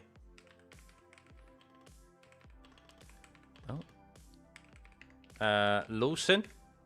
Great drive from Lawson. And I'm gonna do it. I'm gonna say Gasly actually. Gasly had a great race, but he got obviously. There you go. Oh, that was a tough day, guys. That was a tough day. Apologies, obviously, for the track map not working. Nothing that we could do, unfortunately. But there we go. So let's have a run through as you get your votes in for driver of the day. Let's have a run through your final grid. Well, your provisional final grid, because there's still some penalties incoming potentially and some investigations. So Kimi Antonelli wins the Monaco Grand Prix. Great drive from him. Second place is Lewis Hamilton. Isaac Hadjar, 3rd place, but he is under investigation for a safety car infringement, I believe. Hang on, let's just double check that. He's under investigation. Sorry, no further investigation, Hadjar, for the safety car infringement, but he is under investigation for a red flag infringement. So Hadjar could still, unfortunately, receive a penalty. We will see. But he's currently, provisionally, P3. Oscar Piastri, P4. He served a 5-second time penalty for speeding in the pit lane. Not a bad drive from him, to be honest, but nothing really to note. Got ahead of his teammate at the start of the race. Lawson, P5 for Liam Lawson. What a drive from him. Could even be moved up if Hadjar gets a penalty. Lindblad, P6. What a drive from him as well. Stayed out there. They goal-hanged Racing Bulls. And, well, he ended up finishing P6 on the road. Neither of them have been under investigation for anything either. So, a great drive from those two. Lawson continuing to rack up points. Gasly, I mean, very good drive from him. 2 separate penalties for speeding in the pit lane. We still don't know if they are valid penalties or not. It seemed very odd that it was so many speeding in the pit lanes today. But he finished P3 on the road and then demoted to P7. Albon, P8, good drive from him. Ocon up into P9. Benefiting from some penalties, but in a Haas that really had no right of finishing in the top 10 today, he has finished P9. Perez, great drive from him, but once again, is probably going to receive a penalty and drop outside of the top 10 for starting in the wrong position. Fernando Alonso could be scoring his first point of the season in an Aston Martin, because I do believe that Perez will be given a penalty there, which is really unfortunate, but he started in the wrong position, no doubt. Full start, and he will be demoted, and Alonso will be promoted into the top 10. How's that possible? Bortoletto started from the pit lane and finished 12th. Russell, drive-through penalty from him for speeding in the pit lane, and then they didn't serve the penalty correctly. I don't know what happened there. Real shame for him. And I feel like he has, although obviously he's driving, he got stuck behind there today, I feel like you can feel a bit sorry for George Russell today, because that drive-through penalty was not of his own doing. Hulkenberg, P14. Oh, man, he could have scored a point. He could have scored his first point, but he threw it away with a silly move on Carlos Sainz. Colapinto finished P15 after a silly move, also on Carlos Sainz as well. And then Sainz retired, unfortunately. Leclerc retired, as we know, brought out the red flag in the end when he was P3 under that safety car restart. Lance Stroll brought out the first initial safety car. Norris had another retirement with an engine issue. Behrman retired. Bottas retired, and Verstappen didn't even complete a single lap after he had an engine issue off the line. There we go. George deserved better today. Yeah, he did. He did. It's a shame. It's a shame, but wow. Wow. Your driver of the day is Kimi Antonelli, 53%. Lewis Hamilton is... Did Kimi get the Grand Slam? Yes, I think he did, yeah. Fastest lap, led every lap, won the race. And pole position, yeah. I think Kimi got the Grand Slam, yeah. Thank you guys for the lovely words, by the way. I hope you enjoyed that. I hope you were able to at least understand what was occurring in this race. It was quite difficult without the track map. But if you enjoyed the commentary, please hit the subscribe button. Much appreciated. We'll be back, of course, for Barcelona next week, where hopefully everything's working well for us. It was not just myself who, unfortunately, was struggling with the data today with the track map. So nothing that we could do. But yeah, Kimi is running away with this championship, right? Kimi is running away with it. Would I stream Barcelona? Of course I will be. I'm not here for next Friday for practice 1 and 2 because the day job, unfortunately, has taken priority. I still need to pay the bills. This doesn't pay the bills yet, guys. Yeah, if you want me to do this full time, of course, hit the subscribe button. Yeah, join as a member. It's like the good old days of listening to the radio. Yeah, I guess that's kind of... I mean, look, the beautiful thing is that we still have the standings. It's a shame that we don't have the track map because there's a visual of where they are out on track. But at least we have the data, like the live timing tower for us to understand, and you can listen to the commentary. So, ooh. Is Kimi Championship this year unless something mad goes wrong? I mean, it is now. Whether you say it's too early or not, he's 66 points ahead of Lewis Hamilton in P2. He is 68 points ahead of George Russell. So a lot needs to go wrong. A lot needs to go wrong for sure for Kimi Antonelli. But yeah, wow. Lewis saying that he ran out a lot of tyres in it. I mean, what I think is quite damning.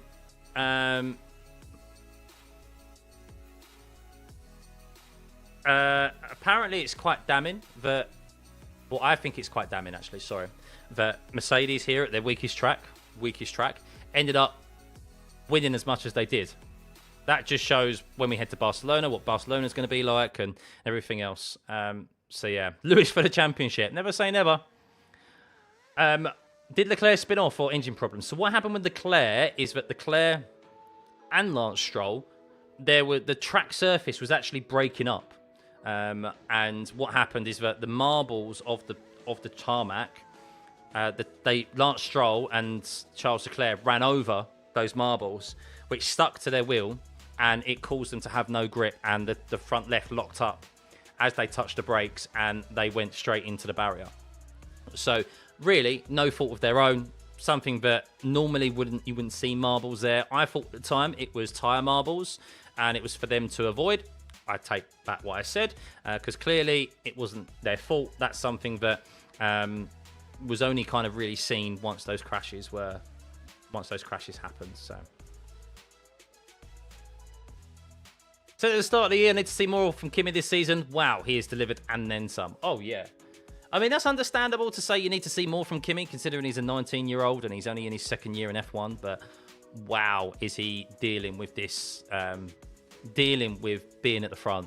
Now, of course, we'll see if he can, to some degree, and it sounds silly to say, but it's true, the pressure still isn't on right now because we're still in the early part of the season. Like, it doesn't feel like the season, I feel like only now will be getting kind of underway, where we'll have a lot of races in quick succession.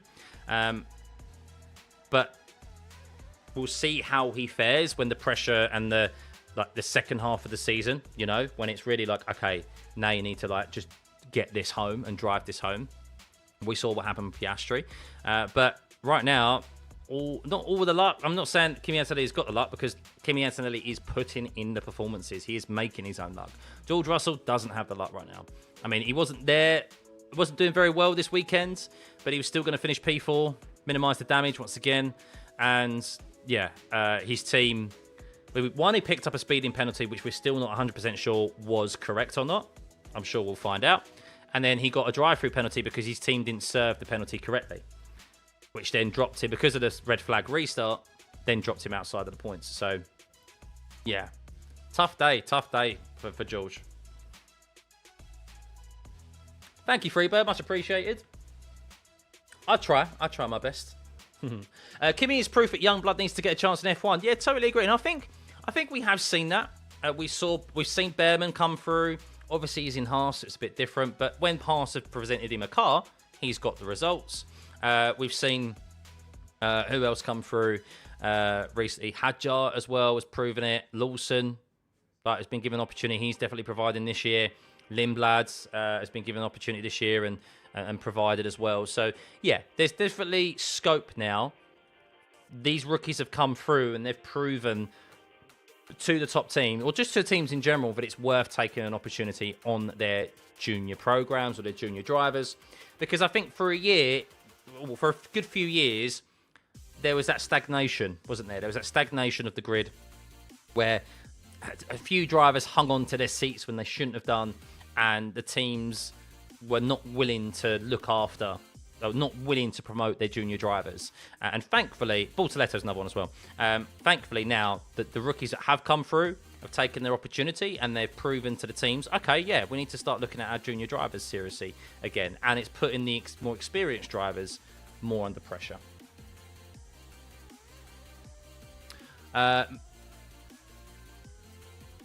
Will Max leave Red Bull? I mean, look, if the season continues the way it's going for George Russell and Antonelli by the end of the year, and Max knocks... I've always said, I think George Russell's seat is solely reliant on Max Verstappen. If Max Verstappen goes and knocks on Toto's door and says, let's have a chat, Russell's gone. Kimi's the one he's invested more in. It'd be a shame for Russell, but I think that's what would happen. So if Max doesn't do that, then I think they would keep Russell. Just like they kept Rosberg when Hamilton and Rosberg were together. I don't think they would just dump Russell for anyone. I do think it would only be for Max.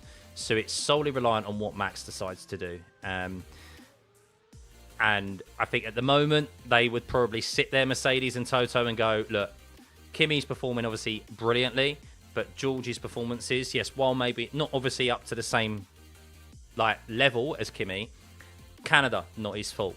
This weekend, yes, his performance was his fault, but the penalty, which we still don't know was true or not, and definitely the drive-through was not his fault. So that was the team's fault for not serving it correctly. So yeah, those things are not things that can really be put on the shoulders of George Russell. The performance, yes, of him not being on the same level as his teammate is, but the reason as to why he's finished outside the points in Canada and here is not his fault. So I think if that continues, that will probably be kind of they won't look down on George for that. But it all depends on what Max wants to do, I think. Any news on Hadjar? Not yet. No. Thank you, William. Much appreciated, mate. Hopefully you'll listen to many more races in the future. I plan on making every single race. I plan on making every single race. The only time I will not be able to make a race is if something with family comes up, of course. Family comes first. Or if I get the opportunity to attend a race. I've never had the opportunity of attending a race. And of course, that's on the bucket list. So as much as I love you guys and as much as I want to obviously do these watch-alongs, and I will do to the best of my ability, if an opportunity is presented to me where I can go to a race, I will take it, because I mean I've got to experience it once, right? Got to experience it once. When do we know if we're going to get any information on Perez's penalty? I don't know. Soon, probably. Hadjar's infringement hasn't been investigated yet. So these are the infringements here. So I'm going to remove that. So these are the infringements. You can see Perez and Russell investigated 11 times. So Perez's one is for a full start. Full start out of position. If he's out of position, it's another he did that earlier on. If he's done that again, then he's going to end up with a penalty. And that will mean that he received a drive-through penalty at the start of the race. So the fact that he finished in 10th anyway with a drive-through penalty is pretty amazing. But I think he's definitely going to... just trying to see if there's any news. I don't think there's any news at the moment.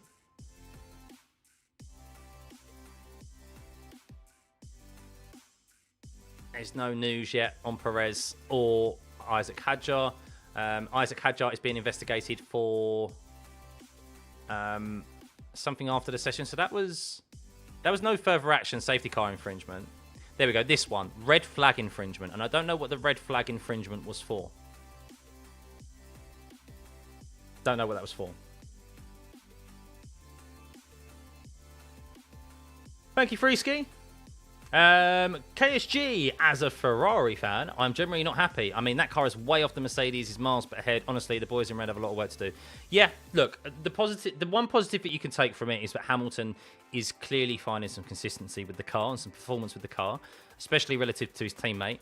However, yeah, Mercedes, like, if you look at McLaren, you look at Red, you look at the performance of all other teams, they're far behind Mercedes right now. Far behind, aren't they? And Barcelona is going to be a Mercedes track. It has always been a Mercedes track. They need that engine. They need that engine. They're still down on power. Even though Monaco isn't a power-dependent track, the fact that Kimi was able to just put faster lap in over the Ferrari and everyone else just shows how much better that power unit is than everyone else on the grid. You seldom stick around for the podium. I don't even listen to the podium anymore. It's kind of in the background. Any update on Hadjar? No, there's no update on Hadjar yet. We'll see if there'll be an update or not, but nothing right now. I will get the... So let's bring this over. So I'll have the... What's the race trace like? I bet this is an absolute mess. Look at the race trace. Absolutely mental. Want to see, where is it? Race control messages. It might be one of those where we have to keep an eye on the FIA Twitter account. Basically, it's probably one of those. But there was a lot of investigation. The stewards are very busy today. Very busy.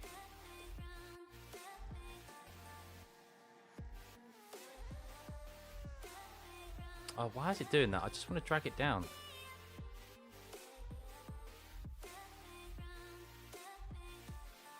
I can't believe Kimi was about to lap almost everyone when it was thought that this was their weakest weekend. And that's the ominous thing, isn't it, Jarvis, for everyone? That is the ominous thing, is that this was the weekend where everyone thought, yes, Mercedes are going to be 5th or 6th, probably. 4th or... like, struggling for a podium. You expect McLaren maybe to be better. You definitely expected Ferrari to be better. And look at what Kimi did. And look, I mean, I'm saying just Kimi because George struggled. Look at what Kimi did. Now, let's say you had 2 George Russells in the car at the moment, similar to kind of how we used to discuss Max Verstappen. If you didn't have Max Verstappen in the Red Bull, look at where that car would be. And I think you have to, here at Monaco at least anyway, if you look at how, if Kimi wasn't in that car, yes, they would be 4th or 5th. But Kimi is in that car. And it's they're clearly at 1 right now, and he's able to just extract the pace out of it and dominate the field at 19. Like, and he's just full of confidence. And you fully expect him to go 6, don't you? 6 in a row at Barcelona.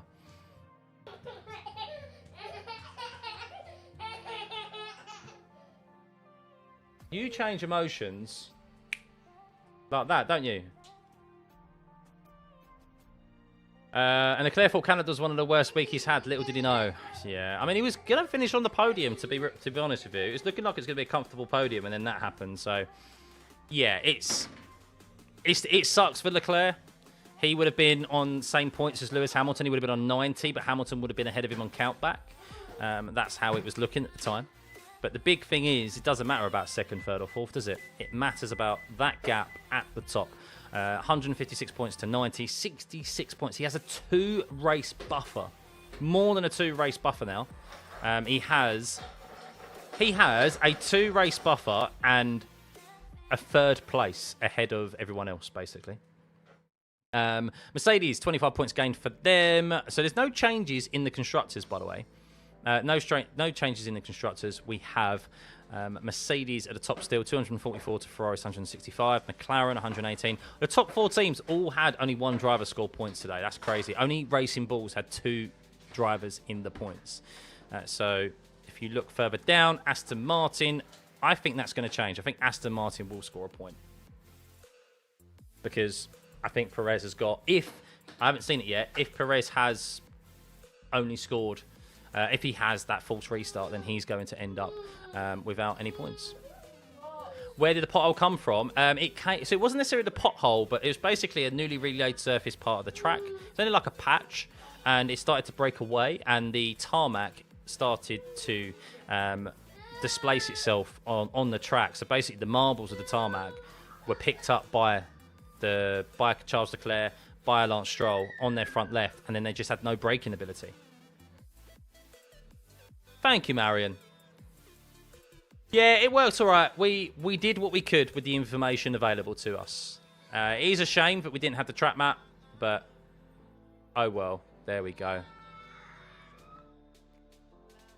Oh, there was a TikTok actually. There was a TikTok that I thought was very funny, that I want to show you guys. Hang on.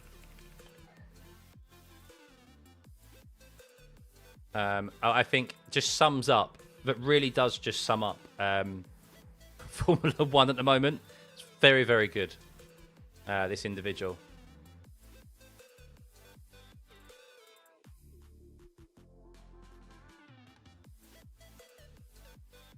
Come on. Trying to find it.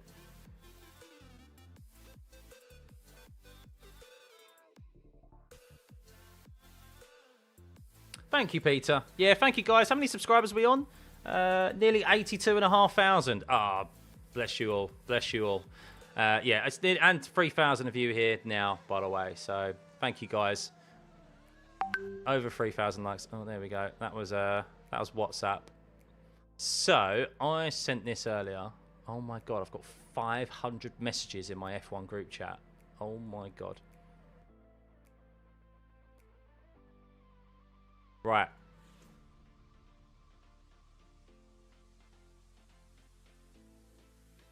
So here it is. This is it.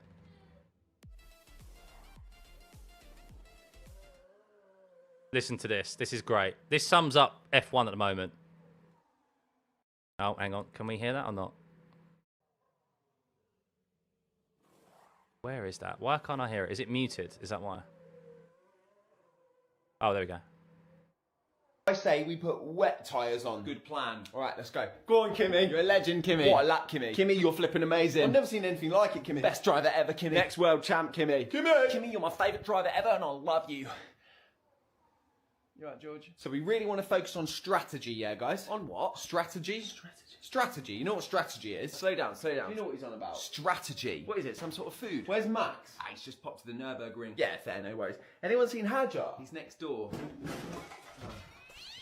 Ooh. You want me to go and get him? No. Okay. Right, you two. The main thing is no fighting. No calling anyone an idiot over the radio. No fighting. No fighting. Anything from anyone? I'm thinking. I'll call Adrian. Can't get rid of Stroll, can we? Voicemail. Should we just go to the pub? Pub? Yeah. Next year's our year. Or the year after. Or could be the year after that. By 2030, we'll be fighting for wins. 2035 tops. Next Monaco is our Monaco. Where's Bortoletto? Where is he? Because this is knackered. Tell him he owes me a pint, will ya? Barriers. Sorry, Gasly puts it in P9. No one's talking about us. Look at this. Not one tweet. Do you know what? Even if someone made a TikTok about our team, I bet whilst we were mid-sentence, they'd just... Excuse me, Bottas, Perez, everyone. I got something to say. Cadillac! Fab. Happy with that. Right, looks... I thought that was spot on. I thought that was spot on. Brilliant. But yeah, that's the perfect representation of F1 right now. The Williams one cracked me up. Because didn't he come out recently, James Vowles, and say, we're going to be pushing for 2030 now. It's 2030. It's like... Wasn't it all about 2026? Just pushed it back. Oh, funny. Right, any updates on the final standings? I'm still waiting to find out. So, the confirmation here that, yes, apparently Lewis Hamilton exceeded track limits, not track limits, by 60.1. 60.1 was the amount of, what he's saying. Let's see, I've got it here, hang on.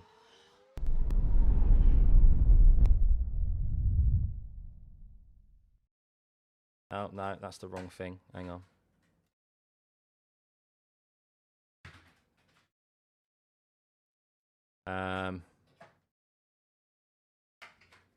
Oh, well.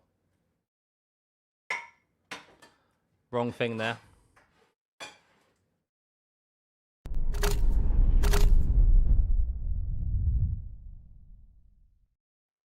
Here we go. I have to do it that way.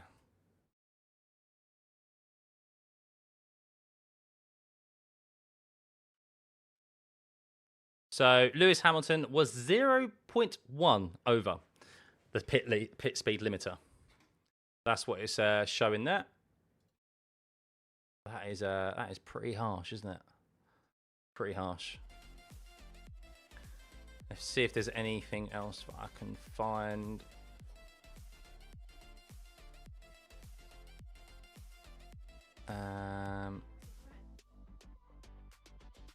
Normally it's FIA documents, isn't it? Multiviewer.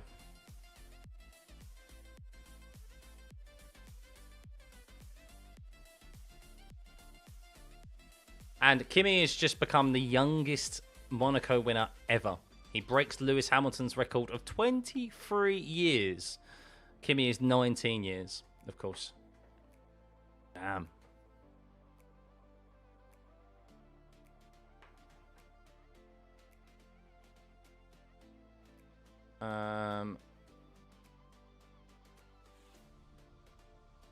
So yeah, no updated documents yet from Sergio Perez. Someone said you saw Sergio Perez over. Mike, you said Perez was miles over his box at the restart. Then yeah, if he is, then he's going to receive a penalty, which means Fernando Alonso is going to score a point. Fernando Alonso is going to score a point because there's no way that Perez is going to keep his position in P10, is he? He must have been the youngest to achieve a Grand Slam. Yeah, I'm sure that's also going to be taken into account as well. But yeah, Lewis Hamilton was 0.1 over. I wonder if there was anything else that was.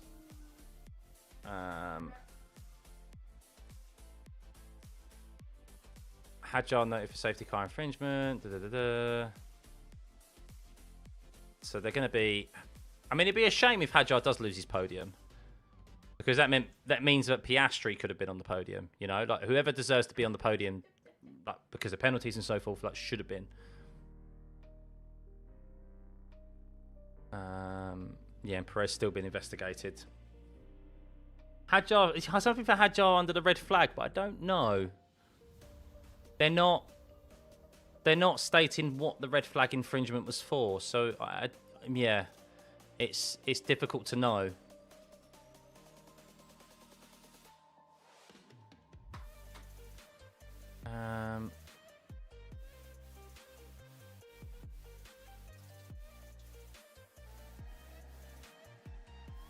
Yeah, don't know. But Piastri, if Hadjar receives a penalty, then it means Piastri would get the podium. Yes, because Piastri finished 4th, didn't he? But there's no more information at the moment coming through, and I imagine we probably won't know until after I end this stream. But I think, yeah, there's a potential change of the podium changing between Lewis Hamilton. Not Lewis Hamilton. Sorry, I'm not scaring you over there. Not Lewis Hamilton. Changing between Isaac Hadjar and Oscar Piastri if he receives a penalty. That's a big if, because I don't know what it's for. Perez most likely will receive a penalty, and he's going to end up being demoted from P10, and Alonso will be promoted from 11th to 10th. So there we go. That is going to be it for the final order. The highlights are going to be like 1 hour long due to safety car and DNFs. I know. Do I think Kimi is winning it because of Bono? I think that's a definite influence for sure. I think having Bono on someone as experienced, as calm, as collected as Bono is going to play a massive influence. The relationship that they have. I don't know too much about. I've never really known too much about Georgie's engineer, to be honest with you. But I think when you've got someone like Kimi who is as young as he is, and even like in the race today, he was like, Kimi, we don't need fastest laps. Like something that's just like calm and collected as that is just like Kimi clearly respects Bono. Bono has earned that respect because of obviously the success he's had with Lewis Hamilton, being Michael Schumacher's engineer as well for a period of time. And he trusts Bono. And if Bono says something, then Kimi will do that in the car. And they clearly have a good relationship. And that's definitely a factor. 100% a factor. Do I think that Kimi will beat Max's 19 Grand Prix record? No, I don't think so. I don't see them. I see them dominating for the remainder of the year. I do, but I don't know. I don't think Kimi's got the. I think he can win probably another 5 races in a row. Yeah, probably, but I don't think you'll see him win as many races as Max. No, I think that some teams will catch up eventually. Kimi, youngest Grand Slam winner by 4 years. I mean, he's breaking every record. He is. He's breaking every record at the moment. If he wins a he's already the youngest championship leader. If he wins a championship, he's going to be the youngest champion ever. If he's won 5 races in a row, he's set the record of like winning his first 4 pole positions or whatever it was, converting his first 4 pole. He's breaking every record at the moment, and I guess obviously. Look, F1 is all about timing. It's all about timing. And Kimi Antonelli has found himself in a championship-winning car in only his 2nd year in Formula 1 at 19. Now, Lewis found himself in that position, but he was obviously older. Max Verstappen joined Red Bull at 18 and won his first race. But the Red Bull car was not a championship-winning car. It wasn't a championship-winning car until 2021, was it? So Max had to wait a long time. Like 6 years to get a championship winning car, or 5 years, whatever it was at the time.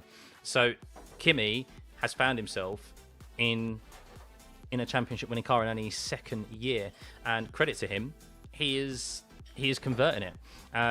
The likes of Ollie Behrman and other rookie drivers, they normally like Kimi isn't the norm, and I'm not saying that in relation to his talent. I'm saying that in the norm of being given an opportunity in the top team. Like very, very rarely do teams give someone that young and a rookie a top drive, give him a seat already. It's only with the circumstance of obviously of Lewis moving and with, of course, bringing him in to bed him in as early as they did, and they didn't want to waste obviously the opportunity like they did with Max Verstappen, because they couldn't give. The reason Mercedes lost Max Verstappen's services or didn't gain his services is because they couldn't give him a seat at the time, because you had Rosberg and Lewis Hamilton in there. So whereas Red Bull had obviously the junior seat, and then they said, right, yeah, obviously there's a path up to the big team. So for Kimi, they've maybe fast tracked him sooner than they wanted to, but boy oh boy, what a decision it is turning out to be, right?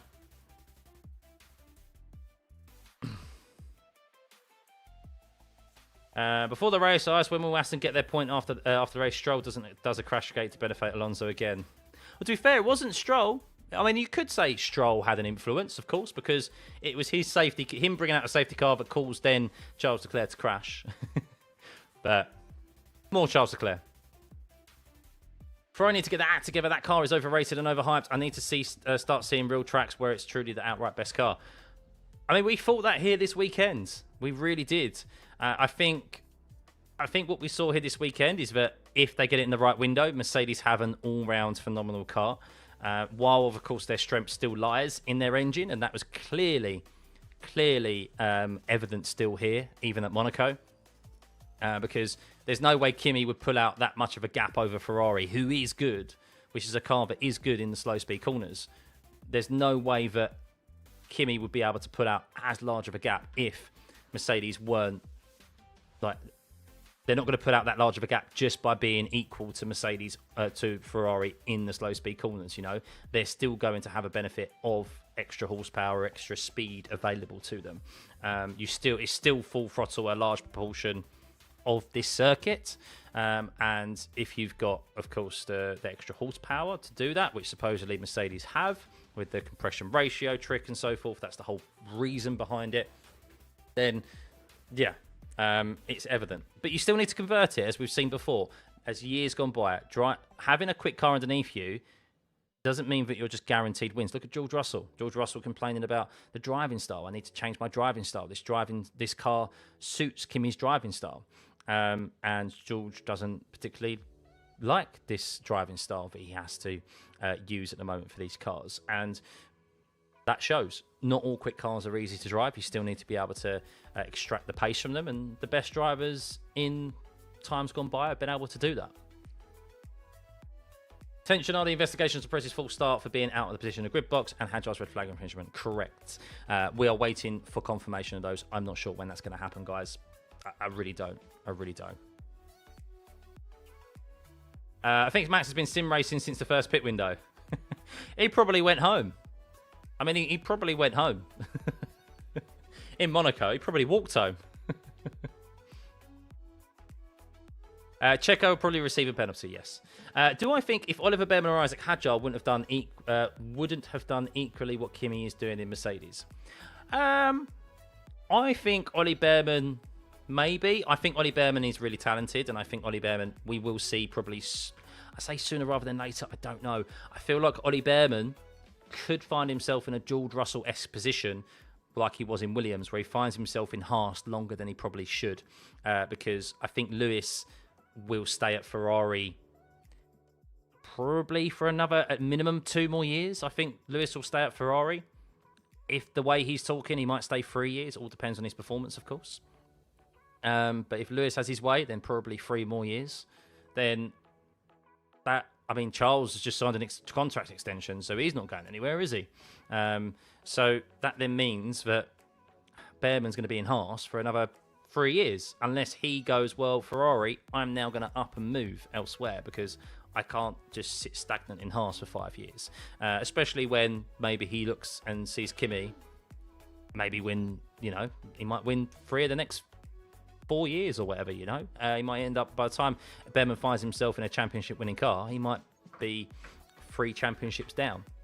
Not that you can, obviously it's difficult to compare yourself because everyone's careers are different. But yeah, I think Behrman definitely could extract pace out of a top car. Hadjar is getting there. Of course, the Red Bull's still a difficult car to manage. Look at Max, of course. Obviously, he was able to get pole position, but Hadjar will still grow. He's only in his 2nd year in a Red Bull that's clearly not on the same level as Mercedes. And he's got obviously a top teammate as well.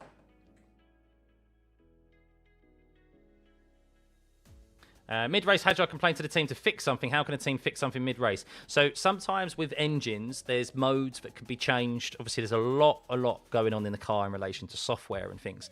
And sometimes they can change power modes, they can change battery modes, etc., to try and like work around the issues that they've got in the engine.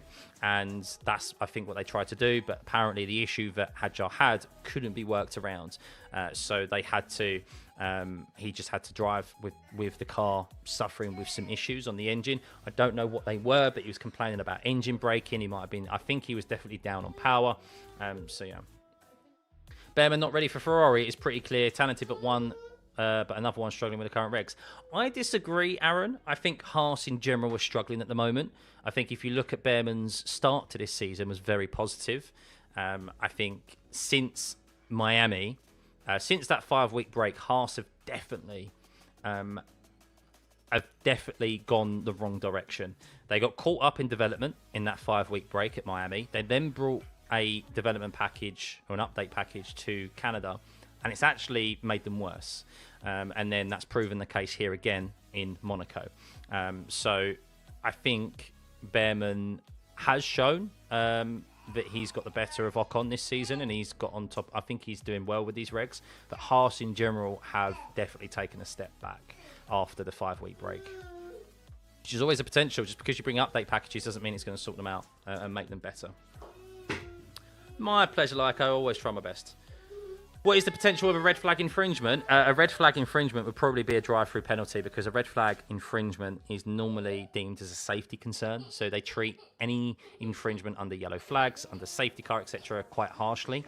And if you've if you've done anything under red flag, it's normally given a very, very harsh penalty. And the harshest is a drive-through or a stop-go. Actually, the harshest is a stop-go penalty. So he could receive a severe penalty, Hadjar. I don't know what he's done, though. Which race do you think was more exciting, Monaco or Canada? Canada, Jazz. That's hardly a question. Well, no, I appreciate the question, but the answer's very easy. Monaco was not interesting, let's be real. I think that race was a typical Monaco race. No overtaking. The overtake mode wasn't effective. I thought hopefully it would be effective, but no, it wasn't. They needed more pace. And yeah, unfortunately, there wasn't enough overspeed from the cars to be able to go through any really viable attempts. As always in Monaco, the tyres last an age. They can go the whole distance on them, so there's no tyre offsets. And yeah, it was only because of the safety cars at the end that actually provided us any intrigue. And then with the copious amount of penalties that were being dished out, that were made this race kind of interesting at all. But yeah, the racing was a typical Monaco race. I had low expectations, and my low expectations were met. 4 whole overtakes on track, was it? There's probably a few more, because you could count the ones at the start of the race, technically, like into the first corner. And there was a couple of like positions gained in the first corner. But after, I'd say, the first corner, or let's say after the first lap, there was no on-track overtakes, were there? Other than Lando having a mistake, having an engine issue, and Russell and Hadjar got past. And then you had Albon go deep into the last corner, which allowed Lindblad pass. That's 3. And then, of course, you had Leclerc crash, which then allowed everyone to overtake there. Stroll crash, but that wasn't for any positions. So, yeah.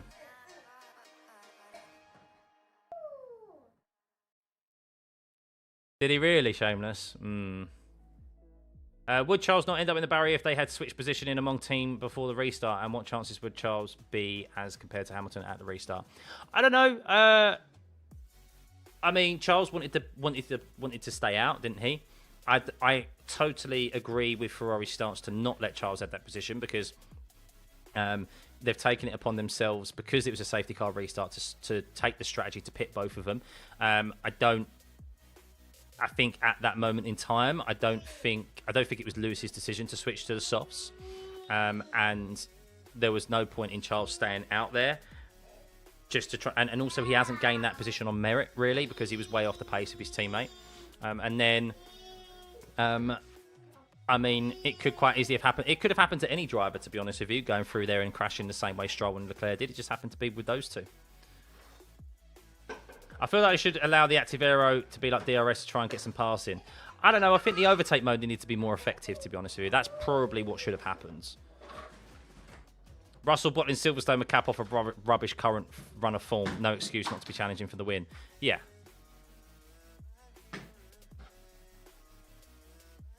But there we go, guys. There we go. I am going to call it a day. Thank you very, very much for tuning in to the Monaco Grand Prix. It was long. Longer than expected. 78 laps is always a long time at Monaco. But with the red flag and with the safety cars, it was longer than necessary. We are still awaiting confirmation on penalties. Potential penalties for Sergio Perez, who finished in 10th place. And for, who is it? So I'm watching, Sergio Perez is 100% getting a penalty, by the way. I've just seen a clip of it. I will share it in the chat so you can see it. So, I mean, that's pretty much a slam dunk. And Sergio Perez will be getting a penalty there, I believe. And that means that Fernando Alonso will be scoring the last solitary point. We don't know about Isaac Hadjar's red flag infringement. We will see. But, yeah. there we go. That is it. Thank you for tuning in, guys. Thank you for dealing and bearing with, of course, the no track map. And just for bearing with Monaco in general, because we all know what to expect with Monaco. We always have a little bit of hope, just a little bit.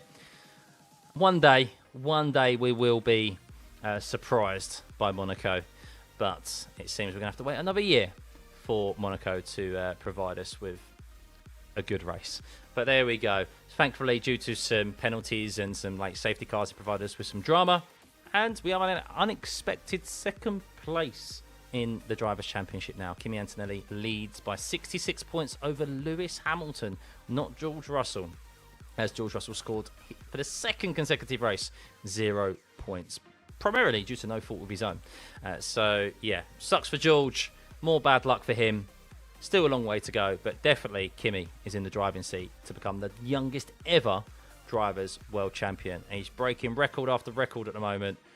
I don't think it'll be the last. So there we go. Have a lovely rest of your Sunday, guys. Hit that like and subscribe button. I'll be posting my driver ratings sooner rather than later, so be sure to hit the notification button for when that goes live. And follow me on Spotify as well, so you can listen in audio format and listen to this back. Bye!